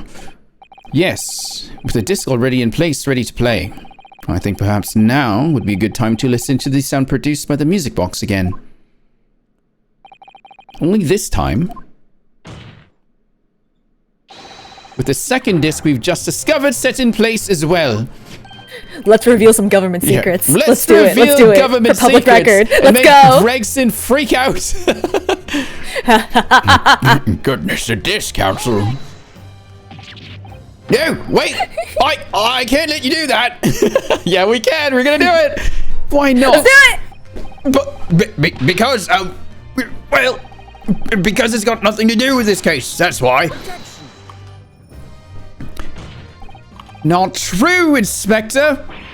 The defense had already proposed that the sounds heard by the court earlier from this music box were part of a Morse code message. We know that Morse code comprises of 2 distinct tones. The defense believes that the second disc contains the second tone needed to complete the message. And now we have a chance to confirm that theory. For crying out loud, Sunshine, we're talking about state secrets here. If you go letting the whole courtroom hear confidential information like that, it's treason. Then do you admit the charge that in order to protect those state secrets, you engaged in unlawful dealings with the witness? You're mad. If you let that secret information out into the public domain, you'll be making an enemy of the entire British government, you idiot! I love Junosuke. Let's not forget, Inspector, that you, a Scotland Yard officer, leaked confidential case details to a witness. That you continue to lie to the court. And all because by fair means or foul, you're determined to do your duty. Well, by fair means or foul, I'm prepared to do mine. Oh, they're fighting. Holy shit. Don't you dare! I will stop at nothing to protect my client. I don't care who I make an enemy of. He's like, oh, the girls are fighting. This is a good drink.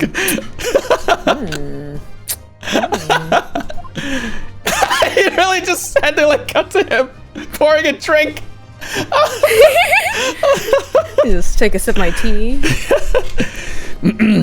My lord, if you please, the court must hear the sounds made by that music box.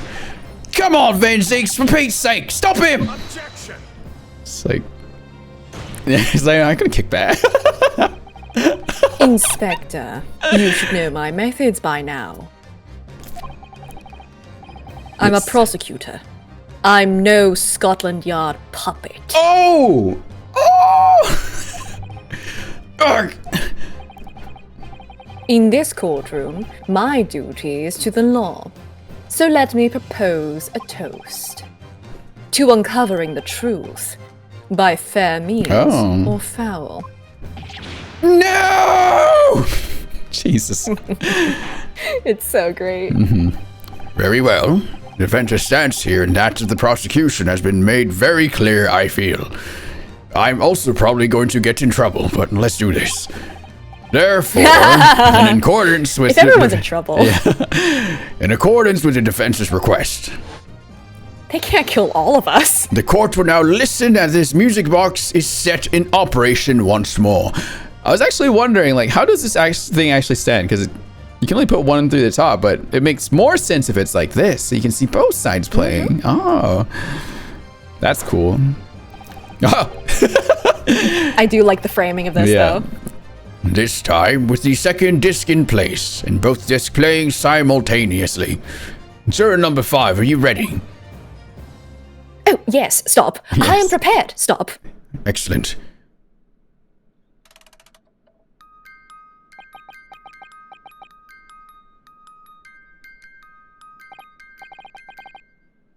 Oh, listen to that. Listen to that. It's unmistakable now.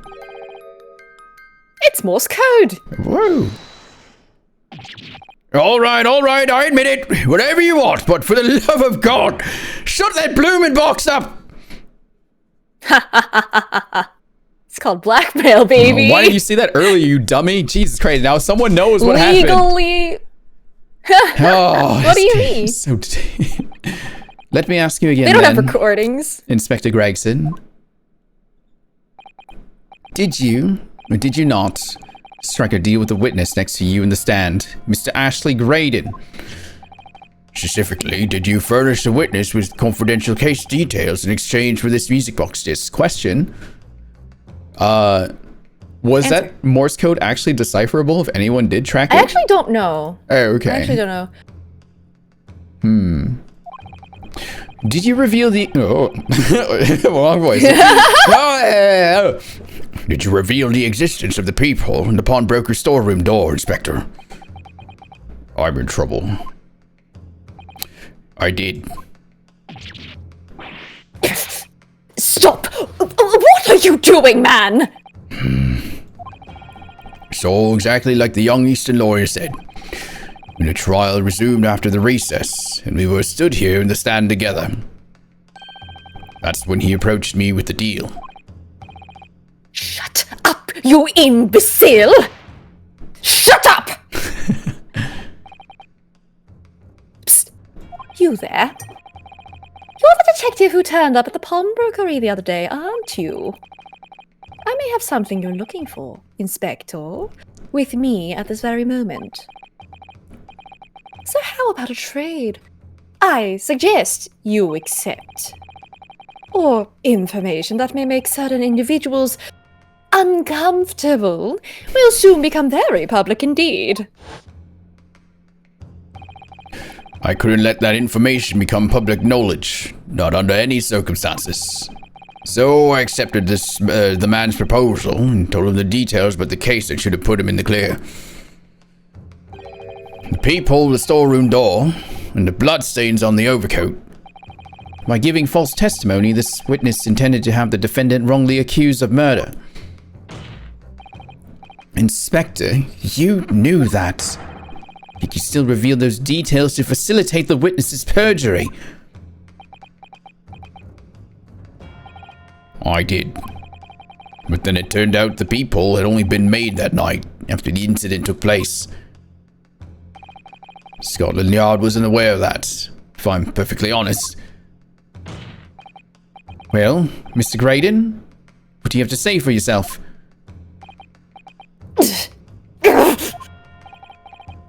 There's nothing and no one left for you to hide behind. You struck a deal with the inspector in order to escape conviction of a very serious crime. Namely this. You are the third intruder who broke into the pawnbrokery on the night in question. And you perpetrated the murder of the proprietor, Mr. Pop Winterbank. You! Uh-oh. Whoa! Traitor! Oh, God! Jesus. He's choking him! Yeah, someone should stop this, like, now. Oh! Someone should, like, immediately stop Whoa. this. Bailiff! Bailiff, restrain that man! At once! Jesus Christ. Gregson just like, Yeah, he's choking.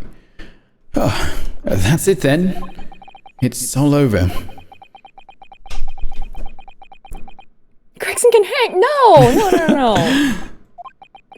Don't kill Gregson over this. Jeez. That would be a very... Oh, is this oh, it's a yeah. Yep. I despised my life growing up.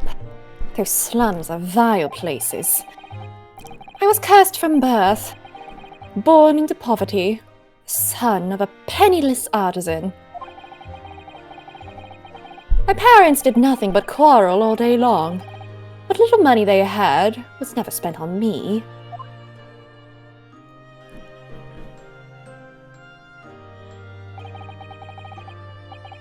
So I set about studying, to better myself, one day escape from that hellhole. And you eventually became a communications officer. I admire your determination. But then you decided to try to sell government secrets? Why?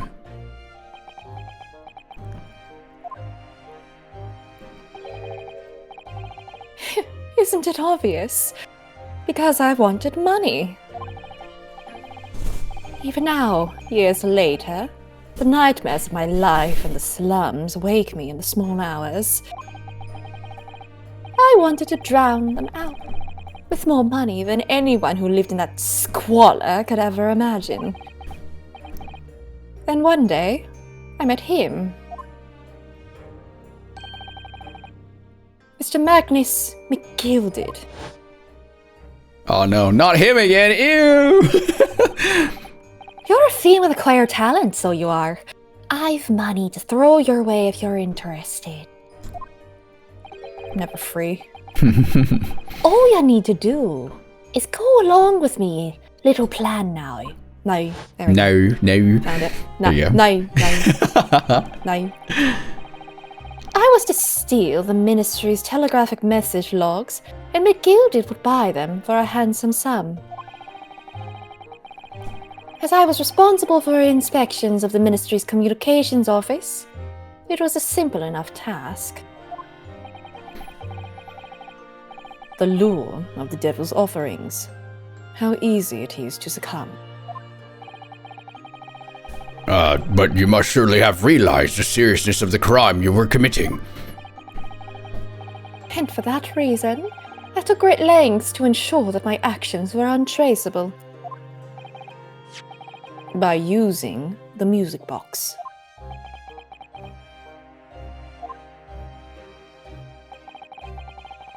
My father was a brickmaker, so my mother divorced him when I was still a child. Yes, Mr. Mason Milverton. That's right. He was very skilled with his hands. He'd once been a music box maker's apprentice. I imagined his skills would be sufficient to create a machine that could generate Morse code. So I sought out my father again, to employ his services. It was the first time I'd seen him since I left the slums 10 years earlier.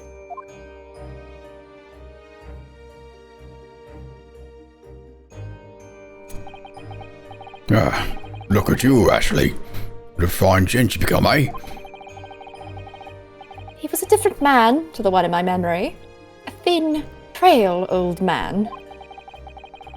But poverty had never broken him, never corrupted him like it had me.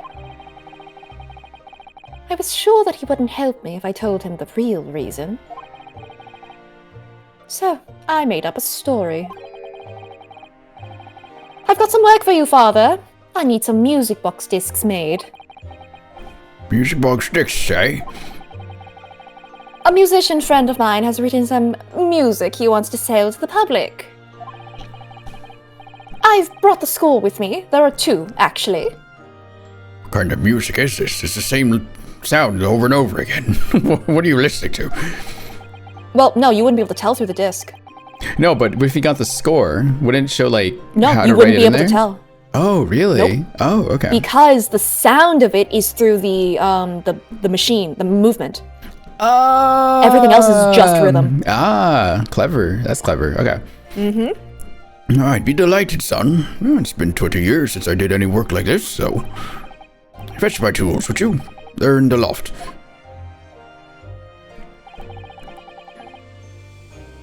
That's how I had him make the 2 discs. Thereby splitting the information in 2. You were taking considerable precautions indeed. It was to protect myself as much as anything. Meant that I could deal with McGilded in 2 separate transactions. The first involved the first of the 2 discs and the music box for playing them. I exchanged them with McGilded for 10 guineas. Then, on receipt of the second disc, he would pay 1,000 guineas. So, what happened on the omnibus 2 months ago was the second part of a deal, the exchange of the second disc. Yes. I'd sold the man information that way a number of times already. But it seems he became reluctant to part with his money. But that doesn't quite make sense, Mr. Graydon. For why was it that on the omnibus 2 months ago? Your father, Mr. Milverton, was the one dealing with Mr. McGilded and not yourself. When I received the 1,000 guineas after my first completed dealings with McGilded, I decided to give 200 to my father for his troubles.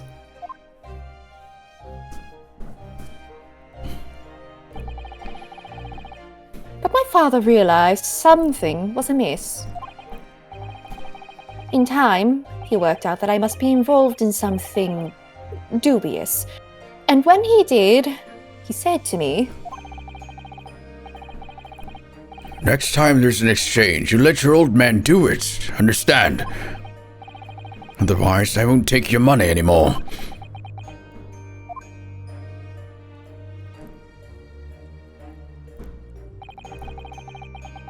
that was my father's way of dealing with it, I suppose. Climb into the omnibus, hand over the second disc, and take the money from McGilded. That's it. He had no idea what was actually on the discs I had asked him to make. He never knew. Just like I'll never know why everything went so horribly wrong that night.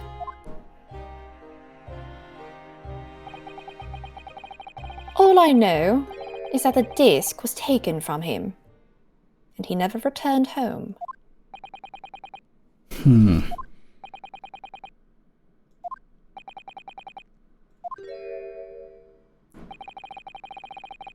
It was only then that I found out what sort of a monster McGilded really was.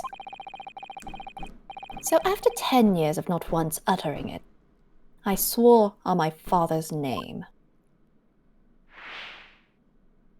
Oh my god, he's still doing it. To exact revenge. Revenge? He's like, ooh, I like that. As someone with even the remotest knowledge of the man will no doubt be able to imagine, McGilded brought all his wealth and influence to bear in the most despicable of ways. To bear. A bear. To crush any semblance of justice in his trial. The crime scene was tampered with, evidence was fixed, and witnesses were bribed. That trial 2 months ago was a farce from start to finish. My feet had barely touched British soil back then, and I walked into that hornet's nest completely unaware of the sinister background to it all. I'd made plenty of money out of my dealings with McGilded by then, so I spared nothing in my arrangements 2 months ago. I knew exactly who to hire. If you're willing to pay the price, there are people in this city willing to do anything you ask. McGilded himself had shown me that. Are you saying that? I think you have the picture now. Who did he pay, though? After he twisted everything to his favor in this courtroom to ensure that he walked free, I took matters into my own hands and delivered the justice that monster deserved. Jesus Christ. So he did it. When did he get in there? That tragic accident following the trial he had 2 months ago was planned and executed by yours truly. McGilded's death that day was caused by this man. Everything is ready, sir. If you'd like to follow me into the court. Oh, was that him? Was him in disguise? I mean, it doesn't have to be him. He could have just hired someone. Sounds like he did it himself. To the courtroom. I mean, he doesn't have a beard. What's this, officer? 'Tis sooner than I was led to believe. Hope it's not inconvenient, sir. There were some changes to the schedule. Well, I must be making tracks now. 'Tis time for the inspection. They're going to examine the omnibus again, so I'm told. I asked if I could be present for it myself. So that policeman who came to tell McGill that he could examine the omnibus again. That's right. Ah. An imposter. Hired by me. He hired Sus. McGill used his wealth to manipulate the trial. He paid people to adulterate the omnibus with all manner of false evidence. I remember this trial. I remember like, wow, we get clues like this brought to the court, and then it never happened again. It was a very unique little do piece. more murder in a bus. He threatened witnesses to lie in their testimony.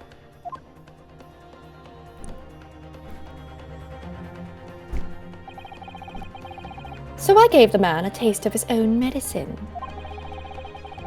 Once the omnibus was doused in paraffin,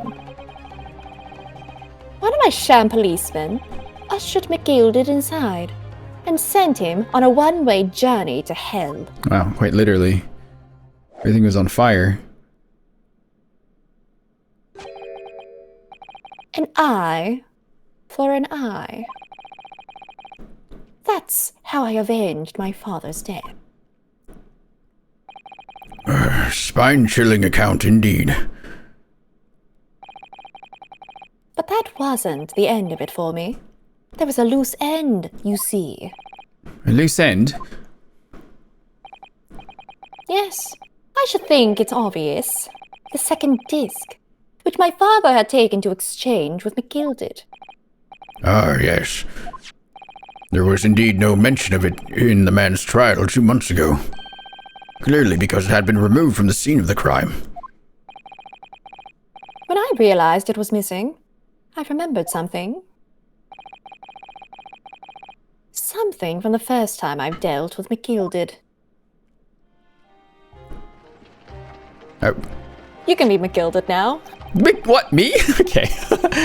This is the first of the 2 discs and the music box you need to play them. I don't know how to speak in Irish. Look at that now. What an ingenious little invention. So then, as promised, 10 guineas for ye, young man. But what's this? Winterbank's pawnbrokery? Aye, 'tis upon brokery's ticket, so it is. You could use it to redeem an article I've deposited there for ye. There's no need to give a name. Just hand over the ticket and tell the fiend the watchword.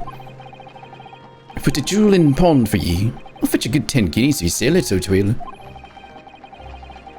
I've never heard of a pawnbrokery being used in quite that way before. Have you not, Mr. Graydon? London's pawnbrokeries are very useful places, you know. Each one is like an extremely secure vault. And then he stabs someone else. And another one. Bam! Oh, just a bit of a habit of mine. What? So, I knew... Oh, God. So I knew that if he'd taken steps to hide the disc, it would be in that pawnbrokery somewhere. And that on the night he killed my father, he must have entrusted the ticket to someone. Yes, to Gina. I remember now that when we first met you at Winterbanks that afternoon 2 days ago, you had a description of Miss Lestrade written down. How did you know who you were looking for? From the trial, that pickpocket's testimony was clearly peculiar. Anyone could see that. I realized immediately that she was another of McGilded's pawns, that he must have threatened her somehow. I was fairly convinced it would be her who had the ticket. So I started to make some enquiries. I had a strong suspicion the girl would come out of the woodwork on the redemption deadline. And he was absolutely right. And yes, sure enough, she did. All I needed to do was to wait until the girl went to Winterbanks to redeem the articles. But unfortunately, She redeemed only McGilded's overcoat and the one disc that was in its pocket. The all-important music box with the second disc inside was missing. Because it had already been forfeited 2 days earlier. But I was unaware of that fact. Had I not been, I could have avoided my nighttime excursion. Meanwhile, as our investigation into the stolen government secrets was progressing, we picked up on the fact that that McGilded was involved. Inspector, you recovered fast. My orders were to recover the stolen information as quickly as possible. So we started gathering the fella's possessions and examining whatever we could to lay our hands on. Already was getting choked out, yeah.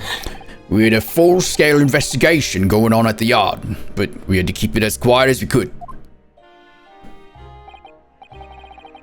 Then, when the inspector here took the disc from me in the pawnbrokery that day, I became nervous. I was sure the music box and the second disc was still there in the shop somewhere. So I knew that it was a race against time. I had to find those articles before the police did. So that's what prompted you to break into the place that same night? With the help of your old friends, the Skulkin brothers. Not my friends. I hate them. What happened that night in the pawnbrokery, I can only describe as a nightmare. While Nash and Ringo were searching the counter, I'd located the music box I'd sold to McGilded on the shelves of forfeited articles. And the second disc was inside. Yes, I slipped it into my pocket with a very deep sigh of relief. But then, something entirely unexpected happened. What are you doing in my shop?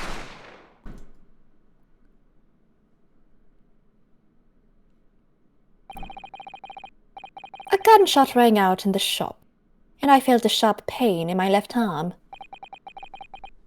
The broker fired his gun, and the bullet pierced your limb. Yes, exactly. But unfortunately, I decided to bring my own gun with me that night, just in case.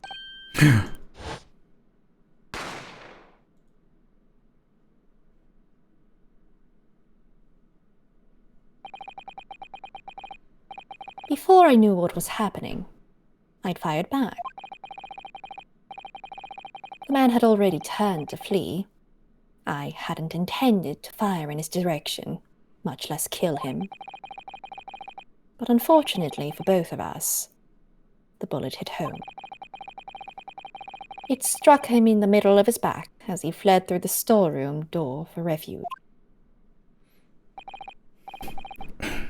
Sorry tale. It all took place in the blink of an eye. I don't imagine Nash and Ringo even realized what had happened at first. I was terrified, so I fled. And that's the whole story. That's everything that happened at Winterbank on that wretched night. Thanks for the follow.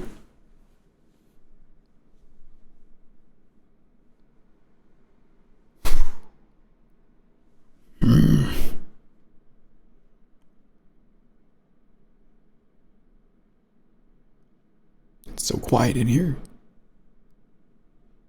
You can hear a pin drop. Hello. Yeah, I mean, what do you even say to that? Earlier, you called McGilded a monster. A man who used his wealth and influence to distort the facts and escape justice for the crime of murder. What a tragic irony. For what you have done is exactly the same.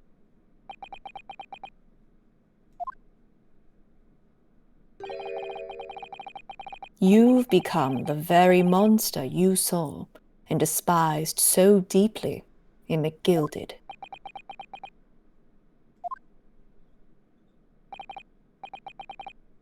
Yes. I think I have.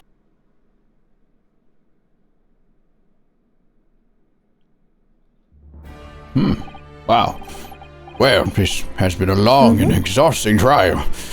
However, it would seem that at last we have arrived at the truth. Inspector Gregson, what of Mr. Ashley Graydon? He's been restrained, my lord. Mr. Lord.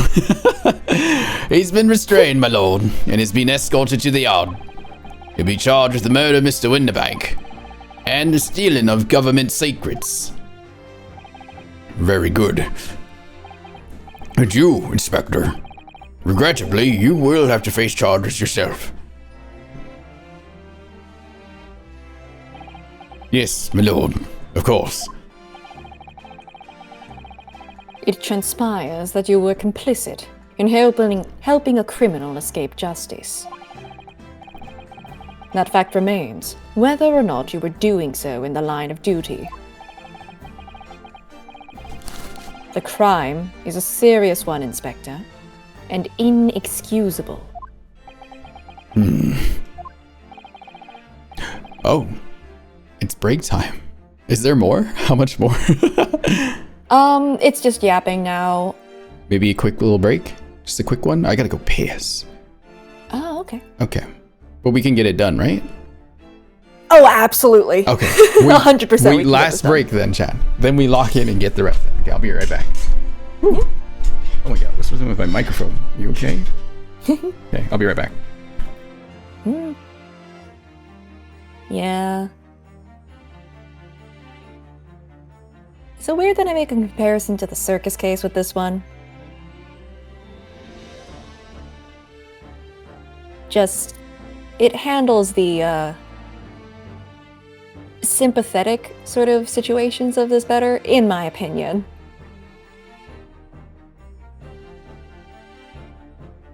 And the Dark Age of the Law thing better, too. Because, I mean, maybe I should say this when Rin gets back. God, I love these cases. They're really good.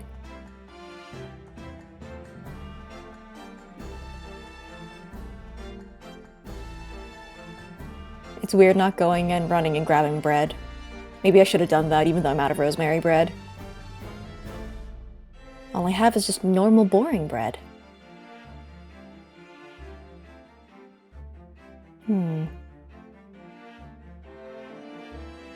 He did 2 intentional murders on the people he wanted to. Yeah, it's like sympathetic in reasons, and also that, like, I mean, if McGilded was tried fairly, if there wasn't corruption in the court system, he wouldn't have had to. That's kind of the thing there.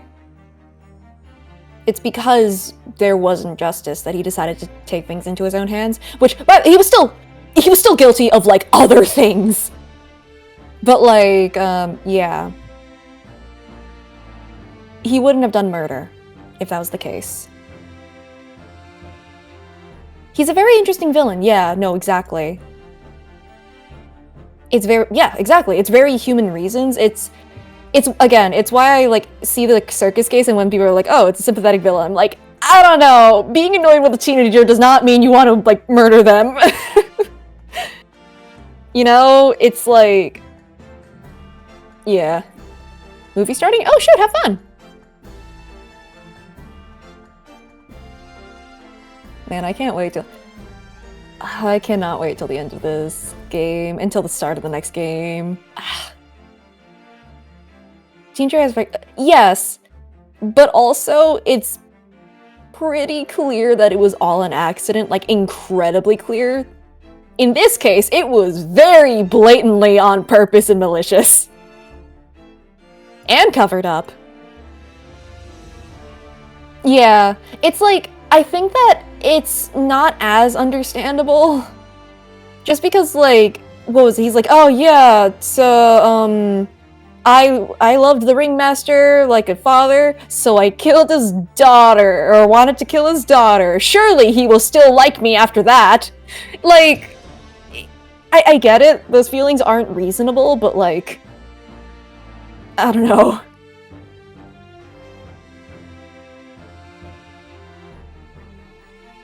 She was literally a teenager with the, you know, mental capacity of a 10-year-old.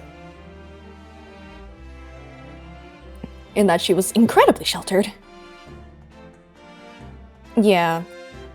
Like, murder is always crossing the line. I think also with, like, Regina, is that, like, the thing that set him off wasn't even the fact that, like, she was, like, responsible.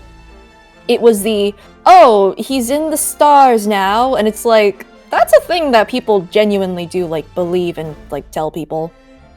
And it can rankle if, you know, but I don't think it's worth killing someone over. Maybe I'm just crazy.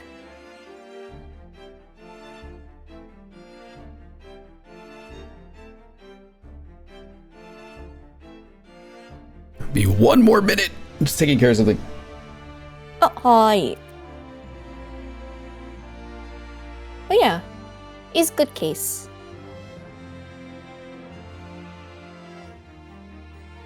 Also, I really appreciate that, like, they had the very dramatic music only for one time.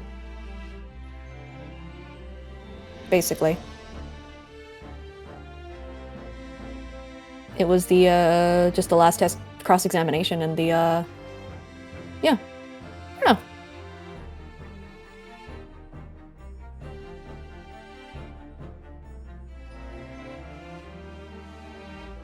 They'll use it again in the next game. I think they have a different one for the next game. But I mean, similar setup of, like, knowing when to use certain bits.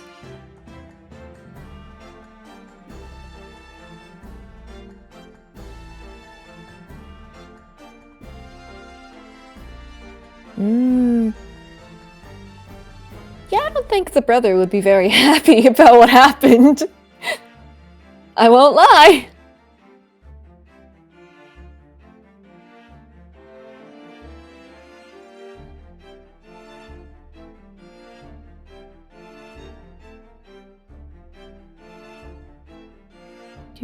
Do.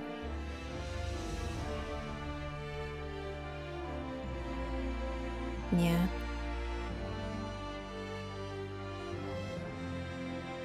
I think that the nice part about this music in particular is that, like, it's somber.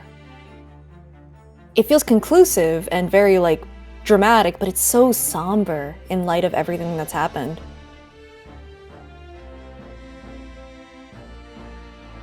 Oh, I can't wait to rattle on about, like, leitmotifs.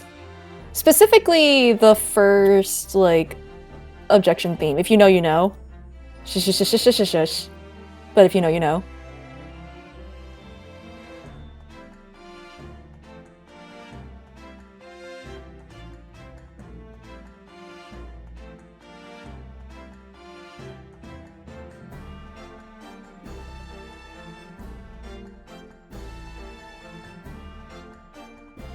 Liked it the most after McGilda's verdict?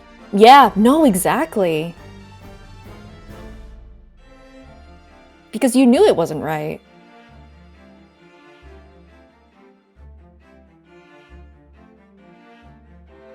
You know that you done goofed.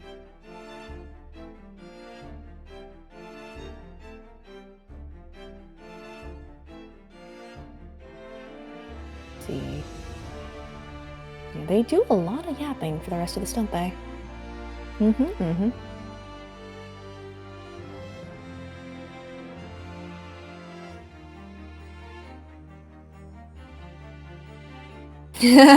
Yeah, that makes sense. I mean, I think the ending of any Ace Attorney game is kind of like that. But it's always nice seeing all the characters react like this. Okay, I'm back. Oh, Hello! hello. Sorry about that. Let's take care of this now. That out of the way. But, and this, and this, and this, and this, and this, and okay, we're good. All right, I'm ready now. Not quite as much as these games. Shush, shush, shush, shush, shush. Oh, was there a Outdoor. discussion? No, it's just like, the ending bit here is like pretty long. It's like, and I'm like, yeah, I mean, every Ace Attorney game is, and it's like, not as long as these games. Really? Like, yeah. Okay, let's character interactions are fun. through this. Are we ready? Yeah, of course. Okay. Now to the defendant, Miss Gina Lestrade. Yeah? It is time for the final adjudication. Is the jury ready, Mr. Foreman? Yes, sir. Garrative Squadron standing by, sir. This is really it now. The last push, the final call, the finishing whistle. The men are ready to deliver their verdicts. Thank you, Mr. Foreman. Very well. Ladies and gentlemen of the jury, you will now declare your final decisions to the court. Not guilty. Not guilty. Yay. Not guilty. Hey, what are we doing? Not guilty. Not guilty. And yes, Mouse. A tiny flame still goes into guilty. Yeah. Mouse decision is very, very credible, my lord. Oh, there it goes. That's the stuff. I'm off the hook. Finally, Bruno! You finally managed to do it! Finally is the word. I really wasn't sure if we'd come out on top for a while there. Susie was right. You're the best lawyer in the world! Miss Lestrade, I'm not finished with you yet. Hey, what? What are you looking at me like that for? Before you start enjoying your freedom, there are certain other crimes to consider, Hey? 2 months ago, in my courtroom, no less, you gave false testimony, did you not? And in relation to the trial today, not only did you unlawfully enter Winterbank's pawnbrokery, you also attempted to abscond with Mr. McGilda's property, it seems. Hey? 3 different charges. Woo! I never done nothing of the sort. Of course not. It's not like you were gleefully wearing McGilda's coat in your whole cell yesterday or anything. Oh, just when I was getting excited about throwing a party for Ginny this evening. And turning our attention to their defense. Determining that, when played together, the music box disc contains a message in Morse code was... Well, it was certainly a most unexpected revelation, Counselor. Quite so, my lord. The prosecution was caught entirely off guard. In fact, I think we should applaud my learned friend's courage here today. He's applauding me? I propose a toast. He gave me praise? Daddy Van Zeeks gave me praise, chat? I rescind my toast. Well, also, this is kind of a low blow sort of a thing. To demanding that government secrets be disseminated before the entire courtroom.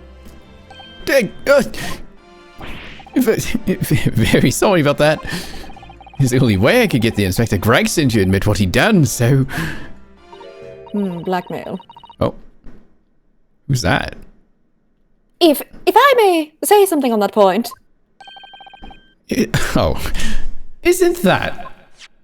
Oh, it's you. It's, about the sounds produced by the music box before. I do wonder if that was really Morse code at all. What? What are you saying, madam?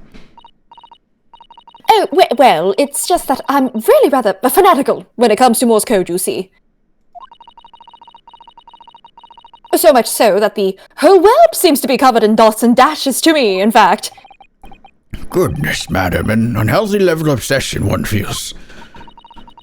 But I must say that, in my opinion, the sounds produced by those 2 discs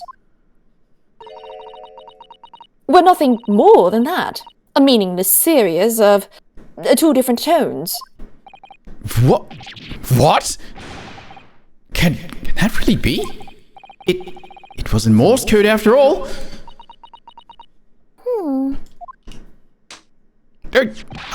My lord, the defense would like to listen to the music box again. Are you off your nuts? How many times do I have to tell you those discs contain ministerial secrets, sunshine? This courtroom is not an appropriate forum to discuss the nature of the government communications.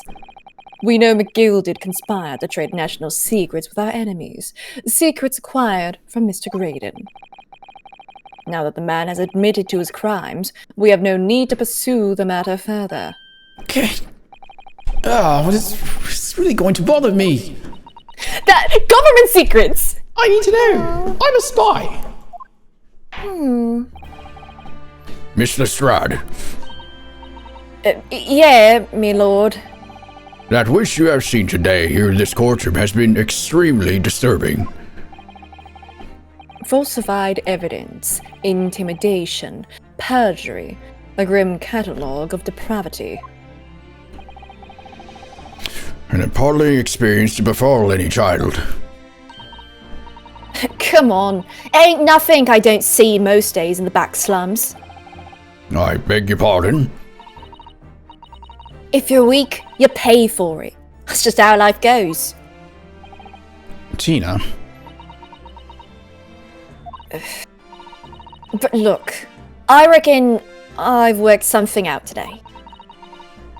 The world ain't fair. If you want it to change, you've got to start at home. You got to change how you are yourself. Well, that's a very laudable lesson, I would say. I eagerly look forward to the born-again Miss Lestrade never gracing my courtroom with her presence again. Now, with regard to the murder of Mr. Pop Windibank, proprietor pawnbroker business on Baker Street, I hereby declare the defendant, Miss Gina Lestrade, very fancy not guilty. Are you ready for fire hazards? Let's Whoa! go! This is a Fire problem. hazard! What are you doing, Gina? What's that? A giant firework too? Wow. Yes. This is the firedest hazard. I think it was probably the first time I Firest saw her hazard. smile. That is all. She smiled. Court is adjourned. I think that was like the first big smile. Can't recall the other times. Whew. Oh. What are these two doing? It's behind my head, chat. Stay behind. See me after class. Yeah. He's put his cape back on. Well, we're leaving, aren't we? Yeah. On a personal note, I must say, you surprised me, my Far Eastern friend. Oh, not Nipponese friend anymore. Far Eastern. Oh. Despite never mind. being a Despite being a Nipponese, you saw through the pretense to the malice that festered within that Englishman. And at the same time, saw through the grimes of the surprising heart of your English client. Ow. You have a curious talent for judging character, especially considering our very different cultures. I don't think there's anything curious about it. Whether we're from the Empire of Great Britain or the Empire of Japan, we're all human beings, not so different on the inside. You know, I took this case for one very simple reason. To lock swords with you once again here in the courtroom. You did? When I encountered you for the first time 2 months ago, it reminded me of toasting friendship and trust with another Nipponese, only to find my trust betrayed. Through you, I hope to look into the eyes of the man I once knew and try to understand. Who did you know? You mentioned something similar earlier today about total betrayal at the hands of the Japanese. What happened exactly? Well, you may ask. And one day, when the time comes, you will learn the answer. What the fuck? Whether you like it or not. What happened? Alright then, I'll wait for that day if I must. Something to do with Mikoltoba? The dad? I don't know. Coming to be known as the Reaper of the Bailey, in my retirement from service 5 years ago, it gives me cause to wonder if our meeting has some deeper purpose. Oh. So, farewell, my learned Nipponese fellow. Until we meet again. Almost. Almost. Almost. Almost. But what the hell is he talking about? Who? Who's he talking about? Our friend? Our friend Fred? It's done. It's over at last. Oh my gosh. Does she see? Do I see? I need to know! Who? What did Kazuma do? Was he coming to learn from this guy? No way. There's no fucking way he had to learn from him. Keep on going. You cannot perceive. Keep going. He's alive! No! Oh my god! But where's Iris disappeared to? Oh! Congratulations, Gina. I knew it all along. I knew that you were innocent.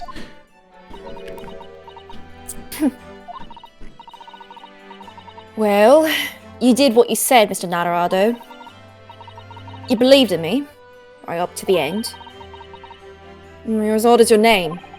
What's so odd about it? I told you I had faith in you, didn't I?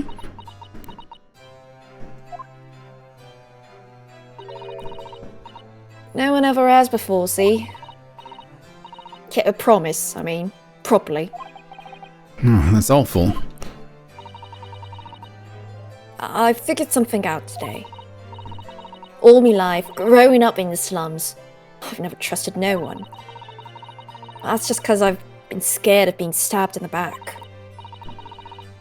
I mean, the more you trust someone, the more it hurts when they let you down.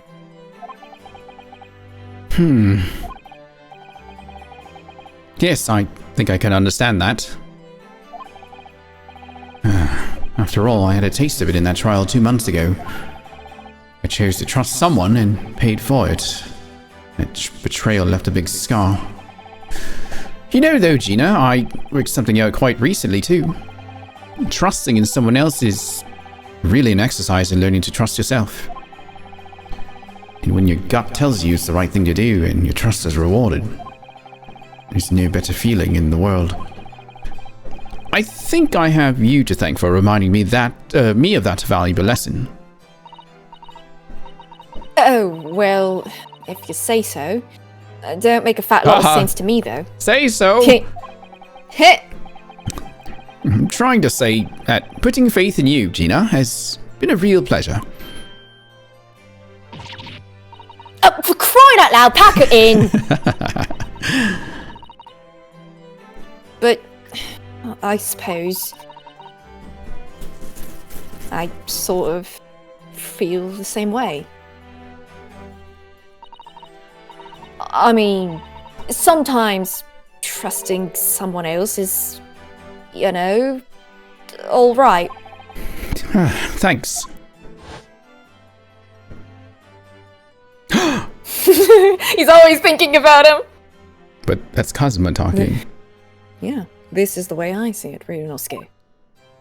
Oh. No, The wrong defense one. lawyer is... Never mind, sorry. No. The current song is also kind of referencing him. It's called Victory in Honor of My Friend. Pack it in. Okay. A defense lawyer is only as good as his faith in his client. And that comes down to how much faith he has in himself. Yes, that is actually what this track is called. After this experience, I'm starting to feel like I understand what you mean. Kazuma, am I living up to your expectations? Yeah, he's smiling. I think you did. Am I turning out to be the lawyer you believed I could be? Yeah. Pardon the interruption. No, I know who that is. Oh. Pardon the interruption. Oh, he's Yeah, that's what I was... He has! His mustache was there the whole The time! other bailiff looked over and was like, what? What the hell? But what the deuce does a man have to do to be noticed around here? My dear fellow. Oh, that voice. It's too late for that voice now, Mr. Naruhodo. I've been standing here patiently in the corner of the room for an eternity. Oh my god. Ah, yes, it was me all along. I would have said when you finally noticed me, when finally you noticed me. But you people, with your incessant babbling. I thought you fainted, sir. Mr. Sholmes? Ah, yes, it was me all along. You see? You changed. Come on. You did. I hate to see you've been taken back to the hospital, to be honest. Indeed I was. Oh. But I managed to escape again. God damn it. Oh. I happened to be aware of one or two foibles of the doctor who was tending to me. I merely made my knowledge of them known to the man, and he happily issued me with a leave of absence. It's the scalpel in him. How very above board. But enough of my adventures. That was a fine victory, Mr. Naruhodo. Your tireless efforts justly rewarded, I feel. Congratulations are in order. As a close friend, I tip my hat at you. Oh, thank you. Some great detective you are. Great at being cold as ice, maybe. Have I irked you in some way, Miss Lestrade? Well, you've been having a snooze in your nice soft bed. Some of us have been fighting for our lives. Ah, well, that bullet did cause me to lose a substantial amount of blood. It's true. So I have indeed been feeling somewhat cold. Not perhaps as cold as ice, but, well, have a feel. Could you take your hands off my neck, please, Mr. Sholmes? I have absolutely done that to people before. Just like, I'm cold, feel this. Grab their neck. Oh! And then they jump away. Yeah. Yeah, same. I volunteer. Mia, calm down, Mia. Whoa!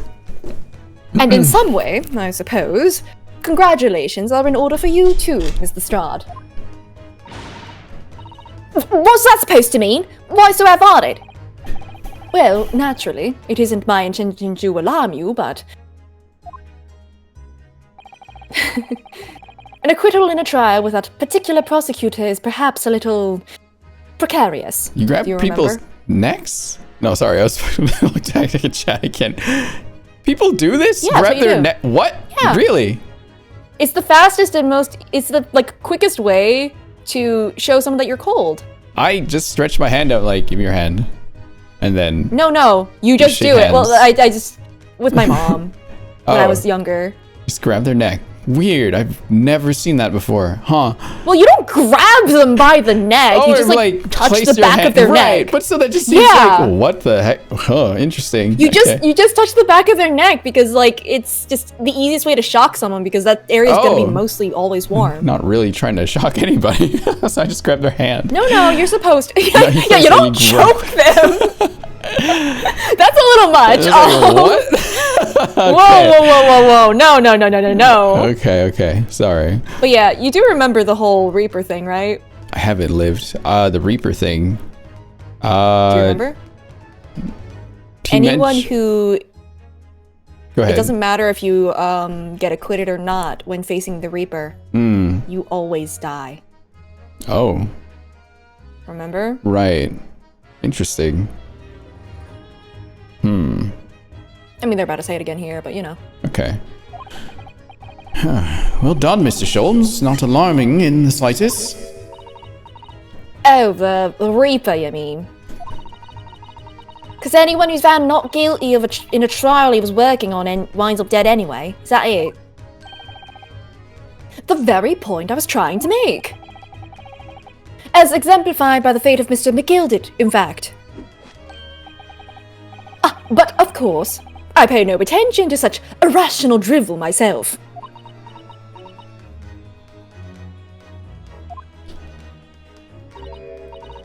Yeah, well, don't bother me. Oh, really? Of course not. The way I see it, the Reaper's a bit like him upstairs. Him upstairs? You mean, like God? Yeah, him upstairs knows what's what, right? He knows what people are like on the inside. He won't have got the wrong end of the stick.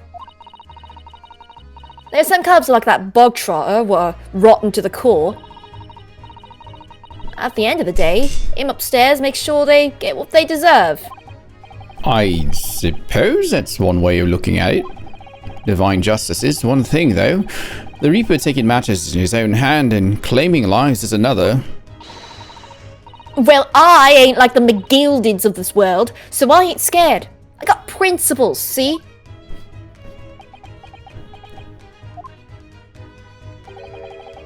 A trait in you which is to be admired, Miss Lestrade. Boy, just give a rest, alright? As I was saying, congratulations are in order. The news of your acquittal was very welcome news to me indeed. Let me express my heartfelt congratulations, Gina. Well, There you are! Hallie! How long have you been here? Oh, God, the they're all baby. showing up now. Yeah. Honestly, I went to the main entrance especially to meet you there. Iris, my dear, I do apologize. But wait until I tell you what happened. This pair made utter fools of themselves. What happened? As you know, I have a penchant for disguise. I was hiding in this room dressed as a bailiff. God damn it. But these dolts didn't notice my presence at all! They had no idea! Can you imagine, Iris? Would you credit it? Not sure, really. I beg your pardon. I'm sorry, Hurley, but you just don't have the weighty presence you seem to think you have. In fact, you really ought to be careful about that. It's going to land you in trouble one day.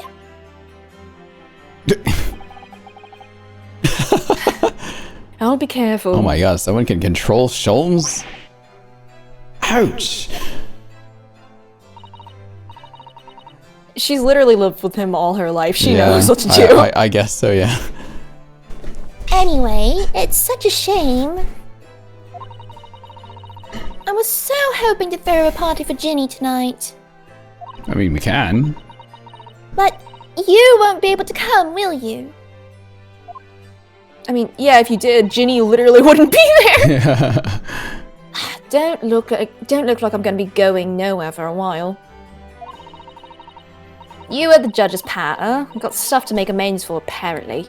All them offences. What was it again? Breaking, entering, taking the bog trotter's stuff, what was in lug, blah, blah, blah. Yes, I think you'll find that basically being a pickpocket is the main offense. But diving ain't an offence. It's a job, ain't it? I don't think so. Still, it has got me thinking, all this. Maybe I should start looking for another line of work. Oh, I mean, you didn't start off as a lawyer, did you, Otto? well, no. But I was never a pickpocket. Well, anyway, I reckon I can make a change. I'm gonna do something for all them lot like me from the slums. Something that makes a difference for them. Oh, like that milk trading business? Oh my god. It's a wonderful idea, Ginny, and I'm sure you can do it.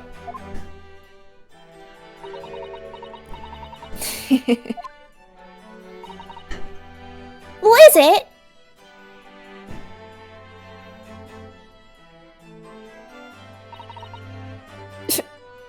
Nothing. Miss Gina Lestrade! The prison carriage has arrived, ma'am. Come with me to the rear gate at once. Right. Well, looks like I'm off then. Yes, goodbye, Gina, and good luck.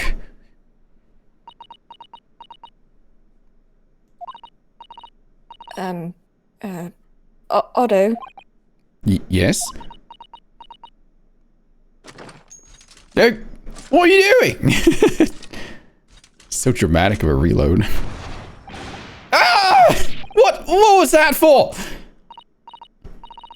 I know. I mean, You don't want to add assault I to don't your know what list to of say. charges? Jesus Christ. I don't know what to say, so... Say so. Indeed. Perhaps the situation calls for a phrase hitherto missing from your vocabulary, Miss Lestrade. Eh? On occasions such as this, I would recommend a simple thank you. Oh. Oh, yes. It's good advice, Ginny.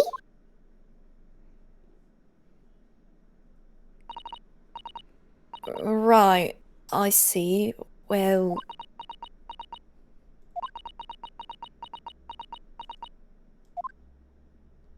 Oh, she took her hat off.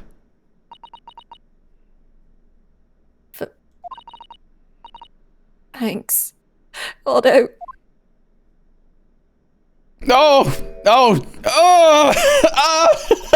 Thank you for everything what you've done. For believing in me. Oh, parental instincts kicking in. Gotta protect Gina. Oh, God damn it. Oh. Not at all. In fact, that should be my line. Thank you, Gina. She's so cute. She's a little baby. A wee baby. More baby than Iris. Well, With a gun! yeah, with a gun. That Iris provided. Yes. Well, there she goes. I wonder if I'll ever see her again. Well, well. Quite the indomitable pig purse. Oh, I nearly forgot. I bought a paper outside. Uh-oh. It's a special edition, and this trial is all over the front page. Pickpocket's innocence proven. Isn't it wonderful? You should have shown it to Gina, Iris. She'd have been thrilled. Oh no, how silly of me. Ah, but anyway, would you like the good news or the bad news? Ugh, not again. Well, what do you say, Bruno? Haley? Well, as usual, I think I'd rather get the bad news out of the way first. Absolutely not. I have no intention of listening to anything but good news. And there you have it. How people answer that question says a lot about them, doesn't it? Let's not go there. Alright then, maybe let's start with the good news this time. The rain has finally stopped. It was a record level of rainfall, apparently. Oh. Okay. Well, that is good news indeed. We can journey back in greater comfort. Alright then, what's the bad news? The huge storm has left the seas very choppy. The channel in particular is awful, so sailings out of Dover have been delayed by a day or more. Sue Sato! Wait. Dover? That's right. If we head to the station immediately, we may still make it in time to wave Susie off. Hello, Fernie. Welcome in. But...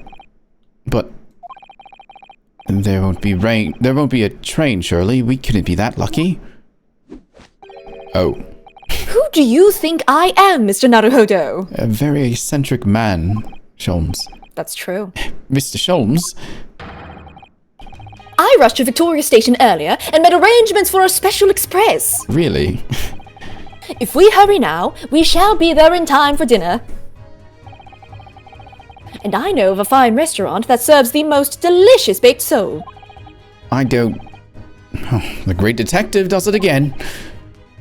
Indeed he does. I happen to be aware of a number of the rail transport director's foibles. What? Yeah, no, this isn't him being a celebrity. This is called blackmail. I merely made my knowledge of them known to the man, and he happily laid on the locomotive. Elementary. Oh. Just an idea, but it might be wise to stop manipulating people that way. What are we waiting for then? To London, Victoria! Off we go. Susanoo! Let's get dinner before you leave. Thanks for the follow. Oh.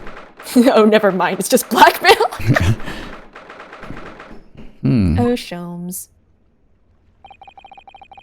That took somewhat longer than I had anticipated. Susie's boat must be about to leave now. Mrs. Sato, where are you? Oh, there she is. Over there, look! It looks like she's reading something. Oh! Whoa! Mrs. Sato! Mrs. Sato, wait! What are you doing?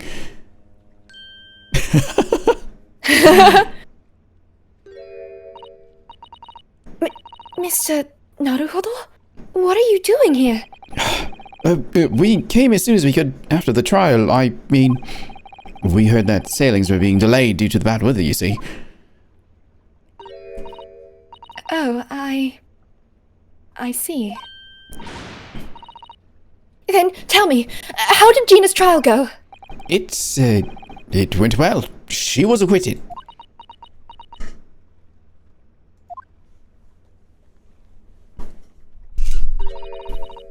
That's wonderful. Really wonderful news.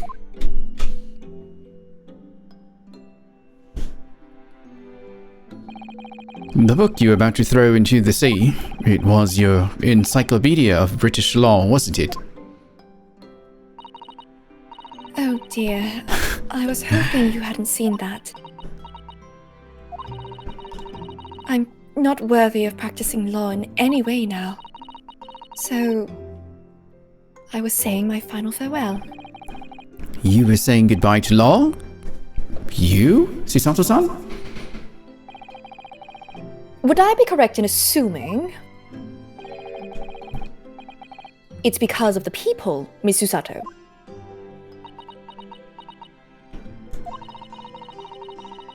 I deliberately altered the scene of a crime, and then I tried to hide the fact.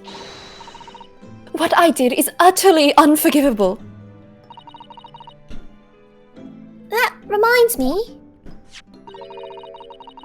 How did you even come to have this, Susie? On the evening of the incident, Mr. Sholmes had invited Gina to dinner, if you remember. Oh, yes, we had a wonderful time. Well, Gina gave us a little introductory lesson, didn't she? To the art of pickpocketing, I mean. Oh, that was so much fun! I stole Runo's armband! Yes, please don't do that again, Iris. That band's very important to me. Yeah! Well, if it's so important, you should pay more attention to it. You didn't notice for ages. On a whim, I thought it would be fun to see if I could take the cat flapper-mat. So I put it up my sleeve. What the fuck? Okay. I guess mean, it can big fit in sleeves, there. you know? Yeah, it can. Really? If Ayato can stash an entire boba But into she a sleeve, she can... Got? Sorry, I was reading ahead. There's pockets. And then I rather forgot about it, until I found myself in Mr. Winterbank's shop with it later that night. I see. I think he doesn't believe it either. Just like, Yeah. how? What? And then... Bang. Oh no, apple and pear. Mr. Sholmes! Mr. Sholmes! Leave me, Mr. Naruhodo! Right.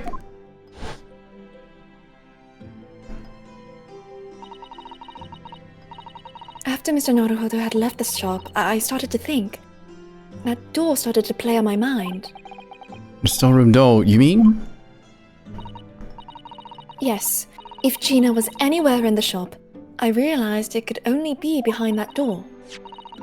And at that moment, the little device that I had up my sleeve sprang to mind. I was so worried about Gina, I simply had to know. So, you used the cat flapper mat to make the peephole in the door. As captured in a photographic print of the shop. By one of Hurley's red-handed recorders. Indeed, it was of the first importance, that point. Precisely when the peephole was made. That information would prove to be Mr. Naruhodo's greatest weapon. Sorry about that. Though, naturally, without proof, it would have amounted to nothing. But when I looked through the hole in the door, the sight that met my eyes made my blood run cold.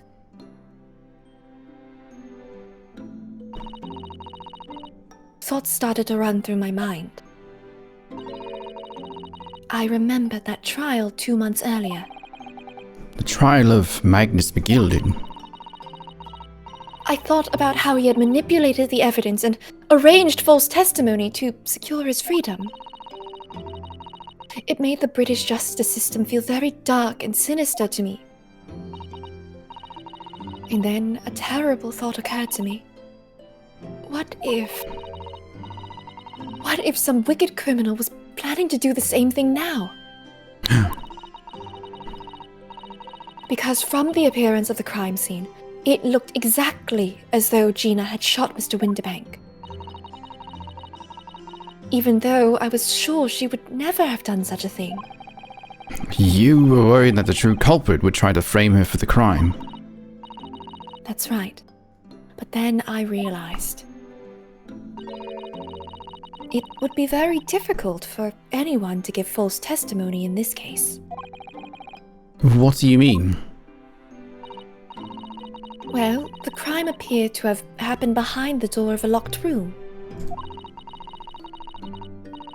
For someone to claim falsely to have witnessed it, there would have to have been... Oh, we can try that again. For someone to claim falsely to have witnessed it, there would have to be a way to see beyond the door. For which, a peephole would be the very thing. Only the peephole I made wasn't actually there until after the crime had been committed, of course.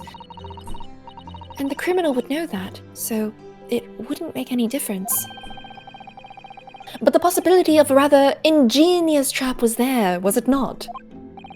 A trap? Is that why she did it? So, is that why you kept it a secret, Susie? You never mentioned that you made the peephole to anyone. Not even the police. I know. And I knew at the time what I was doing was wrong. A criminal offense, even. That's why I decided to confide in Mr. Sholmes. If Mr. Naruhodo was completely backed into a corner, with no other possible means of escape, the truth about the people could save him. That was my plan. She really does think of everything. But then, why didn't you just tell me everything before the trial began? My dear fellow, you're not thinking straight. I never do. No, you never are. Yes. If she had done that, it would have rendered you complicit in the whole escapade. Oh. That should be familiar. It's the reason that Susato was not known about Ryunosuke being on the boat. You could have been disbarred if you had been seen to have knowingly tampered with a crime scene.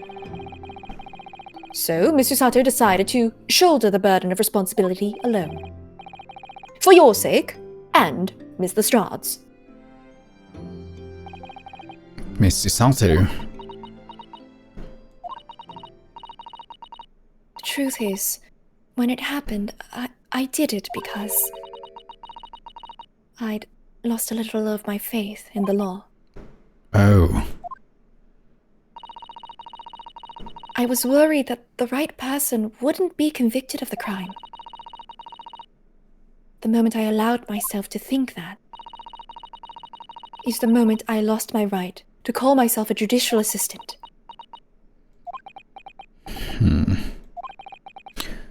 What you did isn't comparable to what he did. Graydon is the one who lied in the witness stand, using that people as a way to implicate Gina. And besides, if the peephole inconsistency hadn't existed, I'm not at all sure that she would have been acquitted in the end. Miss Sato, what you did saved Gina's life. What was that? That's called people really need mufflers for their cars. Holy shit. Oh my god. That was loud. Oh yeah, that routinely happens. I don't know what's up with people. Okay. Well, with your kind words, Mr. Naruhodo, you saved me too, from my regrets. 'Cause I thought that was from the game. It was like, what the heck? Yeah, no, it's like, I don't know cars, but I know what a Dodge Challenger is because those are notoriously loud. Wow. Anyway, they piss me off. Fair, fair. Well, we must all be thankful that Miss Lestrade's freedom has been assured. Yes, exactly. Although... Imagine those cars at 3 in the morning. Oh god. Yeah, that would suck. Although, some of the loose ends in that trial will continue to play on my mind, I'm sure. But the revelation that the music box disc contained secret messages, Mr. Naruhodo. What a triumph to work that out! I'm full of admiration. Well, actually, that argument wasn't quite as compelling as I thought it was. Oh, it wasn't. There was a communications officer among the jury members, you see, a telegraph operator, and she said that the majority of the sounds on the disc were just meaningless tones. As one would expect. After all, we are talking about secret government communications. No doubt they were written in cipher, to avoid being readily understood should they have been intercepted. In cipher? Oh, I see. So then we could never have hoped to understand the message anyway. Nonsense, my dear fellow. It's quite a zero-pi problem, I assure you.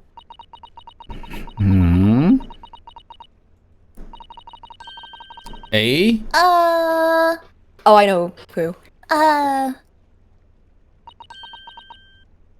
Sogi? Say? I don't know if you saw my VTuber, but my eyes like shot open.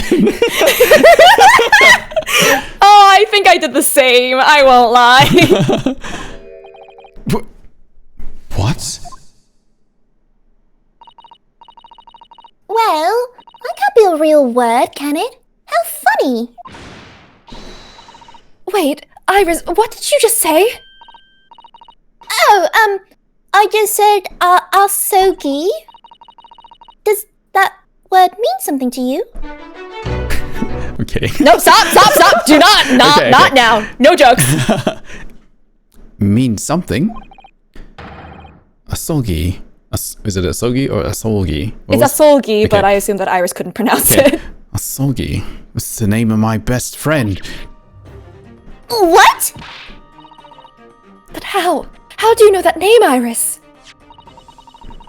Well, I wrote it down during the trial before, when the message was playing on the music box. She just transcribed it on the fly. She really is a genius. I thought the message probably wouldn't be written out in plain Morse code, so I tried various ways to interpret it. But whatever I tried, the words just didn't seem to make any sense. That is, in English at least. Oh! What?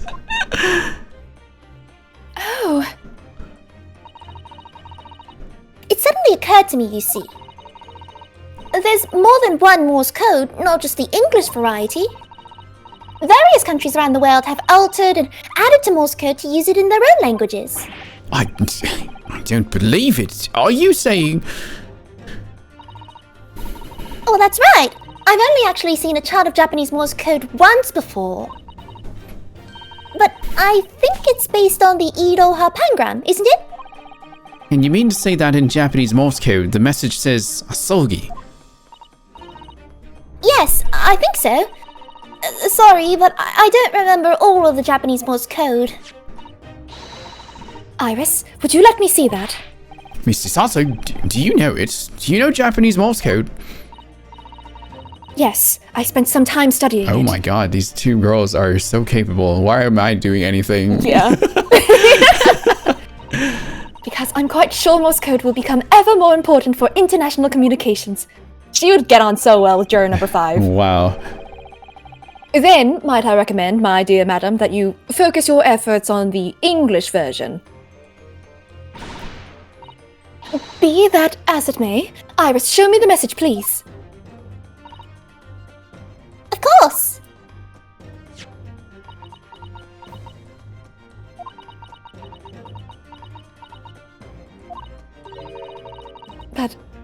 But what can this possibly mean? Whatever is in that long sequence of supposedly meaningless dots and dashes, it's made the color drain for Sato-san's face.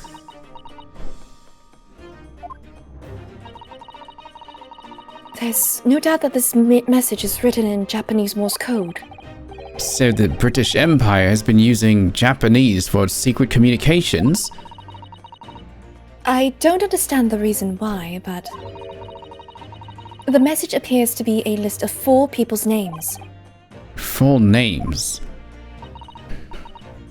The first is Kei Asogi. Kazuma Asogi. Why? Why was his name on the disc? The second is A Shin. Shin? I don't recognize that name. The third is T Gregson. Gregson? Gregson?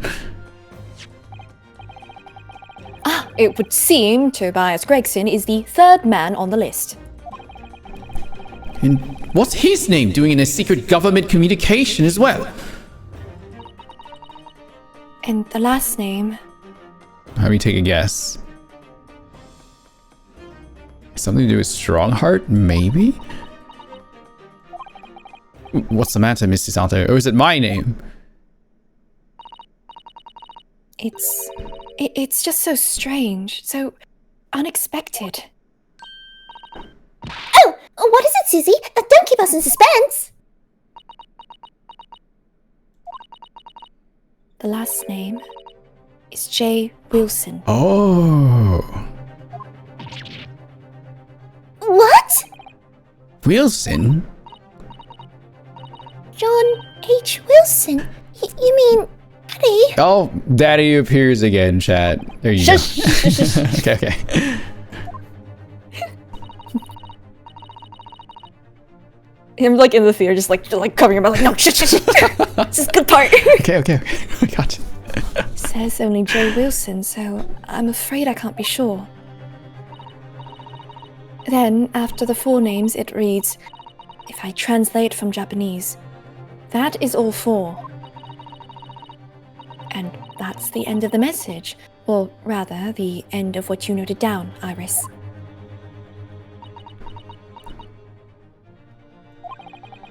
I just can't believe it. Whoever ever thought those discs contain Japanese Morse code? Not to mention a strange list of some disturbingly familiar names. It would appear that this particular message is a communication of some kind between Great Britain and the Empire of Japan. So, Daddy could be in Japan then, where Susie and Runo come from. Uh-oh. Oh, well... No, it's not very likely really, is it? I mean, there are thousands of people with the surname Wilson, and there must be lots of J's among them.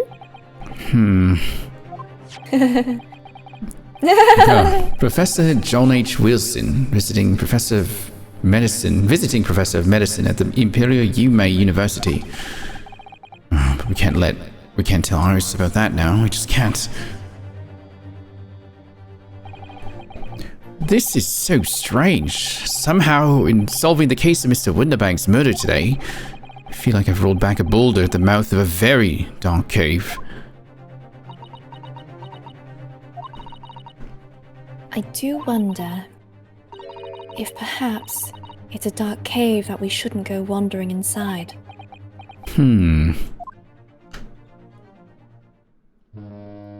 Honk.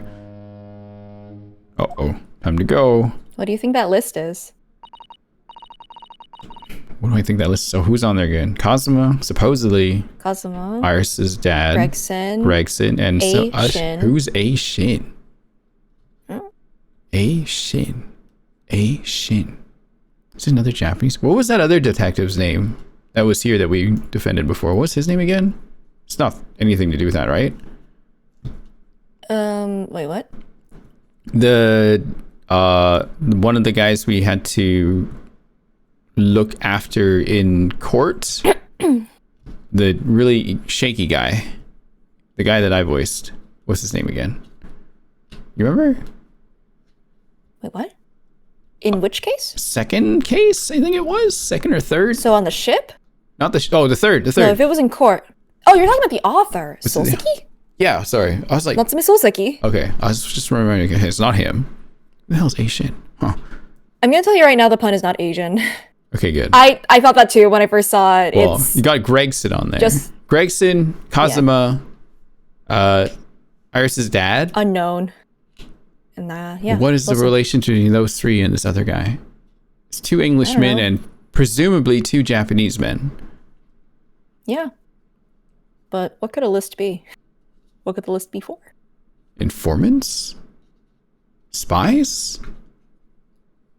I love how we had two different interpretations of what this list was. Government officials? Want to know what my first guess was when I first saw it? What was yours? Assassins. Oh God. My thought it was a hit list. Okay, well, one of them's dead. The other one, Two of them are dead. you're right. Hmm. Yeah, you're right. That's right. I forgot. Did you forget? Forgot about Iris's dad. Oh my god, it's the reason we're like, we can't tell her. We can't tell her. Okay, so hit list is a good. Well, you would know, but I don't. I That guess. was- I that guess was it's not. my, I guess guess. it's not a hit list then, but maybe not. Huh? I'm not telling you I'm just telling you what my thoughts were when I first saw this. Was it a hit list? I'm not telling you. Okay. Why would I tell you the actual answer or even hint at it? No, I'm telling you what I was thinking in that moment when I first saw this because I thought it was interesting how our Government secrets, immediate though, interpretations are between very these two. different. I guess it's just four people they have to look after, but why? Huh. Anyway. So, yeah. Although to be fair, your interpretations varied quite wildly from like spies to informants to assassins to like you got a lot of options going. Yeah. Anyway. That's funny. Did you read this line? Sorry. Oh dear, I didn't. Oh dear, the ship is going to set sail soon. Yes, it seems so. I'll sail on that steamship first to the port of Dunkirk in France. Then I'll change onto a larger passenger vessel bound for Japan. You're really going then, Susie? We wish you a safe passage, Miss Susato. Thank you so much. I wish all of you the very best. Mr. Sato, I had hoped to have you always at my side, to guide me and support me. Mr. Naruhodo. Please, come back soon. As far as I'm concerned, you really are the very best judicial assistant in the world.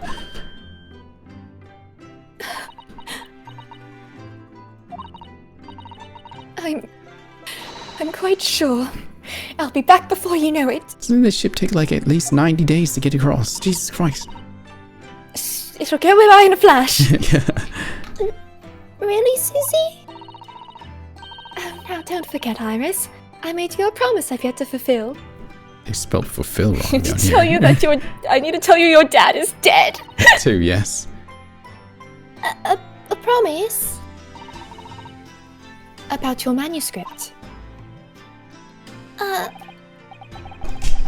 yes, the Hound of the Baskervilles. Well, I'll be waiting for you then, Susie. A promise is a promise. Definitely, Iris.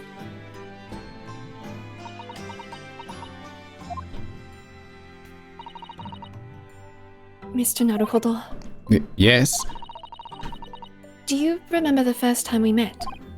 Yes, of course. On the SS Booyah, when I was dragged out from that wardrobe, still half asleep. If I remember rightly, you threw me halfway across the cabin with a Sisato takedown. You know very well what I'm talking about. But I'm talking about after that. It's strange, but being thrown together as we were in that case, I somehow felt straight away that you were the perfect person to continue Kazuma-sama's great legacy. Mr. Sato.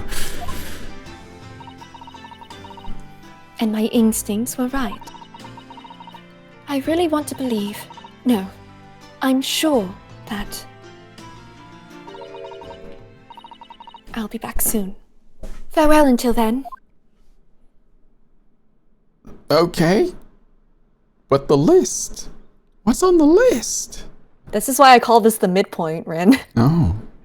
That doesn't get resolved until the second game. Oh my god. I want to know Imagine now. being left on this cliffhanger without the second game available right? to you. God damn it. Arrgh. Oh, there she goes. Or the first volume, at least. Oh, Waka Hi. What are you doing here? Looking back now, it feels as though fate has led me on this journey. Well-trained cat.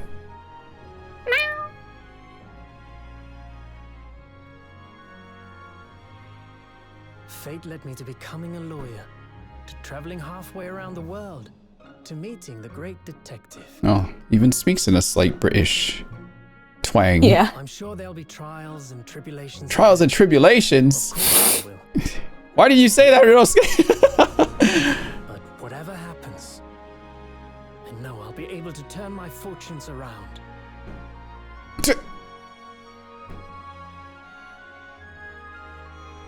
After all, I have the greatest friends in the world on my side. I was Kazuma on that list. Are they undercover? Is Kazuma not actually Kazuma? Is he like Matthew Johnson or What? something? What the hell? Is he He's not very actually Japanese! dead and he's actually a British person?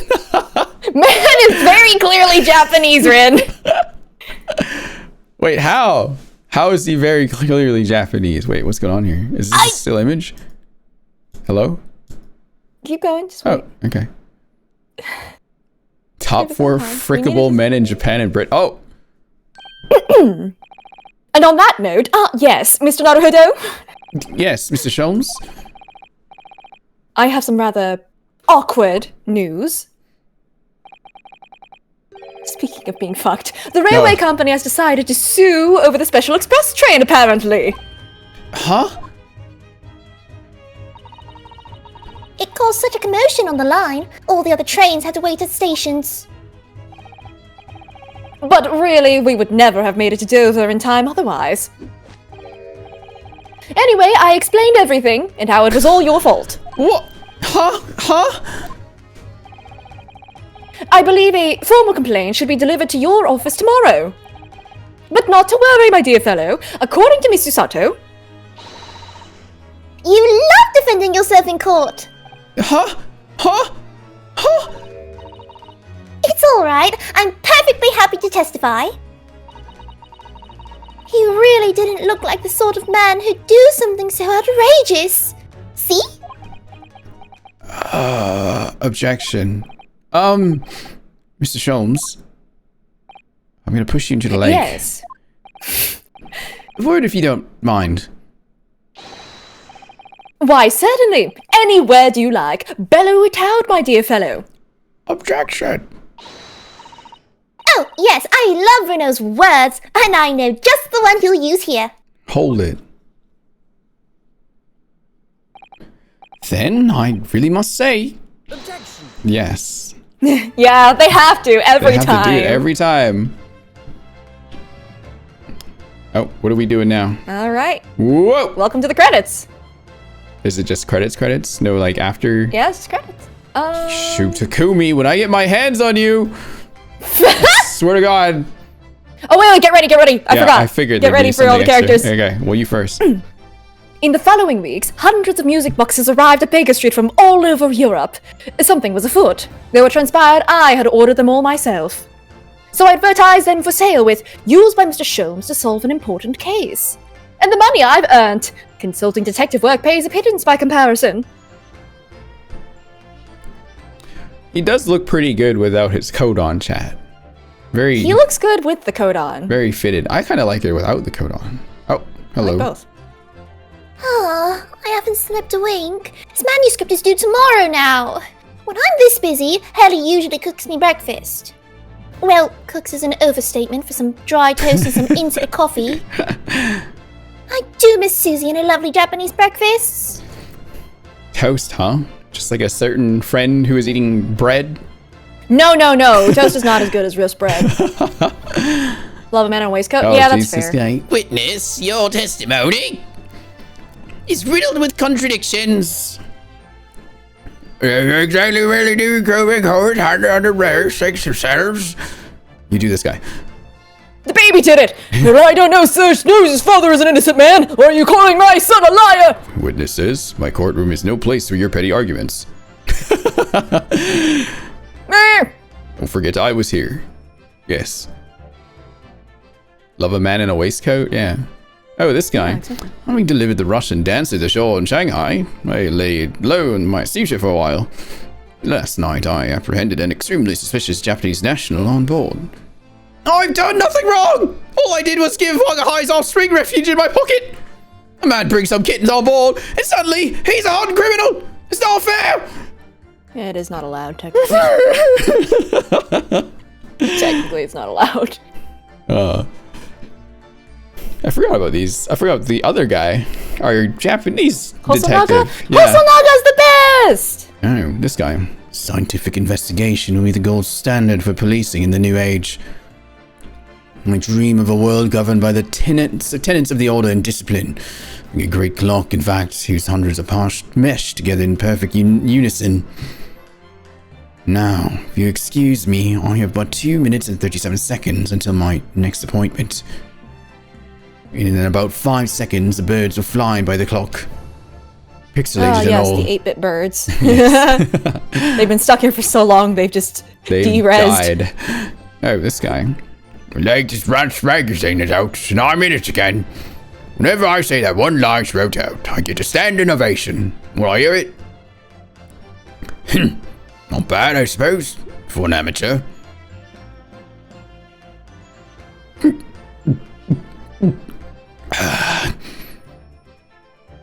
Her ladyship puts me to shame. Okay. Dude, you're in big trouble. Oh, he was. Good. As long as he also get a crime.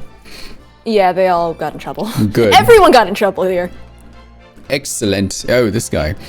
Been visiting the old girl on a daily basis, of course. Joni, my old jailbird. Must say, battling his own bollock stairs every day has done wonders with a dicky peg. Managing rather well with the housework, too. Got this maid business taped up, I'd say. If the gossiping neighbours don't realise the man of the house is his own maid.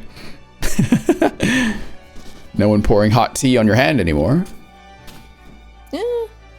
Hopefully they resolve that. She's in the clink now, right? Yes, she is. Thought so. Oh, these two. My Rolly is back on the beat again. It's all thanks to the Reaper. There's nothing more I enjoy more than these days than hunting out small change in the gutter. I'm better Bobby now, looking out for Londoners, dropping halfpennies, and my lovely wife. Hey, Pat. Oh, Rolly! Now these two. The terrifying eyes. The terrifying eyes. I forgot about them too. And their silliness. Terrifying. Terrifying, Yes. guys. Looks like I'm gonna be doing time for a bit now. But Iris comes every day for a natter, so I ain't too boring. She's always going on about all them cases what Sholmes is looking into. Criminal investigations are kind of interesting when you get into them. Oh. Maybe she become... By the way, the inspector in the Sherlock Holmes stories is Gregson Lestrade. Oh. Interesting. Anyway. That's an interesting tidbit. Yeah. That's not a spoiler, that's just Oh. a book reference. Yes, I renounced my upbringing and chose a life of sophisticated crime, but regrets. Please. Give over, bruv. This ain't the Arch we used to know. We got time in here to plan the comeback of Milverton and Skulkin's milk run, right? Going to be put to death. The Three Muscawassies milking the neighborhood for all it's worth. Oh my god. They do all pose together. Yeah, they weren't. Listen, they weren't lying. There was a third of them. Oh. The whole time, they were telling the truth. So silly of them. Right? So different. You're right. Oh, he didn't always used to look like this. He looked more like a Labrador. Oh. Oh. This past 6 months has been a time I shall remember forevermore. Painful goodbyes and wonderful encounters. I've come to realize that's what life is all about. Naruhodo-san, I promise, your assistant will return to you one day.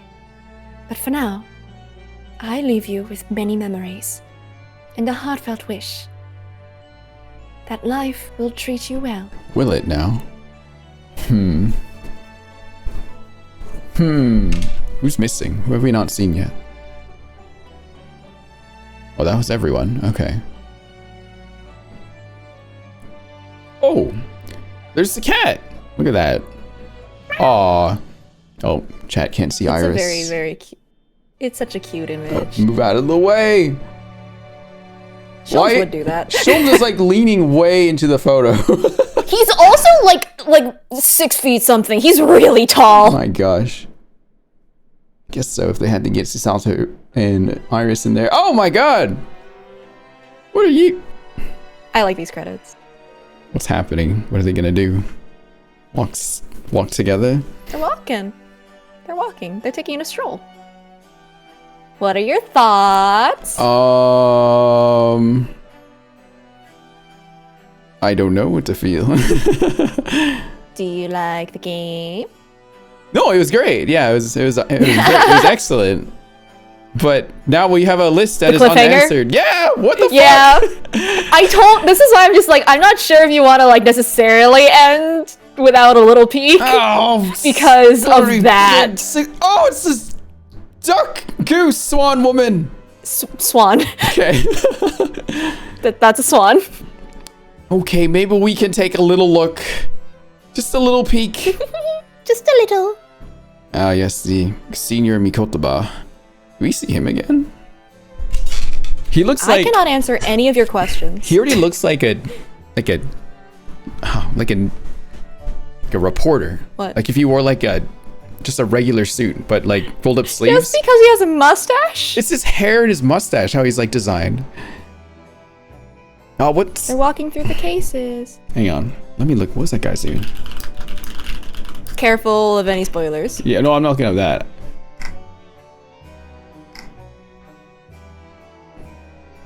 He reminds you of Jonah Jameson from like Spider-Man, I guess. Oh, yeah. By the way. Yeah. You leave Kazuma behind because of the second Oh no! case. Why is he dead? He's not dead. He's hiding. You left him behind. Left him behind means he's still alive. Oh my god! I'm telling you, he's alive. Oh, so look, Believe Sansa's what right you there. want. With the sword. Is she gonna follow for a bit? Come on, Sato. Okay, no, alright. Okay. It's because they had to change the model to the one where he's wearing the sword on his waist. Oh, okay. Silly. But also, like, it's because, look, they're still on their walk. It's Ryunosuke and Kazuma. I guess so. And Susanto for a little bit. Oh, Yeah. in our lordship. Ah, yes. Yeah, the 7-foot tall guy. Time for the man of time. Look, Ah, do yes. you see him? I see him. And all those guys. That's the Australian man. The cold guy. Ah, McGilded. Can't forget you. You evil man. I want to forget you. You're dead. What did he do? Like kick him into the cart McCriddled. and then just like lock him in there and set it on fire? Damn. They went to take a look at the cart, and then he took a look inside the cart, and then they closed it, and then they lit it on fire. I wonder if they knocked him out so he wouldn't move at least. You know? No, you hear pounding from inside. So they did knock it, right? They did knock him out. No, you hear pounding from inside, Oh, like, was there get pounding? me out of here. Oh, I didn't even Yes. realize. Man, it's been a while. Oh, he was very, burning alive Oh, God. and awake. That definitely was a trip to hell real fast. Yep. Oh, it's Wonka High. Here he is. Oh, I didn't realize. Looks like he wore sandals. Never saw his feet. In the dead of winter. Yeah. Hey, Iris. You coming along? Yeah. Yes. Walking behind us, chat. Can't see him. There's Van Zeek's leg. Of course. Will he come with us? No, he hates all of you. Oh, damn. Especially Sholmes. Oh, look at these guys in their short pants. You skulking, brothers. Yes, we. Yes. Yeah, like, if you realize the posing was literally just foreshadowing that he was a part of the trio. I never right? really thought about it until later. I was like, oh, they got close together. The amount of foreshadowing. By the way, because, like, you've told me before that you're like, yeah, Sholmes is actually smart, but pretending to be dumb. Hmm. Now, you remember his deduction way back, his silly one? Which one? There's many. Hold on. Well, the case 5 one. The one where he's like, oh, yes, Benedict was digging into the sewer lines to tap into the vault across the bank. Right. Think about it this way. He's tapping into the lines. Oh my god. Wow. That's something I would have not picked out at all. They're like one on little a second detail- playthrough, that's what I picked out on the second playthrough. I could see you picking that, yeah, right away. I get it. 100%. But the thing is, it's just like, he knew. He fucking knew. The whole... Anyway. What a silly little man. Tall man. And, like, across from a bank, because he was using that to profit. Mmm. He's digging into the secrets with the shovel. Yeah! Anyway. This guy. Mr. Sholmes. Okay. Is that... Oh! Nice. A fleeting farewell. Isn't this a nice picture? It is very nice. Just two guys chilling in cherry blossoms in the evening sun. Yeah, you know. Nothing. And history will remember them as being friends. Yeah, nothing. Partners, even. Nothing silly with it. Oh! New background. Alright, so I would assume it's... Select adventure. It unfortunately took me a second to... Oh. So it's this one now. I really like this theme so much, but whenever you open this game, it always shows you the original, the first game's title screen. We did skip our But break. I really love this one. But we're like halfway through. Oh, what do you think? Another half hour-ish? Sure. Alright, just jump for it. Go for it. Might as well. Okay. But I love this song. Here we go. In this version of the song too, like Sholmes' theme is in there and stuff. Like there's like really good leitmotifing. Anyway. 12 more hours. Not 12 more hours, no. Oh, big tree. Oh, a grave. Standing here in the bright sunshine, looking out over the vast ocean. Yeah, that's right. Those days in They're London English. seem like a dream. But I do miss like my time in Japanese, England's British. vast capital. I'm too used to your voice now. I feel like this is Susanoo. You know, he's flourished into a truly wonderful lawyer. I've no doubt that at this very moment, he's fighting some noble cause in court. Is he? Or something silly and petty? Forgive me for taking so long to come to visit you. My life has been such a whirlwind since I returned. And no one could have predicted what has happened. Just 2 months after arriving home. Uh-oh, what now? That I part. find myself faced with another awful crime. Oh no, Mask. You again? Yep. So I came here today to ask something of you. Tomorrow, I shall be standing in court. She has a bit of a different accent. In my life. Almost like Japanese British. Sounds Scottish a little It's bit. Japanese British. It's Japanese British. Oh, okay. Wait, is Chisato a lawyer now? Whoa! What happened to her? Rin, I asked Rin, for your women guidance. can't be lawyers in Japan. Oh, not even fantasy? Man. They established that a while ago in the first game. But also, that was his grave. Swan Girl got stabbed in the back. What's going on here? The Blossoming Attorney. Hello? Wait, what? What's going on? What is this? What happened? What are we doing? Oh, I'm Tell me having this fun. Oh, this is why I wanted to get her to play this. Oh my god, what? Who are we? You want me to Here I am again, Oh my god. after 9 months. The Supreme Court of Judicature of Japan. Is she masquerading as a man? She has to be. Rin, women can't be lawyers in Japan. Which is... I can I anyway. feel so nervous, but I must steel my nerves and find a way to compose myself. Ah, good. You're here. It doesn't do for a lawyer to be late. Oh, yes, good morning, sir. I hardly recognized you. You've got a fine figure, Counsel. But you look as white as a sheet, and those wide eyes aren't doing you any favors either. Oh dear. The truth is, I'm so incredibly nervous. I feel utterly nauseated. I almost wish that I'd never been born. Goodness, now, not the sort of thing a father hopes to hear from his daughter, I must say. Yuji Mikotoba, professor of medicine at the Imperial Yume University. A man who, earlier in his life, traveled to Great Britain to study the latest advances in forensic medical science. And of course, my brilliant father. Who is I know who this is. Okay. Excuse me.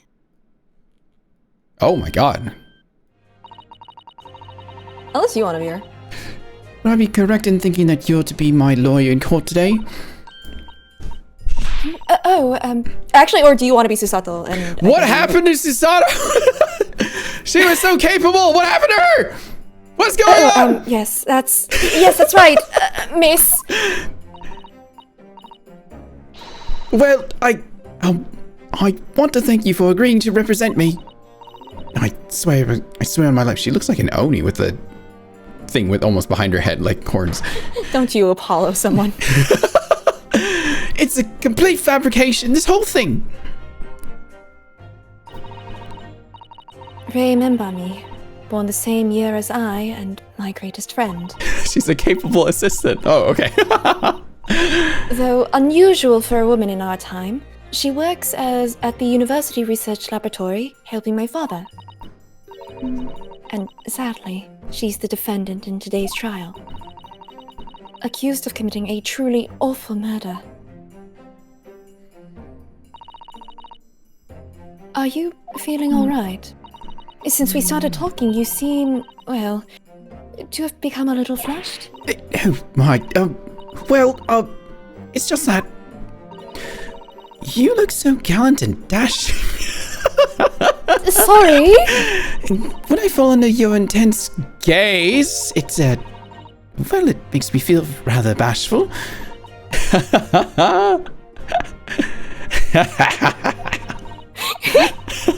Goodness, I don't think she knows. GA2 is the best one. Immediately, chat. We have I told you, not a lesbians! single character. I told you, not a single character in any of these games is straight. Not a single one. She hasn't realized who I am. It would seem a little plan for this trial is going to work. Oh, what do you mean, Professor Mikotoba? If even your best friend can't see through the disguise, I think we can relax. Disguise? Yes, I've never tried dressing this way before, of course, so I wasn't sure how convincing it would be. But this does make me feel a little relieved, as you say, Father. Isn't he also complicit in breaking the law for doing this? Shh, it's fine. Father? Oh. What? Is that you, Susato? I'm so sorry I didn't say something sooner, Ray. It's just that... What are you doing? What's going on? What? This is basically my reaction earlier. What? That varsity uniform, that varsity cap, that varsity cape, that varsity badge. I imagine she's like jumping around. Look at you. You look for all the world just like a student of the Imperial Yume University. A male student. I'm so glad you think so. It means all my preparations have been worthwhile. I woke up 4 this morning to make a start. Remember, Ray, you thought she was handsome. That means you are gay as hell. But No, keep going. But I don't understand. Why are you dressed like that? Well, you see... It was the only way. The only way she could be permitted into the Supreme Court to take on your defense in this trial. My defense?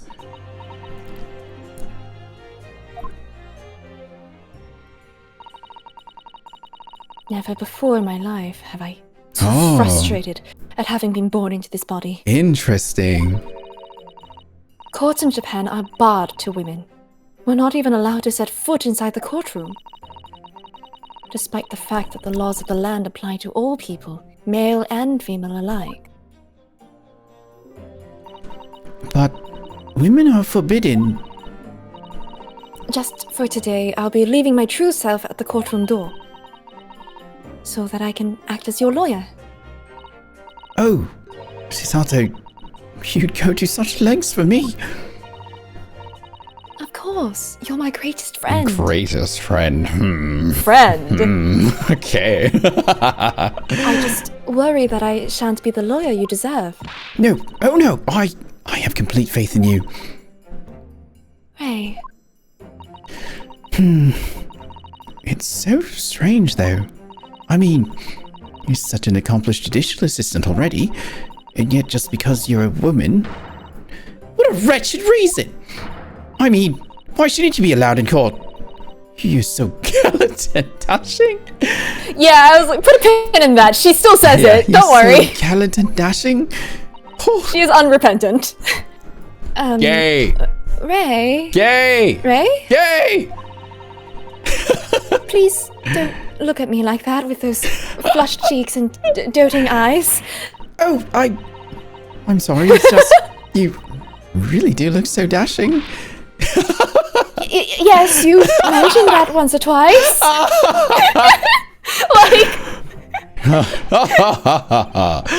Let's go, lesbians, let's go! Oh, you should be pleased. It means you look convincing as a man. Sure.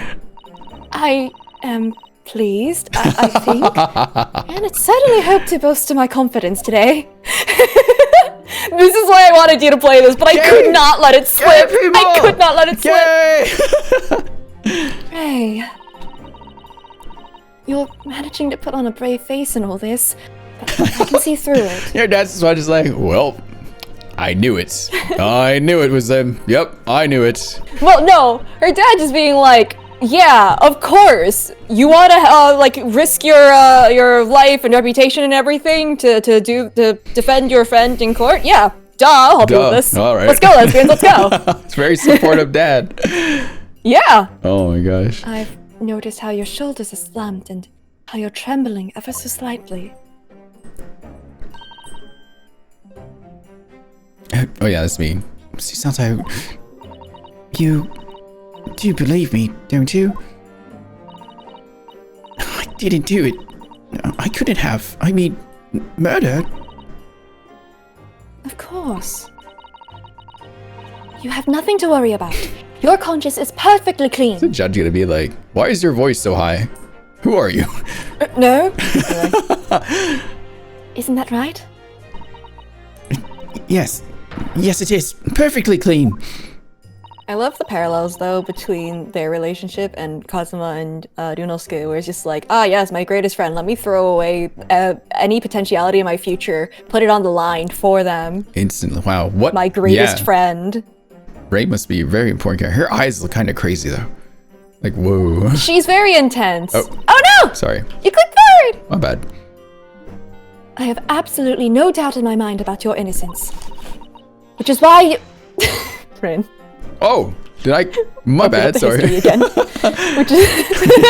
Which is why I'll stand by you until the bitter end in this trial. Sorry.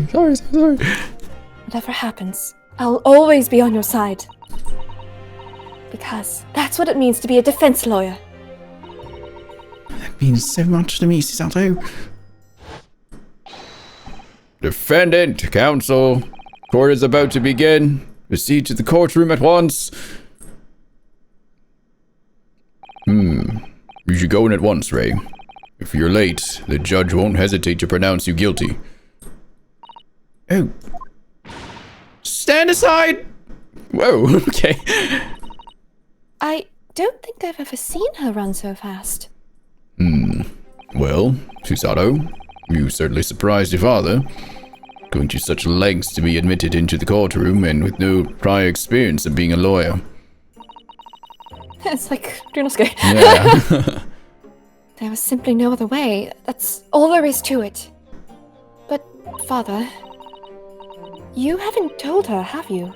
I mean, I'm right in assuming that Ray doesn't know how it came to this? Yes, quite right. I kept that information from her. It would only worry her if she found out that no other lawyer would agree to take her case. And I didn't want to burden her with that.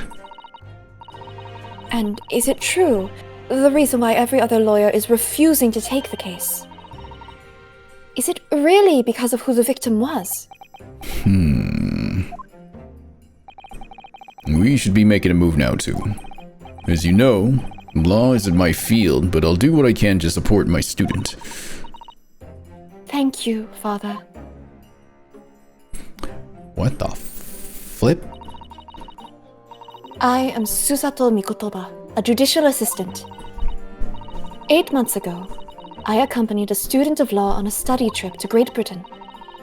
But 2 months ago, due to unforeseen circumstances, I found myself back in Japan. Is this why she had to come back? No, she came back because her father was ill. Whoa! What the heck?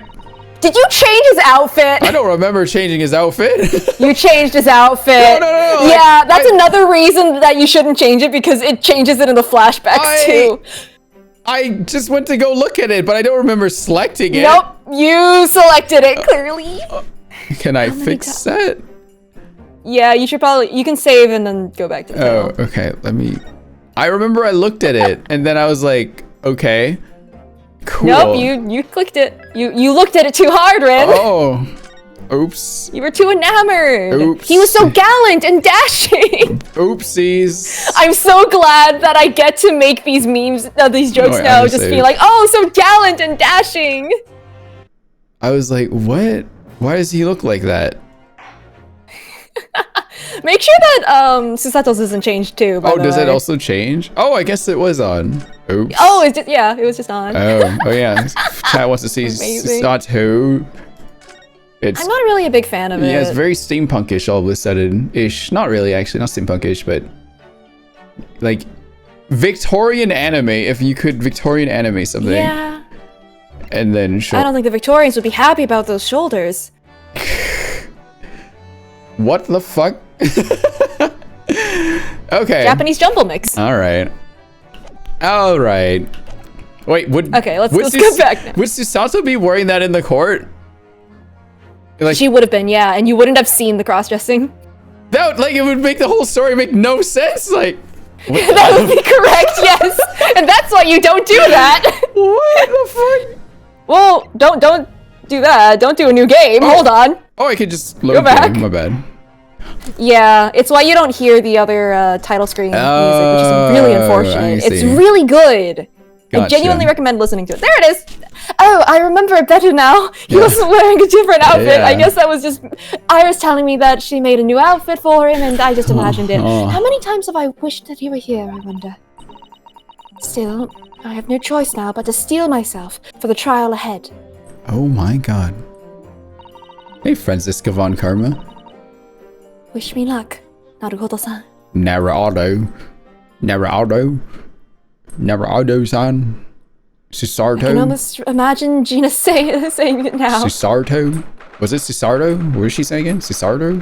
Susardo? I think she does also. She also does the Iris thing and calls her Susie. Susie. Oh. Oh my god, look at her. Yeah. This court is now in session to hear the trial of Ray Membami. The prosecution is fully ready to proceed, Your Excellency. Look at his gross hair. Oh my god, what a baby. She's so baby. Yeah. Defense counsel, are you ready? Yes, Your Excellency, we are ready. Ready. She's lost all composure now. No! Susato, you're better than this! She's doing the Rinosuke thing. Yeah. Yes, counsel. According to your registration details, your name is, Ryutaro Naruhodo. Is that Pretending to be like his cousin. is that correct? Sorry. Oh my god, no! Susato, you're better than this! It's inherited. She's in character. It's just an inherited trait of the Okay. Naruhodos. As long- Obviously. No, she's smarter and better than this. She's also panicking because she's usually not under the spotlight. Okay, let me shrink my VTuber a bit, chat, so you can see more She's of... even got the eye movement down. Yeah, you need to see more of that She's just- outfit. Okay. Oh yes, I had to come up with a suitable male name for you for this little venture. So I'm afraid I simply put down the first name that sprung to mind. Well, counsel? Yes, that's right. That's me. I mean... Yes, I am Ryutaro, he who vowed to uphold the pride of the great Naruhodo clan. It seems Ryutaro may need to consider how better to uphold his manly acts first and not overdo it. And those wide eyes aren't doing you any favors either. Just relax and listen. At least, Naruhodo? A fresh face in this courtroom, if I'm not mistaken. I hate his hair, I hate his hair, I hate his hair. But the name Naruhodo, would that perchance be? You may be thinking of Ryonosuke Naruhodo, currently in Britain, as part of a study program. This is, his cousin. His cousin! Oh yeah, sorry. That's right. Ryutaro here has been studying in the provinces, but was called to the capital for this trial. We assure you, in matters of law, his knowledge rivals that of any Tokyo pre-eminent lawyers. Any of them? Tut tut tut. What a pitiful situation. Having been rejected by every lawyer in the capital, the accused has had to call in a country boy. How dare you! Susato's every bit as gallant and dashing as any of your Tokyo attorneys. I would have you making fun of her. Her?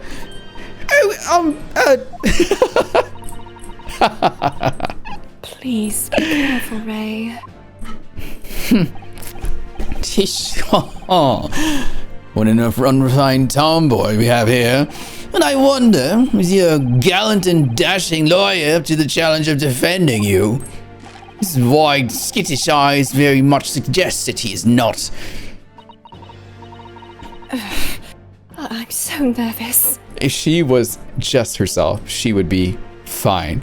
But the damn outfit is making her nervous and not I don't think that's the reason. It's also because, like, she is essentially on her own having to take the helm in, I guess you know, the most important, the Supreme Court.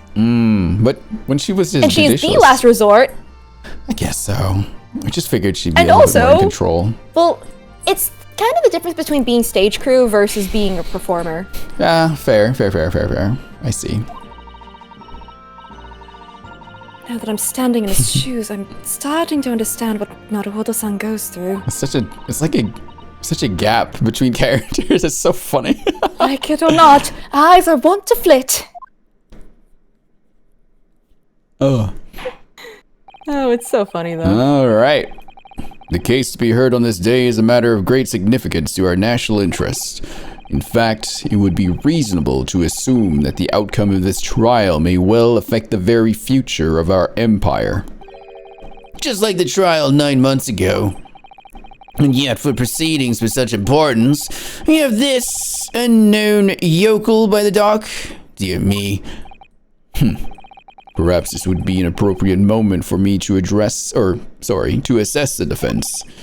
Address and assess, I guess. Yes, to determine whether you are sufficiently competent to practice in this courtroom. 9 months ago, the certain other Naruhodo stood where you're standing now. This same judge tested him as well. And even though he was just a student at the time, not even a law, he passed the test with flying colors.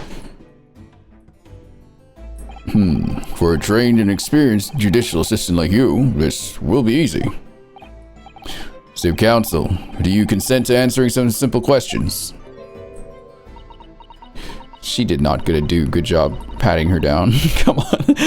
All right, it's time to prove myself. Oh my god. Yes, Your Excellency. But please do make them simple. Very well. To start with, you will state the name of the victim. That is simple. I couldn't forget that if I tried. Uh-oh. What's the matter? Now that I'm standing in his shoes, I'm starting to understand something else Naruhodo-san goes through. Like it or not, minds are want to blank. Oh, wow. Well, it's not that surprising, really. It's your first time in this position, and in that guise. Even a bright spark like you is bound to flicker and falter a little under the circumstances. Oh dear, this is a dismal failure. Don't fret. Need only use the knowledge you've gained as a judicial assistant to overcome the problem. Of course, the court record. Yes, the answer will be amongst all the key information about the case in the court record. That's right. Just use to open the court record. Jesus Christ. Then you flip to the people section with... And don't take too long over it. That with your mouth. Don't worry. Mikotoba clan secret. And don't take too long over it. I'm a Mikotoba! I guess you didn't inherit it yet. His Excellency is watching you closely. All right, check the court record with... Thank you. That's what the information I need will be. You can check it now, yeah. Postmortem report. Giselle Brett, that's right. I remember her. Yeah, she's dead now. Damn, what happened? Deep stab wound from She behind, piercing a lung, resulting in a fatal hemorrhage. Death would have occurred within minutes. Extreme meiosis. Extreme meiosis. Pupil constriction was observed in the victim in both eyes. Oh, interesting. Hey, Kyran. Purple Rin. Hello.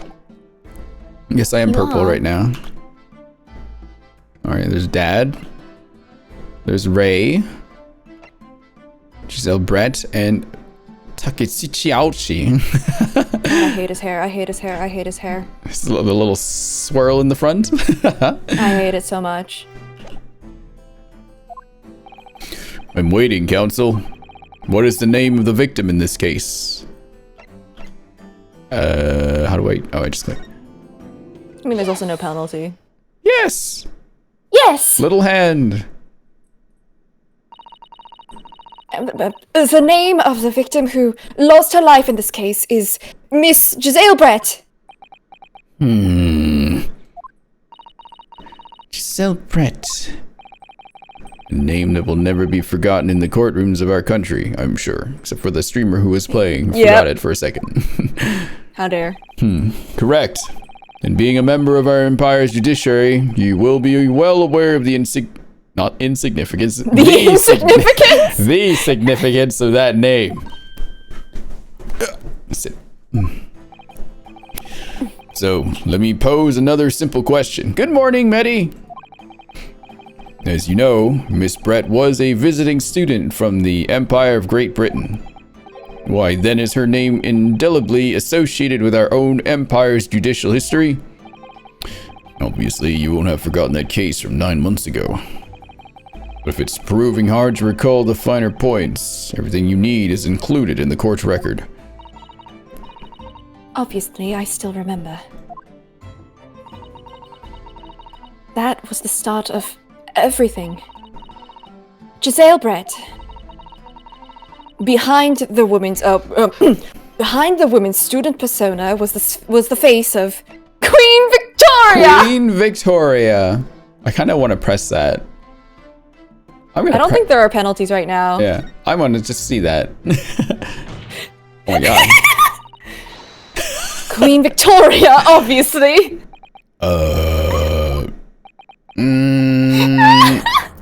Obviously not.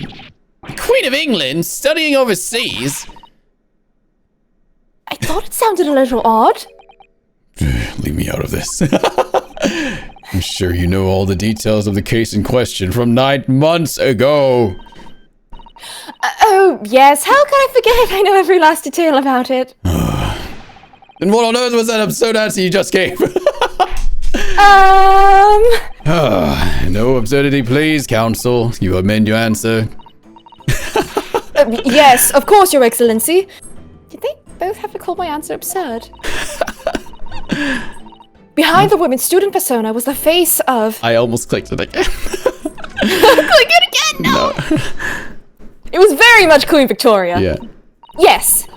9 months ago, a visiting professor of medicine at the Imperial Yume University was killed. And the culprit was Giselle Brett. So there we go. We have competencies after back. Yes, she was a killer.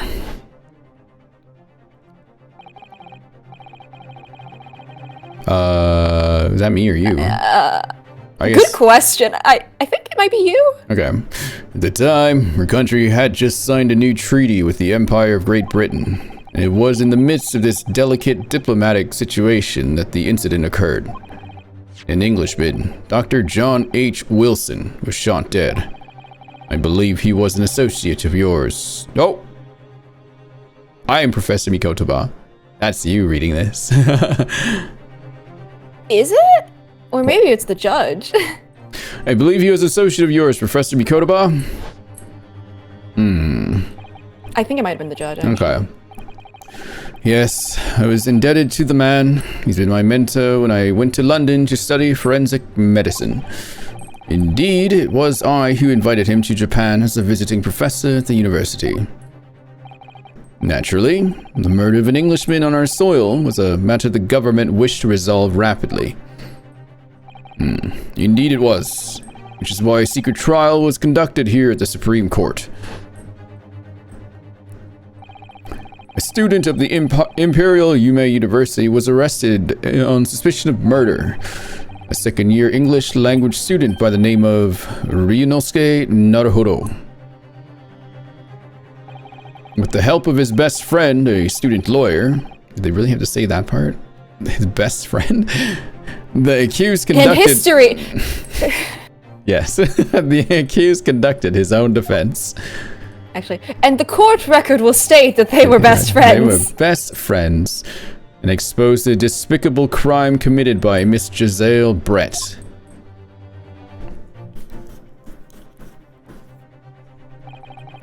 Miss Brett eventually admitted to her crime.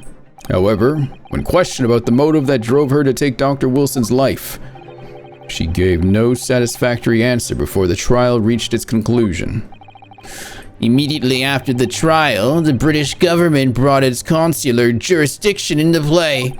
We were unable to sentence Miss Brett according to our empire's laws. it was decided that she would be removed to Shanghai, China instead.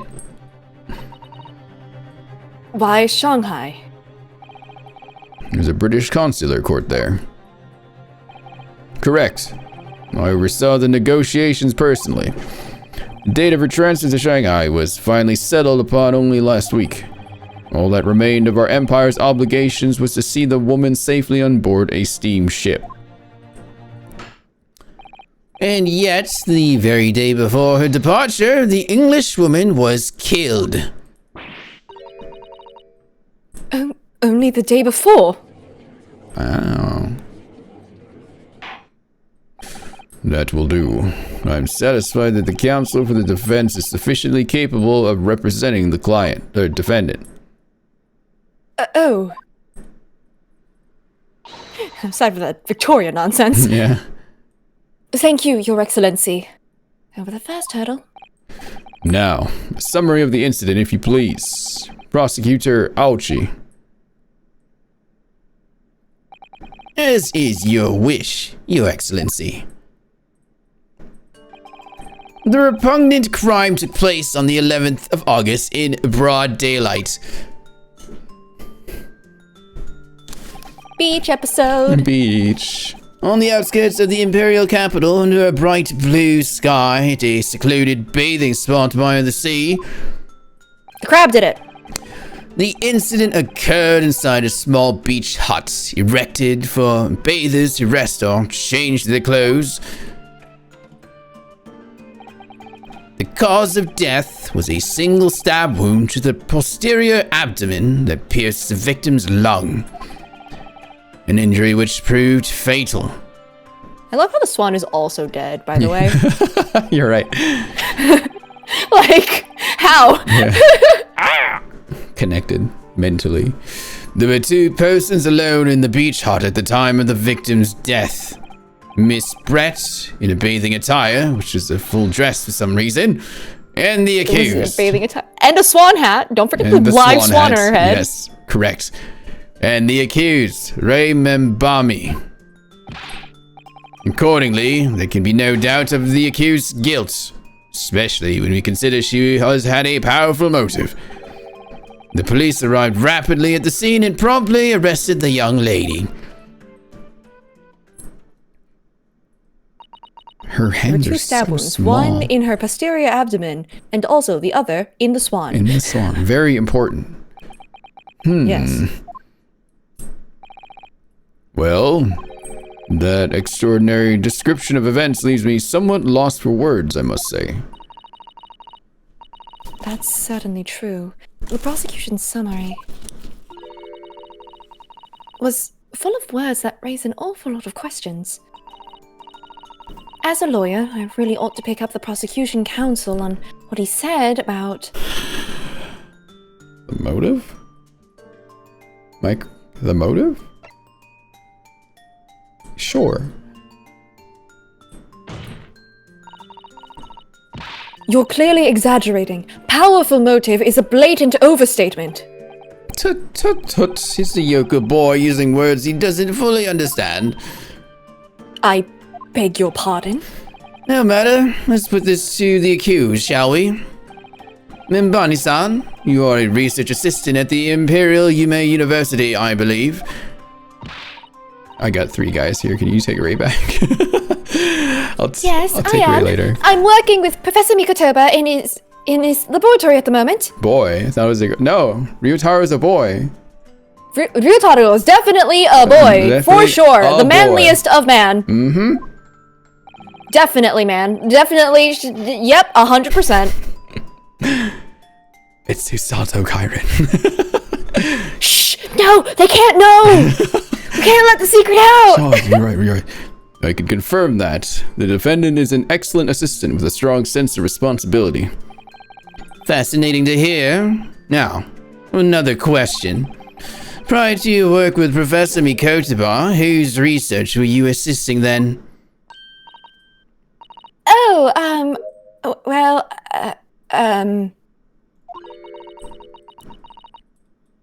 I was studying under Dr. John H. Wilson. Oh. Dr. Wilson? The visiting English professor who was murdered by Miss Brett 9 months ago.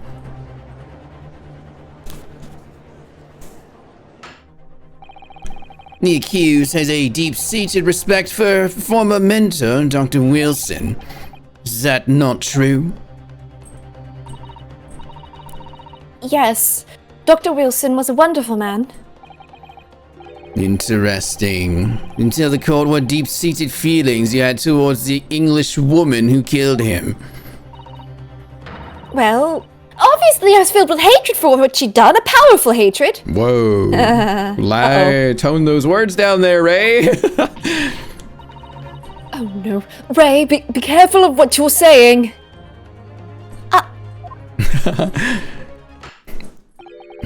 The motive was revenge. Plain and simple, Your Excellency. Well, it was clearly a trap all along. How wicked of him to use Ray's undying respect for her former mentor against her like that, and this. I must find out more details and something we can use to bolster our defense. You can just, yeah. Oh. What he said about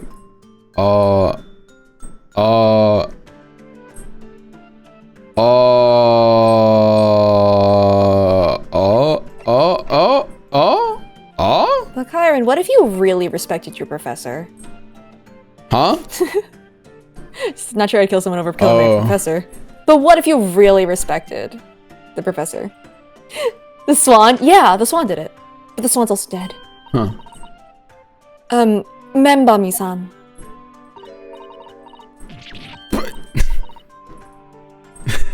Yes, what is it, sis? I mean, Naruhodo-san. There we go. Saved it! I'm really starting to wish to use my alias, Ryutaro Susato. That would have made way more sense. Please tell the court why exactly you were present at the bathing spot with the victim in the first place. And why you were alone with her. Oh, well, no, that's not true. It wasn't like that at all. There were other people present. A detective who was guarding Miss Brett for starters. I was just asked to accompany Miss Brett as a companion, that's all. But let us be clear. At the moment of her death, you were alone together with the victim in the hut. You and no one else. I mean, there was the swan. The truth is, there is only one reason why this young woman accompanied Miss Brett on her bathing sojourn.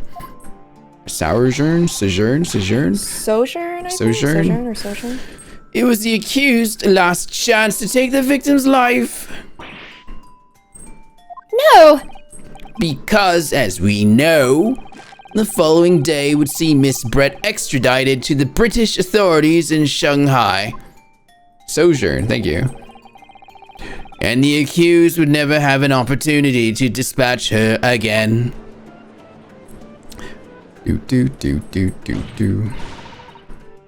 Kindly refrain from conjecture, counsel. The prosecution counsel seems to enjoy using provocative tricks like that. But for now at least, we need to assemble more facts. Try not to let them goad you. Oh dear, this is really terrifying. But Father's right, we need more information. As a lawyer... right. Last one. Oh, we had to pick all of them. Okay. If I may, Prosecutor Alchi. What do you want, you fresh-faced young yokel student? I wonder, could you explain, please? You mentioned a bathing spot. Ha! My apologies. Clearly, my modernity has confused the poor country bumpkin's simple mind. Bathing spots are the very latest trend in health practices from the West.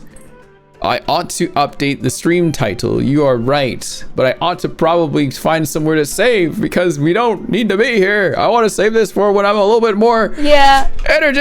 I mostly just wanted you to play it so that we can get the gallant and dashing thing. I can fangirl over it later. Let's go, lesbians. Let's go. Checking out a little bit of part 2 Ga. Okay, we'll get to another. I think this should be after this part, I guess. Yeah, probably. We are told that bathing in the water of the ocean is curative, therapeutic, and excellent for the skins. No, that's not what I meant. I was referring to the fact that Miss Brett had, to all intents and purposes, been found guilty of murder. Why would a known criminal have been relaxing by the sea?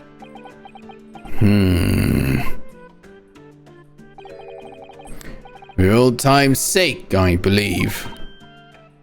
Sorry? Miss Brett was to depart for Shanghai the following day.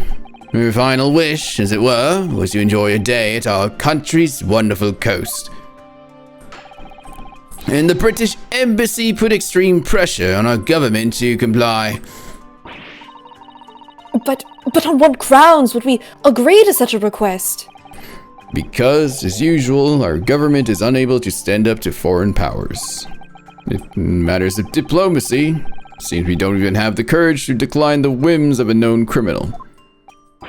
That's scathing commentary. Don't look at me, Professor. It was the government who granted permission, not I.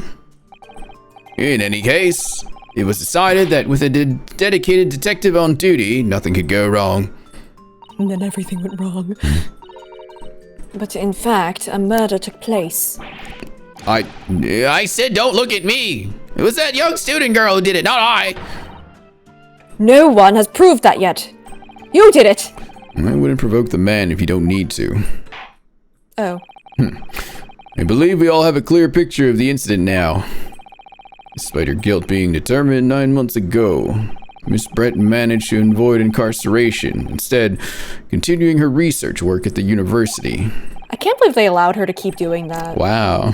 Yeah. By the way, her research was poisons, by the way. Yeah. Did she also get poisoned too? Annie. Huh. Obviously, over that period, she and Ray would have encountered each other on a number of occasions. Seeing the murderer of the mentor for whom she had such great respect enjoying such undeserved liberty. Yes, even if it was only temporary until Miss Brett's extradition to Shanghai. We can hardly blame Ray for her feelings of anger and resentment. Poor Ray. So, Your Excellency, if you'd be so kind as to peruse this exhibit. A photographic print that shows the scene of the crime immediately following the grim incident. We don't have color here yet, so it's in black and white. Seriously, the swan is also dead. Yes, thank you, Counsel. Tragic image. As you can clearly see, there's nowhere within the hut that anyone else could have hidden. The court will accept this photographic print as evidence. Yay! As I understand it then, the victim and the defendant were alone inside the beach hut at the time. This is deeply troubling, I must say. The finger of guilt points firmly at the defendant. Well, Your Excellency, naturally, the prosecution has much more to its case. We intend to prove the accused's appalling actions beyond all possible contention. To that end, I can confirm that we have multiple witnesses to the crime and damning evidence. Witnesses? But who? They were alone! What? Yeah. What? One of whom, I might add, is a highly respected police detective. I assure you, the testimony of these witnesses will leave no room for doubt.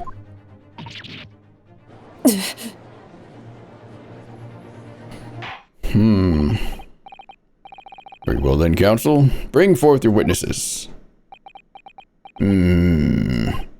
I, Taketsuchi Aochi, been waiting for this moment. Sorry. Oh yes, I haven't forgotten. That trial 9 months ago, here in this very courthouse, when that irreverent little student boy utterly humiliated me. Huh? Oh, no!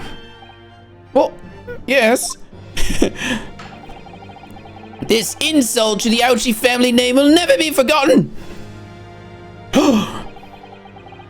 You've become conceited with age, Council. But the old have to stand aside and make way for the new. It's the way of the world. May you never forget that. Why is his headband always flowing? I don't know. How was he able to slice his hair from literally across the room? Inosuke had to like back away. Oh, that's right. By the way, the Japan Side DLC was about that case. Oh, interesting. It's so funny. Okay. It's so funny. Strike the head of a samurai whose top knot has been cut and the bell of cultural enlightenment tolls. Yes, on that fateful day, my former self died. The start of your own mini Meiji revolution.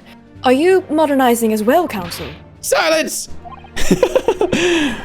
Since I swore revenge back then, there's been a minor miracle atop my head. Observe the Aochi growth! Don't call it that. You see this seed of hope sprouting forth from the barren expanse of my crown. I think that tiny growth is trying to tell me something. Perceive it. I'm afraid I can't really see. Where is the hope exactly? I said silence! Today, find another yokel student of the Naruhodo clan. Well, I will vanquish you. My victory will be fertilizer for the seed of hope atop my head. You have been warned. You. With that, the prosecution calls the witnesses to the stand. Well, looks like the stakes are high on both sides in this trial. The prosecution and defense each have much to lose. A haircut is hardly comparable to Ray's life. Oh, do you want a haircut? Why did you say so? Oh my god. Oh my god! What? Yup! Okay. Those are the witnesses! I think this is where we should say for now. Yeah. And jump into the... What the fuck? I love Hosonaga with a turtle on his head. That's my favorite Hosonaga. I didn't think I'd see Soseki and Hosonaga so soon. Oh my god. Oh, man. This was a twist great. for two. Like, seriously, when I say I am staying out of every spoiler that I can, I had nothing, no knowledge. It's great. Oh, this is wonderful. At all. Wasn't expecting the cross-dressing. Wasn't expecting Ryu's Haro. Like, what? Which is still the cross-dressing. Well, yeah, still, but like I really appreciate character gaps like that, where they go from being like super capable and confident and, you know, good supports to bumbling around. Now she's bumbling a little bit, which is like, oh my god, she does have flaws. This is great. But she did recover after a little bit. She looks like she's finding her ground, so that's good. I have a feeling like, what happens though? Does her hat like fall off and everyone's like, what? And she's done time to defend yourself again. She's also done a Find another lawyer. horrible job binding. Like, anyone could see through that. Like, come on, you guys. Hello. Oh my god. Can't believe this. This whole court system is a clown show every day. Yes. Anyway, that was 7 hours. So that was fun, but I think I want to go make some dinner. I'm hungry. Yeah, I too need to go and make food. Yeah, oh my god, it's like late for you too. Jesus. Okay, well, chat, thanks for watching, save for thanks for joining. That was fun. Yes, of course. As usual. I hope you enjoyed me finishing GAA 1. Finally. Woo! Yeah. And now we're on the second game. Now we're on the second game. I guess we'll have to find... And now we're on the second game. We'll have to find now to spend 5 more months on this. Yeah. We'll get it done before Christmas. I don't know. Night mom and auntie. What do you tell them to call you again? I didn't tell them to call me anything. Oh. They just started calling me auntie. You said something. Call you Ai or something like that? Ai, that's which is right. the same thing, just in Mandarin. Gotcha. Okay, hang on. I need to close up the streams on the other spaces first, so I'm gonna end. All right, pull out the gun. Facebook's will go away first. Bye, Facebook. All right. And then And that works. goodbye, Twitter. Goodbye. Twitter one's done. Now I can't believe they've been YouTube. taken out. Goodbye. Goodbye, YouTube. Farewell. Oh my god, multi-streaming is a lot. Whew. And now we're at Twitch. All right, let me see if there's someone on. Is someone streaming? Let's see. Anyone that I know? Oh my god, my tummy is rumbling. It's so hungry. Oh. You should get some bread. Alice is playing Peak. Alice Himura. Let's go say hi. Yeah. Playing Peak. Peak. Yeah, I might get some bread actually. Make myself Hell yeah. a burger. A yummy burger. Oh, a burger. Wow. Yes, a nice burger. All right, chat. I'm not here tomorrow because I will be at my parents and my family for our Canadian Thanksgiving. But on Monday, I might come back because it'll be my 3-year HRT anniversary. So I might pop on and do just a little hangout before we go play Apollo Justice on Say's channel. After, unless it's not Apollo Justice anymore, Rin. You're right. It's not. It's still Destinies. It's Athena's. Well, we're Apollo now, technically. I mean, we are playing Apollo in this Right. particular case, but it is dual Destinies now. Yes. But also, that's funny. I want to check out that other game, the courtroom game. Maybe let's talk about it later. Let's talk about it after. Yeah. We'll figure something out. Anyway, Monday something's going on. I'll be at home anyway. I'm working on stuff, and I still gotta work on the Infinity Nikki stuff too. I haven't forgotten about that. Okay, I'm going. Goodbye, chat. Thanks for watching. Take it I'm being easy. sucked into the basement again. Send help. You're standing And at bread. the exit of the room, screaming to wolves. Send bread. Anyway, bye bye. Bye.